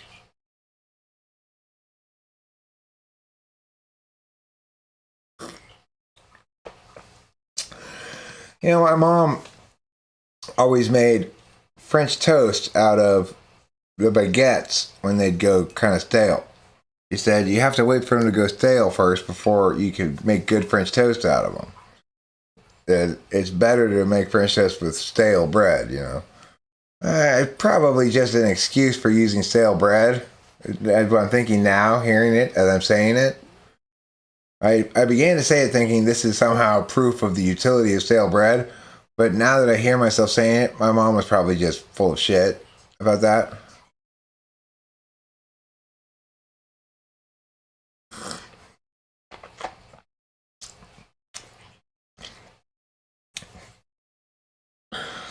Okay, Steve, Jonathan, come in here. So, listen, Steve, Jonathan has presented us with this menu description. And what I want you to do is just sort of change this to make it sound a little bit better, okay? We've tasked Jonathan with describing it accurately. Okay, it's a shitty browning lettuce overflowing with shitty ranch sauce with shitty stale-ass bread covered in oregano or some shit. So can you please rephrase that for our customers so it's a little bit more customer-friendly? Yes, we've got wilted greens enrobed in ranch-themed accessories with in-house dry-aged bread seasoned to croutonic perfection.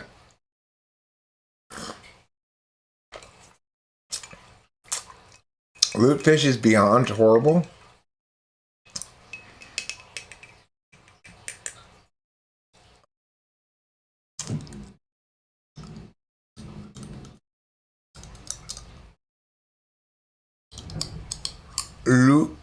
Lutefisk is beyond horrible, huh? I've had some pretty gross things before. Like, menudo is pretty gross. I mean, menudo is the best way to... Oh, hi, Erik Thor. You're not an angry wronger. I'm saying angry wrongers gather where typologists stand, okay? Now, you're, in this instance, mostly the one who's been subjected to the angry wrongers created by DSP and CSJ. Alright, so I just want to clarify that for you. In this scheme of things, you play the role of the person that the angry wrongers come pitchfork and torch, you know? Whereas CS, Joseph, and DSP are primarily casting the roles of generating angry wrongers with their stupid, indefensible wrongnesses. I haven't noted you making a whole bunch of claims about cognitive functions that have incited my wrath, so I'm operating under the assumption that you are generally making some pretty bland statements, but determined that you can't say anything about any type in public at all without incurring some stupidity in return. You get paid in stupid. After you realize YouTube sure isn't making me really any money, but it is paying me in stupid. All I gotta do is check the comment, you know? That's probably the real Erik Thor. I bet you that's Erik Thor. It's not inconceivable that he would attend this live stream. And he didn't behave as a troll Erik Thor would. He seems like he's bringing his INFJ FE to the party. Whoa, Erik, don't spill coffee on yourself. That's bad. Did you see that, everybody? Oh, the tragedy barely averted. I almost spilled a whole cup of coffee. I think it is. I do think it is, Erik. I don't know. My instincts about that kind of thing are usually right.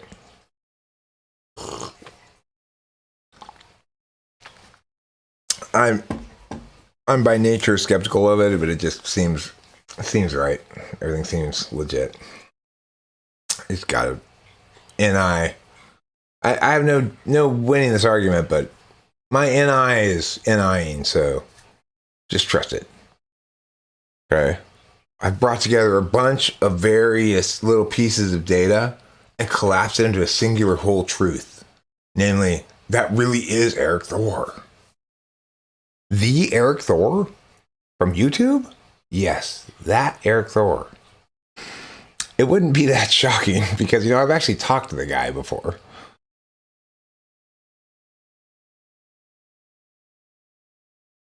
If you say something that provokes people, you should probably keep talking. Lemon Melon says, Erik introduced me to MBTI and Erik showed how to type. Oh, I forgot to mention him.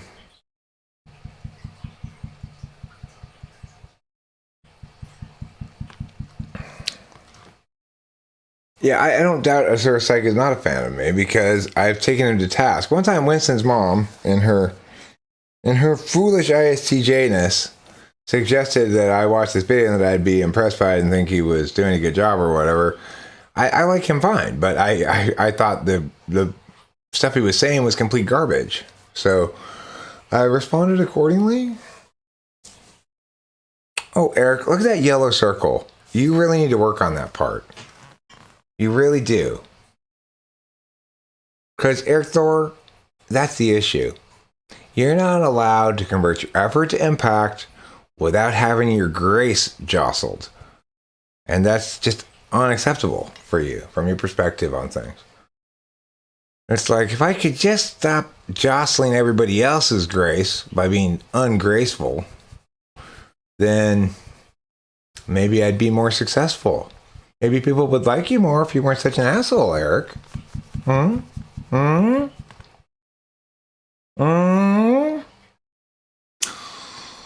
Yeah, okay. Fine. You're not touching CSJ's stuff. Has he been asking you to touch his stuff? It's interesting. Hey. Hello? Hi, this is Erik Thor. Yeah, I'm going to take you on a journey.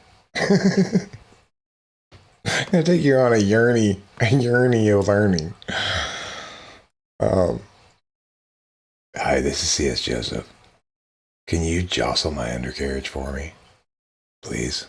Can you touch my stuff? No, I'm only taking you on a journey metaphorically. Oh. I was hoping you were really going to take my junk on a journey to Sweden town. Oh, C.S. Joseph. You've got the voice of an unwanted caller.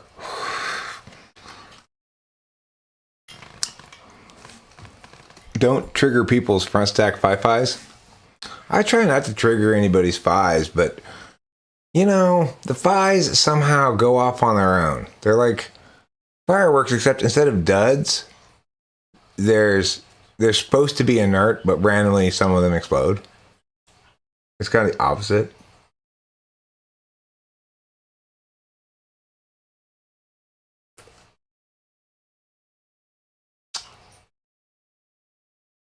The thing is, Erik Thor is definitely an INFJ. There's just not any disputing that. To the extent that we use those 4 letters, it's to mean he is an introverted intuitor whose knowledge function is paired with the interface function extroverted feeling. And that defines the rest of his stack, and those mean certain specific things. He's definitely that. Now, granted, I've never typed him officially, so I shouldn't be that certain in the claim. But I guess what I would say is that anybody wanting to challenge a given YouTuber's type is not picking low-hanging fruit and challenging Thor's INFJery. That's high-hanging fruit. It's difficult to establish without being totally wrong about cognitive functions and shit. DSP typing him as ENTP? Are you fucking shitting me? It's like, if DSP says Erik Thor's an ENTP, What does DSP say I am? Doesn't he say I'm an ENTP as well? Yeah, SE Polar is like... Okay, so all you need to do is make 3 5-minute videos and upload them in the next 2 days. 2 weeks later, it makes a 45-minute long video.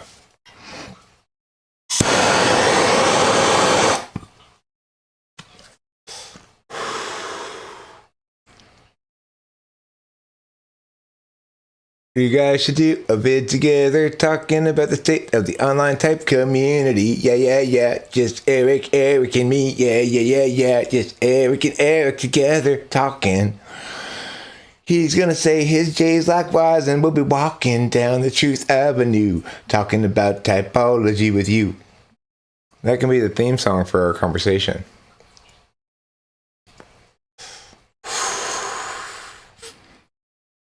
It's like if you're told, if you agree to do something and you're SE Polar, the moment you agree to do it, you diminish the likelihood of you doing it by 78%.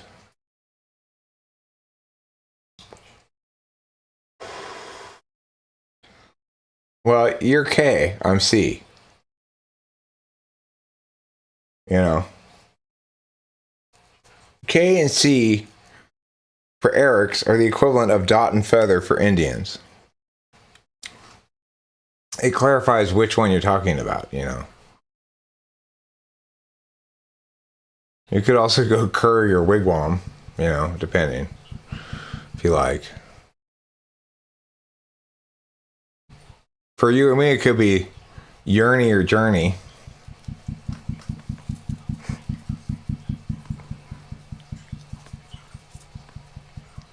Hey, Bob, do you have any idea what a yearny is?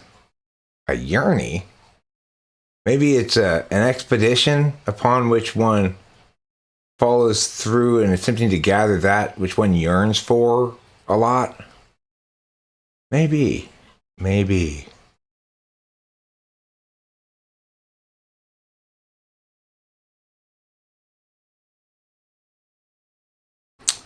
But it's possible he was just joking about the yearny. I'm not sure.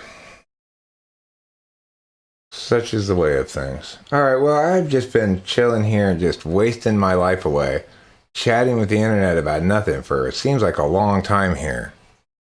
But finally, I'm going to get around to doing something that's been needed to be done for a long time, which is I need to write a song right now about going on a journey with Erik Thor.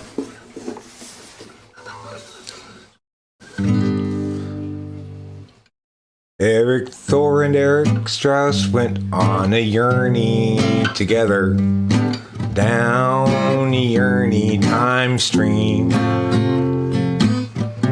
We journeyed west, then north, then we journeyed while we slept and dreamed away.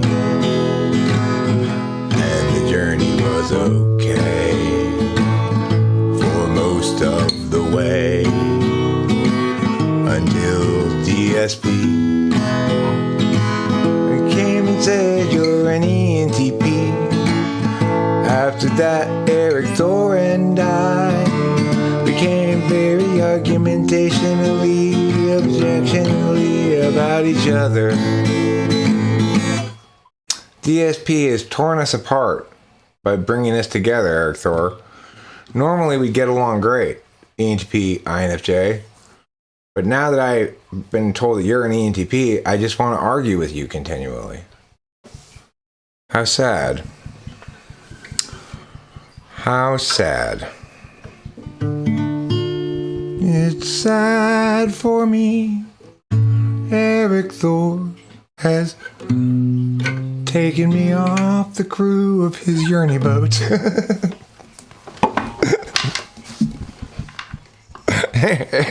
Erik Thor's Journey Boat is a great title for something. Like a play, a one-act play. Patrons, tonight we travel. Oh, you may remain seated in your chairs enjoying your dinner theater, but we will travel via the imagination on Erik Thor's Yearny Boat.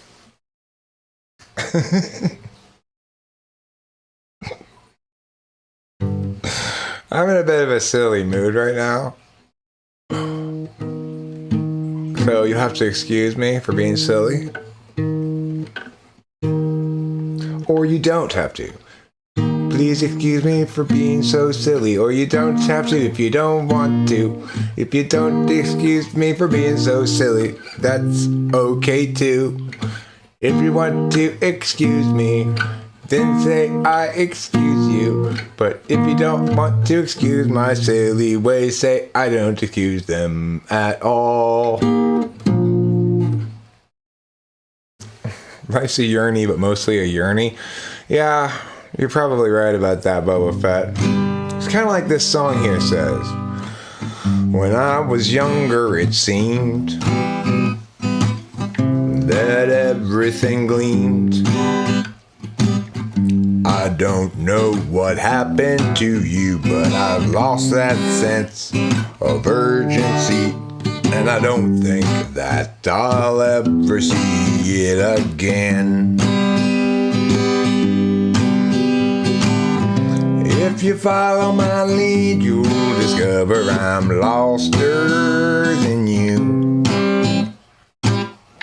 And you'll wanna know the way to get back out to wherever it was you thought you knew. And tomorrow will be just like today. I'll be lost then too. It's a matter of mood as much as a matter of will. And the things I do and the direction I point to still seem a part of me, though departedly. And I wonder if I'll ever see them again.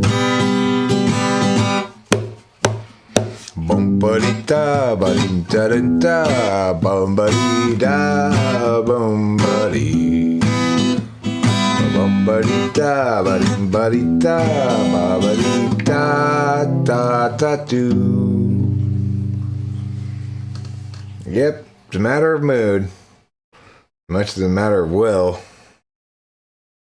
Things I do, direction I point to still seem a part of me, though departedly. And I wonder if I'll ever see them again. I wonder if I'll ever see them again. I'm not worried about you, Erik Thor. I'm not. But thank you for reassuring me that I don't need to worry about you. Because if I thought I needed to worry about you, I probably would worry about you. I'd say, I wonder if Erik Thor's okay. I'm not worried about you. You're fine. You're a fine-looking gentleman with a full head of hair and a bright future in front of you. Okay? You got all your teeth. You got that nice big INFJ eyes. Got that cute little accent. You're ready to rock and roll. You're like the Charo of Sweden. It's pretty good. That's pretty good. You can't shit on being the Charo of Sweden without telling yourself at least 5 or 6 different lies. More true words from Erik. Boy, I am just a fount of wisdom that is ever overfloweth. So true. So true. Thank God Almighty, Erik's here saying true things again. That's what Martin Luther King's speech should have said. After I scolded him about it later, he's like, you're right, it should have said that. But he fucked it up. And his last thought as he was bleeding out after the assassin hit him was, God damn it, I should have gone with Erik's version. Sweet Lord Almighty, Erik's version was so much better. Carry me home. Martin Luther King's dying thoughts. Santa Ana's from the east are blowing, driving on this mountain fire. So Grant and Lana had best be going, 'cause they'd cut it down to the wire. Let me start over. Santa Ana's from the east are blowing, driving on this mountain fire. So Grant and Lana had best be going, they'd cut it down to the wire. And everywhere apocalypse hung heavy, the truck was piling up with ash. Nana got the logs and the Chevy, Grant counted out their petty cash. If times are ending, then time is bending. Flames rain down from the sky. While the dogs knock out with Grant exhausted, Lana stays awake to cry. 120 out but Labor Day, and that means cooking meat outdoors. La la la la la la. Got distracted and fire got away. Now from Bradford to Arcadia they curse his name. Fire chased them west and down the incline until they reached their foothills below. Found a room cheap for the night online, at least now they had some place to go. Tomorrow they'd evaluate their options now that their life had burned away. Lana's sister has a place in Laughlin, wasn't really any more to say. If times are ending, then time is bending. Flames rain down from the sky. While the dogs knock out with Grant exhausted, Lana stays awake to cry. While the dogs knock out with Grant exhausted, Lana stays awake to cry. That's a fun song, fun little number, fun little time, fun little exciting adventure rhyme. 30,000 days, too many expectations, not even worth a damn.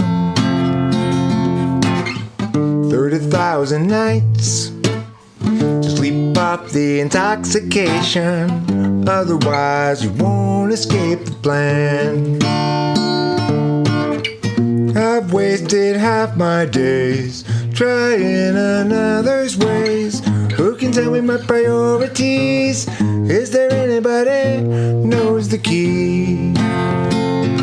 'Cause I'm tired of doing it wrong. Want direction and have all along. Wait until I know. Or is that just hesitation? Clarity's no good once your chance is gone. What I need to show is it's so below my station.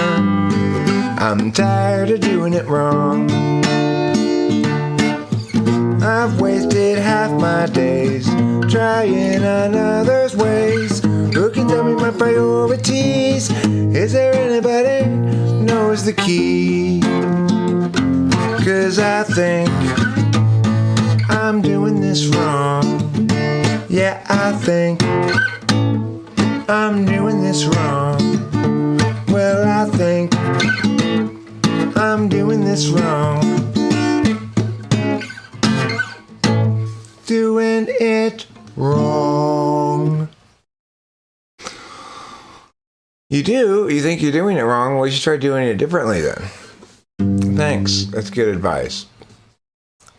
Sammy has a story that need be told, and this is a song for an open road. Such a thing must always do its job. She married up Jeb and turned 19, 3 years and 4 kids weaned. Weary now and questioning the path. Agency outpaces discretion, locking in our courses way too young. The urgency conferred is really just oppression, making sure those underneath them always run. Doug at 20 thought bourbon fun, and likewise Doug at 21, and so forth, well up into middle age. What once had seemed to set him free became his whole identity. Now Doug's about another drunken rage. Agency outpaces discretion, locking in our courses way too young. The urgency conferred is really just depression. Offer you incentives, but they haven't got a thing that's fun. Everybody's panicked about the kids. I come up with extra dexedrine, mathematics to produce success, or impose more unjust duress. Agency outpaces discretion, locking in our courses way too young. The urgency conferred is really just depression, making sure those underneath them always run. Without consent, it's really just depression by parasites surviving on their wages earned by lying, while they feed their fear of dying. Yes, they feed upon the futures of the young.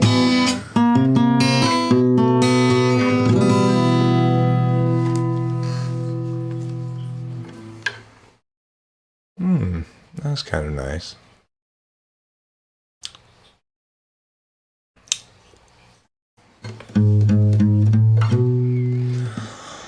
What's the matter with Chad? Is he terribly bad? Is he very like Dan, who's a terrible man? Is he sort of like Jill, who can't pay her bill, or rather like Jack, too stuck on the facts? What's the matter with Sue?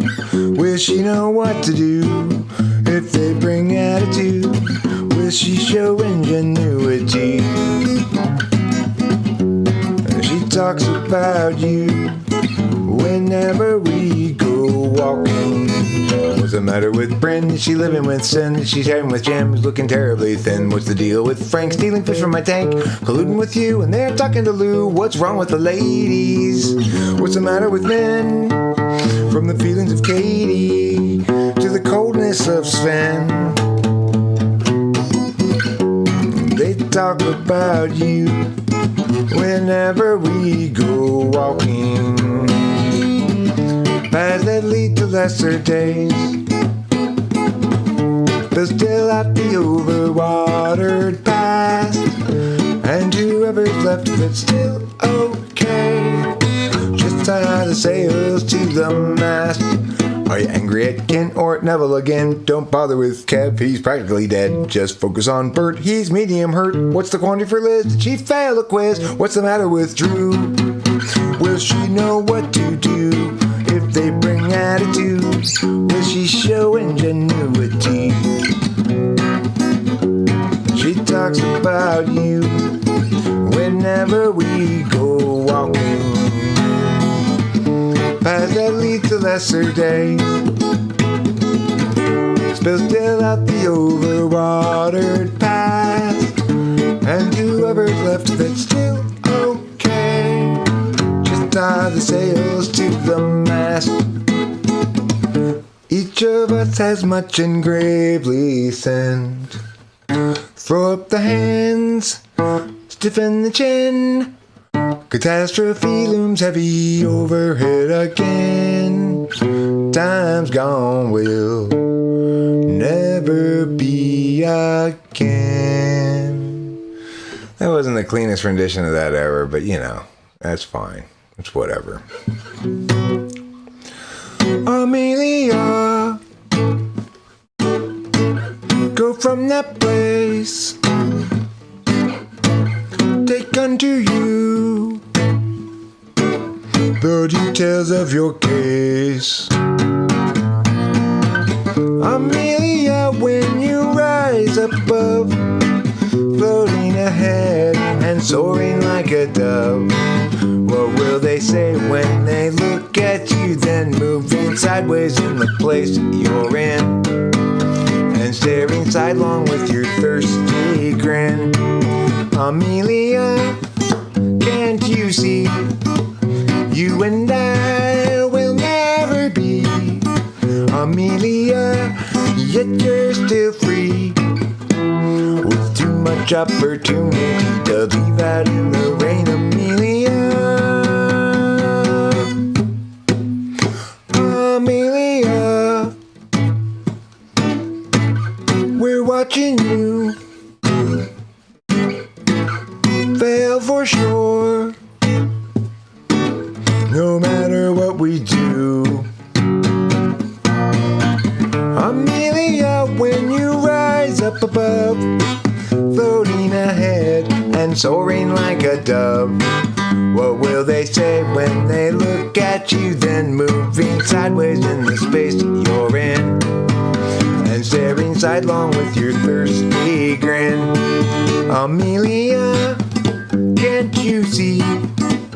You and I will never be Amelia, yet you're still free, with too much opportunity to leave out in the, too much opportunity to leave out in the, too much opportunity to leave out in the rain. Amelia,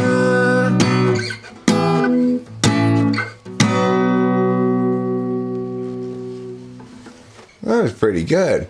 I usually fuck that song up. That's pretty clean. Not perfect, pretty clean. Oh, he came here with her. So what's the big problem that you can't endure? You seem so sure it's not appropriate claiming to blame things on Scott. Despite getting caught, he's got you reframing for him, straining for him, going to the gym to make yourself good enough again.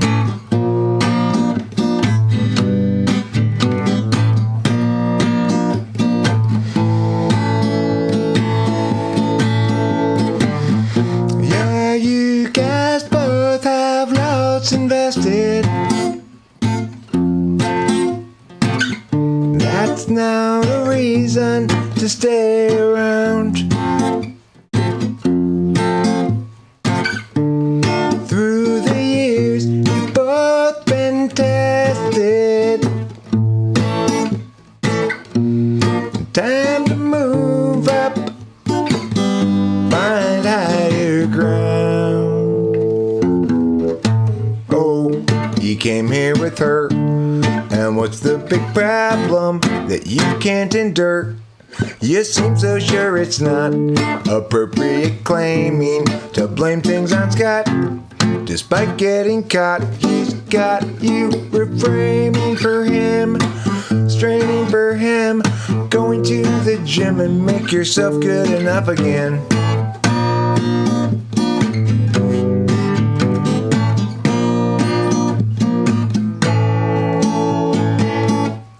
Be done with him. I didn't sing that particularly well, but it was okay, I guess.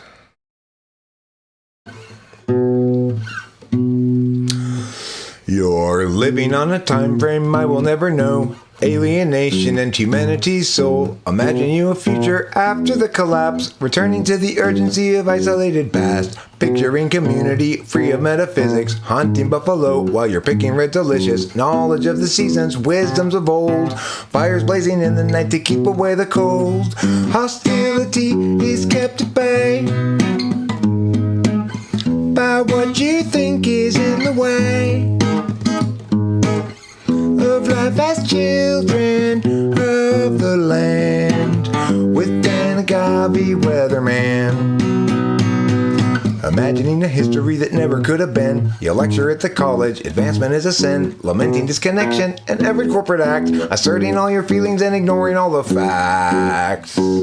Hostility is kept at bay by what you think is in the way of life as children of the land, with an agave agave weatherman. You find modernity just so banal. Wish you had been born any time but now, and your experience won't run afoul of exceptions your mind allow. You visualize nobility sipping on some port, or tribes of peaceful savages in beautiful comport. But few of history's people ever thusly did comport, 'cause life was solitary, nasty, brutish, poor, and short. Hostility is kept at bay, hostility is kept at bay by what you think is in the way, by what you think is in the way. Life as children of the land, with an agave weatherman, with an agave weatherman. That was pretty good, pretty clean, pretty fine, pretty swell, pretty spectacularly okay.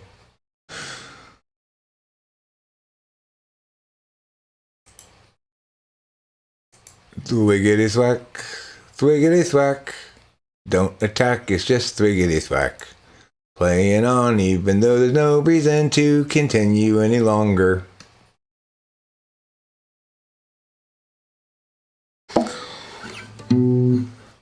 Just brooding here won't do any good, but brooding's more and more my style. I seek the cheery ways of standing where we stood, 'cause I've been stuck here a while. That's despite a natural selfishness that makes it easy to have fun. What flutters in the gut become a fist as all my visions come undone. I tried to stream, distract, and dream the afternoon away, but heavy new reality bear down on every day, and for a bit I am out of it, for reasons still unsaid. But still I need to get out of me what's inside my head. Seems like everybody's so sensitive and ready to just get mad. I seek the simple ways of living like a kid, 'cause who wants to be the dad? Have we lost our sense of scope and scale, our capacity to laugh, the sense to know when not to wail, and how to tip the golden calf? I tried to stream, distract, and dream the afternoon away, but heavy new reality bear down on every day, and for a bit I am out of it, for reasons still unsaid. But still I need to get out of me what's inside my head. And still I'm sad, sad for me, sad for her, unhappily, and what you call sorrow I call home. Blues that sink clear down to the bone, and so I'm sad, still I'm sad, sad for me, sad for her, unhappily, yes. What you call sorrow I call home. Blues that sink clear down to the bone. Who's blowing up my phone today? Who's blowing up my phone? And I still live streaming away, because who's blowing up my phone? Let's see. Yeah, I like Rachel's saying backup bubbles on a lot of stuff, but we don't seem to get around to practicing it very much. I see.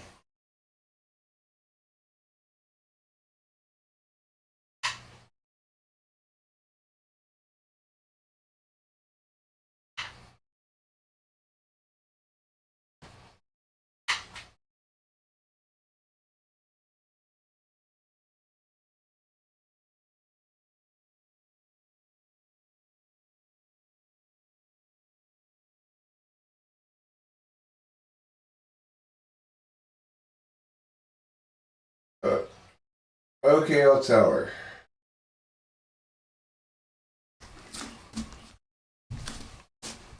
Maybe I could shoot this as a forward.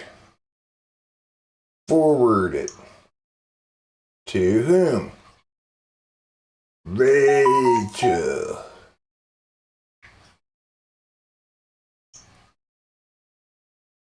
Done. Pew. Okay, there you go. It's forwarded. I forwarded it with my forwarding bone.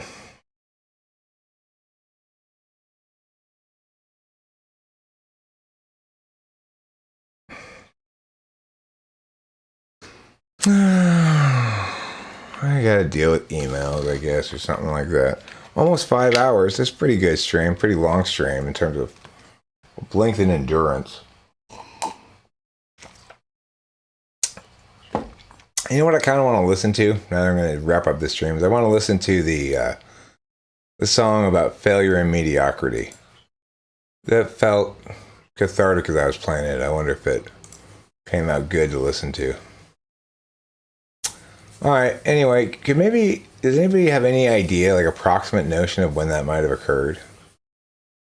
So I don't have to dig around forever for it.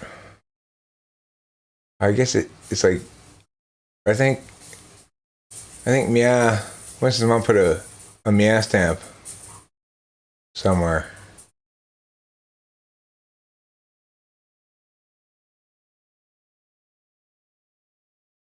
Oh, goodness gracious. I'll never find it. I'll never find it. I don't know. I can't find it. It was approximately in the past. Thanks, new group. That's very helpful. That's what I think about it as well. It's approximately in the past. 10:53. Hey, thanks, Jonathan. That's helpful. That's a real answer right there, mister. That's a real answer. Thank you. You even adjusted for time zone. Look at that. Wow. Thank you. That's helpful. All right. Goodbye, everybody. Thank you for being here. And I love you in the most agape kind of Catholic way.